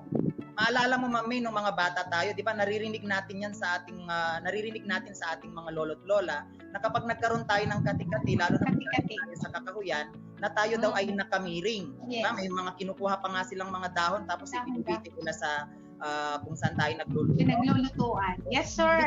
Galing din yan sa hango din yan sa puno ng kamiring. So it's a trivia for all, para sa mga tagapakinig natin at sa mga manonood. So sa ating mga tagapakinig, tingnan ninyo kung paanong ang kapaligiran ng isang bayan ay nakaiimpluwensya sa paghubog ng pagkakakilanlan nito. Gayunpaman, ang pinakatampok sa lahat, sa pag-unlad ng bayan, syempre, ay ang kanyang mga mamamayan. Ma'am Dayan, maaari mo bang ilahat kung sino-sino ang mga naunang na nagtaguyod ng pagsisimula ng pag-unlad nito? Oh yes, Sir Jomel. Oh, magandang yan. Okay, mahaba ang listahan ng timeline ng paninirahan ng mga unang matatawag nating kamilenyo at kamilenya. Tulad ng nabanggit mo kanina, mababakas ang paniniwala na ng kamiling tungo sa pagiging bayan sa pagdating ni Padre Juan del Manzano at ang kanyang mga kasama. Gayunpaman, sinasabing ang mga kapatid nating mga Aita ang mga naunang nanirahan sa kamiling. Ginabubuhay nila noon ang pangangalap ng mga bungang kahoy, pangangaso at pangingisda. Ngayon, dahil nandun na sila, mga Aita, dumating ngayon, may dumating. Sa pagdating ng mga Pangasinense at Ilocano mula sa Hilaga, dahil na nga ang Kamiling ay dating baryo ng Bayambang, tulad rin ng bayan ng Paniginoon, ang mga Aita noon ay malayang nakakagalugad sa lupa. So, sila yung nandoon dati, mga Aita. And then, nung pagdating ng mga Pangasinense at Ilocano, sila ay napilitang magtungo sa bulubunduking bahagi ng bayan. 4 na pangkat ng mga Ilocano ang mga nandarayuhan sa Kamiling. Sa panahong ito ay naitatag bilang baryo at kalaunan ay isang naging malayang bayan. Unang pangkat, tandaan natin mga nakikinig at sa mga nanonood mayroon tayong 4. Unahin natin yung unang pangkat. Ang pangkat ng Kabugaw na pinamumunuan ni Tranquilino de los Santos. Yan. Sa pangkat Sarat na pinamumunuan ni Alejandro Agustin. Pangkat Sinait na pinamumunuan ni Lorenzo Gabriel at ang pangkat Paway na pinamumunuan ni Pascual Kabakungan. So anong mapapansin nyo sa 4 na pangkat? Kabugaw, Sarat, Sinait, at Paway. So anong nakukuhan po natin doon, mga kasama? So ito ay mga bayan sa probinsya ng Ilocos. So doon pala nagmula yung mga sumunod na nanirahan after ng mga Aita, doon sa 4 na pangkat yun, Sir Jomel. Yes, Ma'am Dayan. So mga Aita, Ilocano, Pangasinense, ang mga naunang nagtatag ng pamayanan sa Kamiling. Walang duda kasi, Ma'am Dayan and Ma'am May, marami sa mga naninirahan sa kasalukuyan doon ay Ilocano at Pangasinense ang ginagamit na lokal na wika. Diba?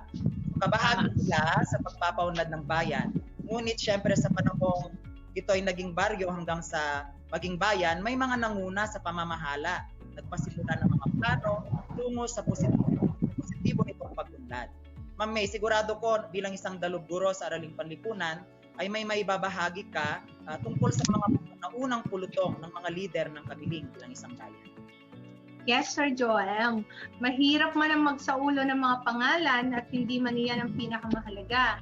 Sa pag-aaral ng kasaysayan ay nararapat ding gawin dahil tayo rin ay matuto sa karanasan ng mga personalidad na ito na nagsilbing tauhan ng ating mahabang kasaysayan.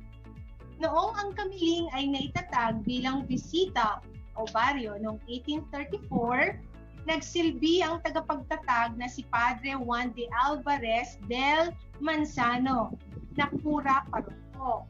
Nais kong bigyang diin iyan sapagkat alam naman nating nangibabaw sa panahon na iyan ang pagnanais ng pamahalang Espanya na tuloy-tuloy na maitindig ang Kristyanismo sa ating bansa.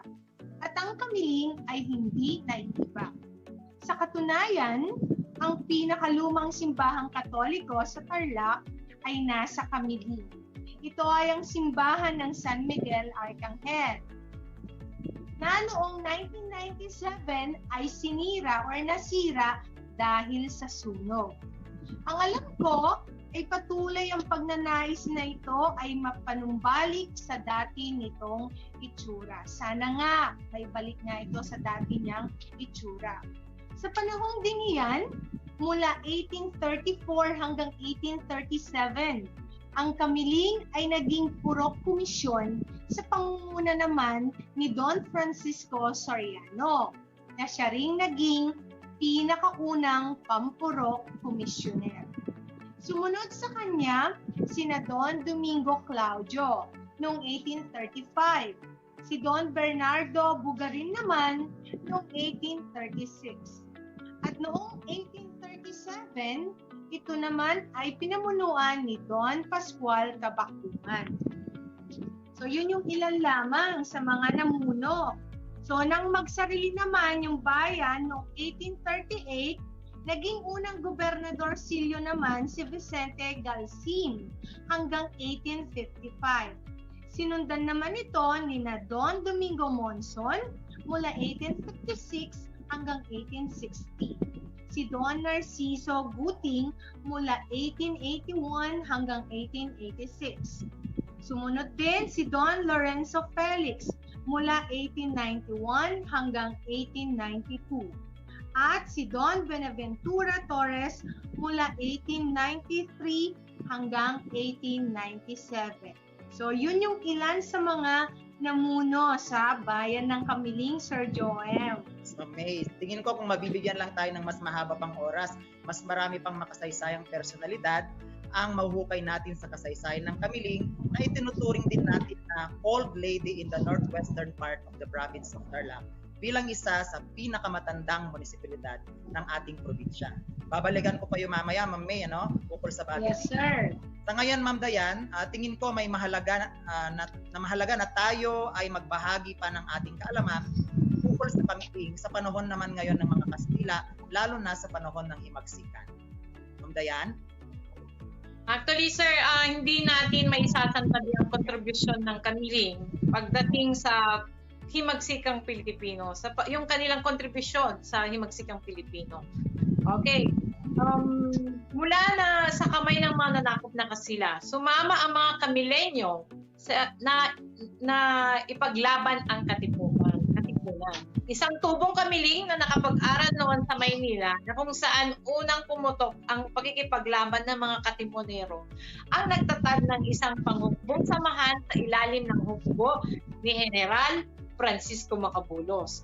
Siya ay walang iba kundi si Liberato Aveiro na nakipaglaban sa pamumuno ni Don Buenaventura Torres.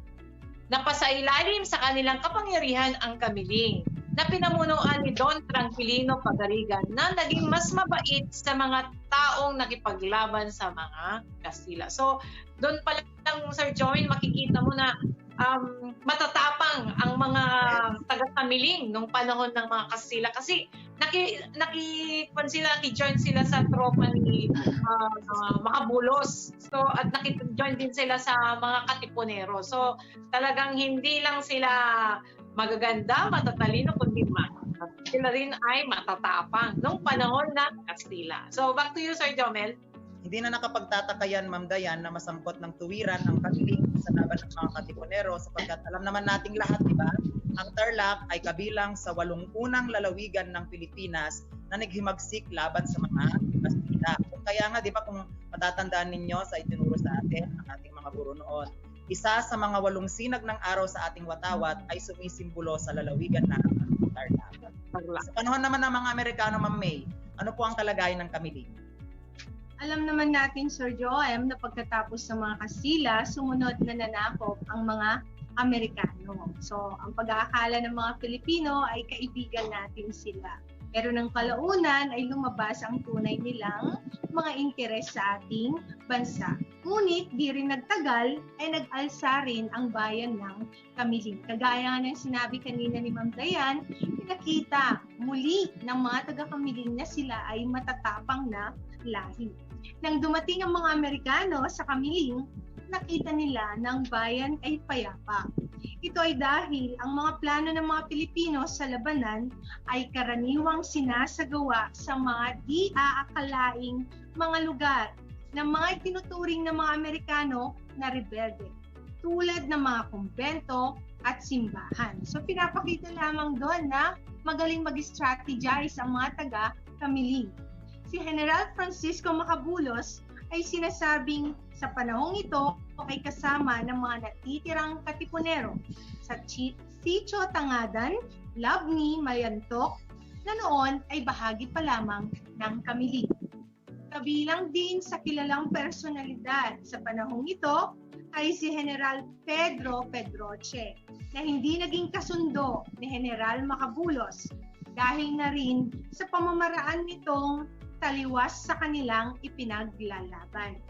Kalaunay, napatay si General Pedroche ng pangkat ni Komandante Aveiro.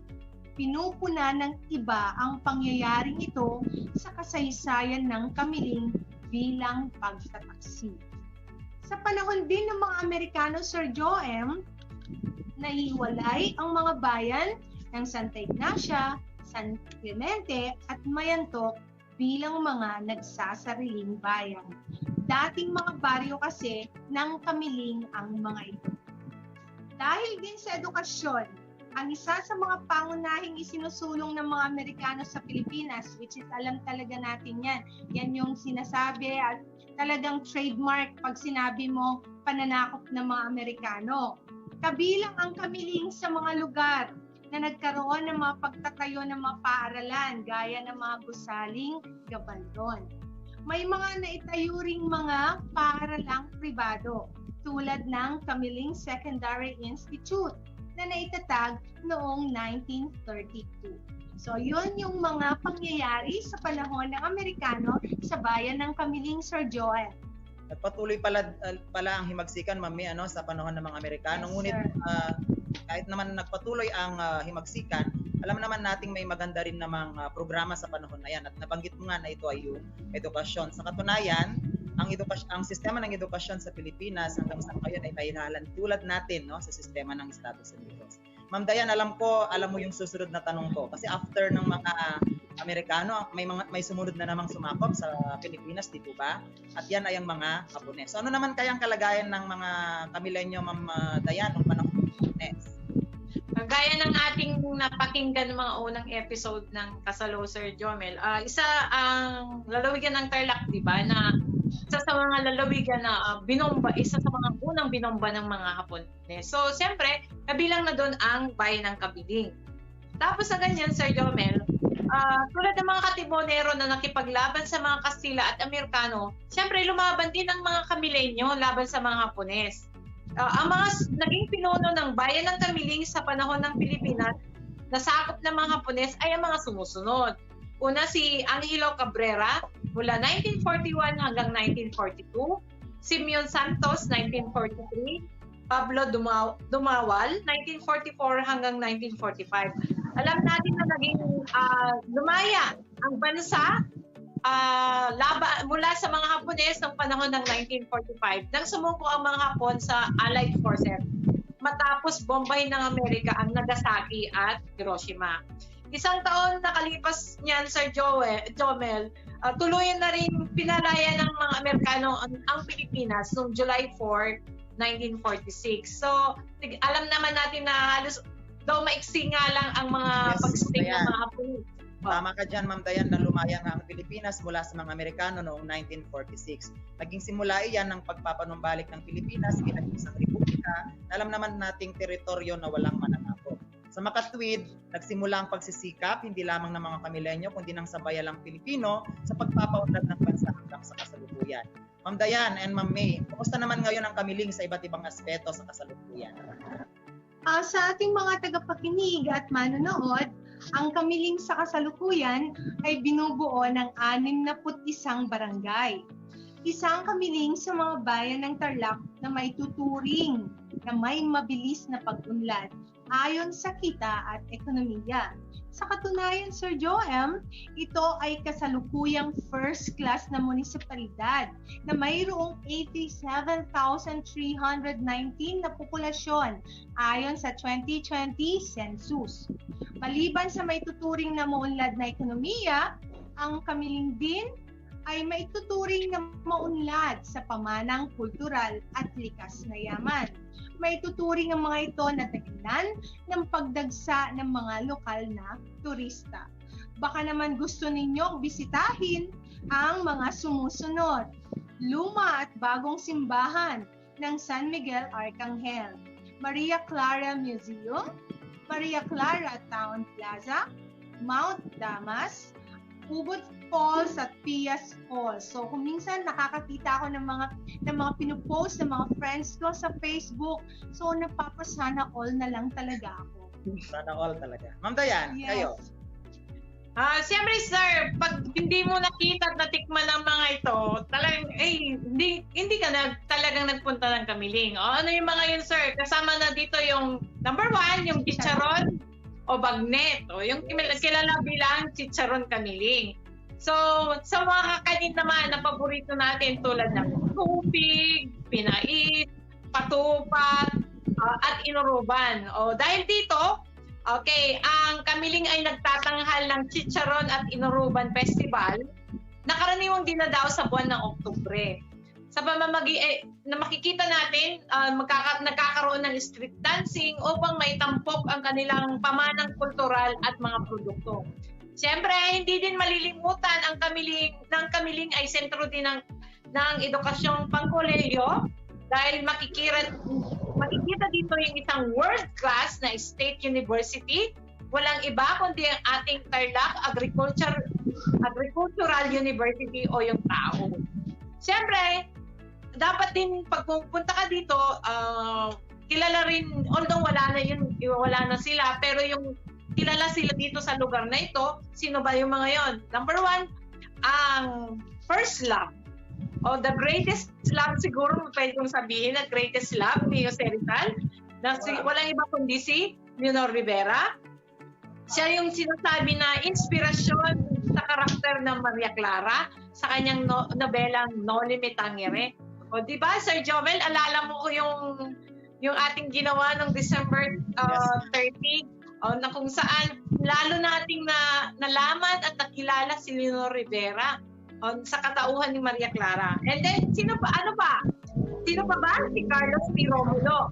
Okay, si Ginoong Carlos P. Romulo ang naging Pangulo ng Panghalatang Kapulungan o General Assembly ng Nagkakaisang Bansa o United Nations. O, di ba?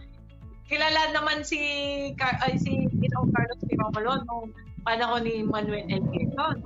Yan. Tapos, ang huli dito ay si Gregorio Brillantes, na kilalang manunulat at ginawaran ng Hall of Famer ng pamosong Palangka Awards. So titignan nyo, hindi lang sila tungkol sa kasaysayan, kundi tungkol din sa leadership at pati na rin sa panitikan, Sir Jomel. Yes, Ma'am Dayan and Ma'am May. Kabilang nga yung mga nabanggit ninyo sa dahilan mismo kung bakit ako mismo ay namamasyal sa Kamiling. Sana mapasyal na talaga ng ating mga tagapakinig at manonood kung pa sila nakapunta doon. Okay, salamat Ma'am Dayan and Ma'am May sa inyong mga nahibahagi sa araw na ito patungkol sa bayan ng Kamiling. Isa na namang araw ng nag-uumapaw na kaalaman sa kasaysayang lokal ng Tarlac ang natunghayan ng bawat isa sa atin. At muli po, ako ang inyong segment host at kasalo enthusiast, Joel P. Calderon, na nag-iiwan ng katagang ang pag-aaral ng kasaysayang lokal ay daan upang maunawaan ang nakaraan, mabigyang kahulugan ang kasalukuyan at mapaghandaan ang hinaharap. Ito rin ang daan upang ganap na maunawaan ang pambansang kasaysayan na siyang daan sa pagiging makadiyos, makatao, makakalikasan at makabansa. Susunod kong muli ng Kasalo sa Radyo. Salamat! Paalam! Paalam!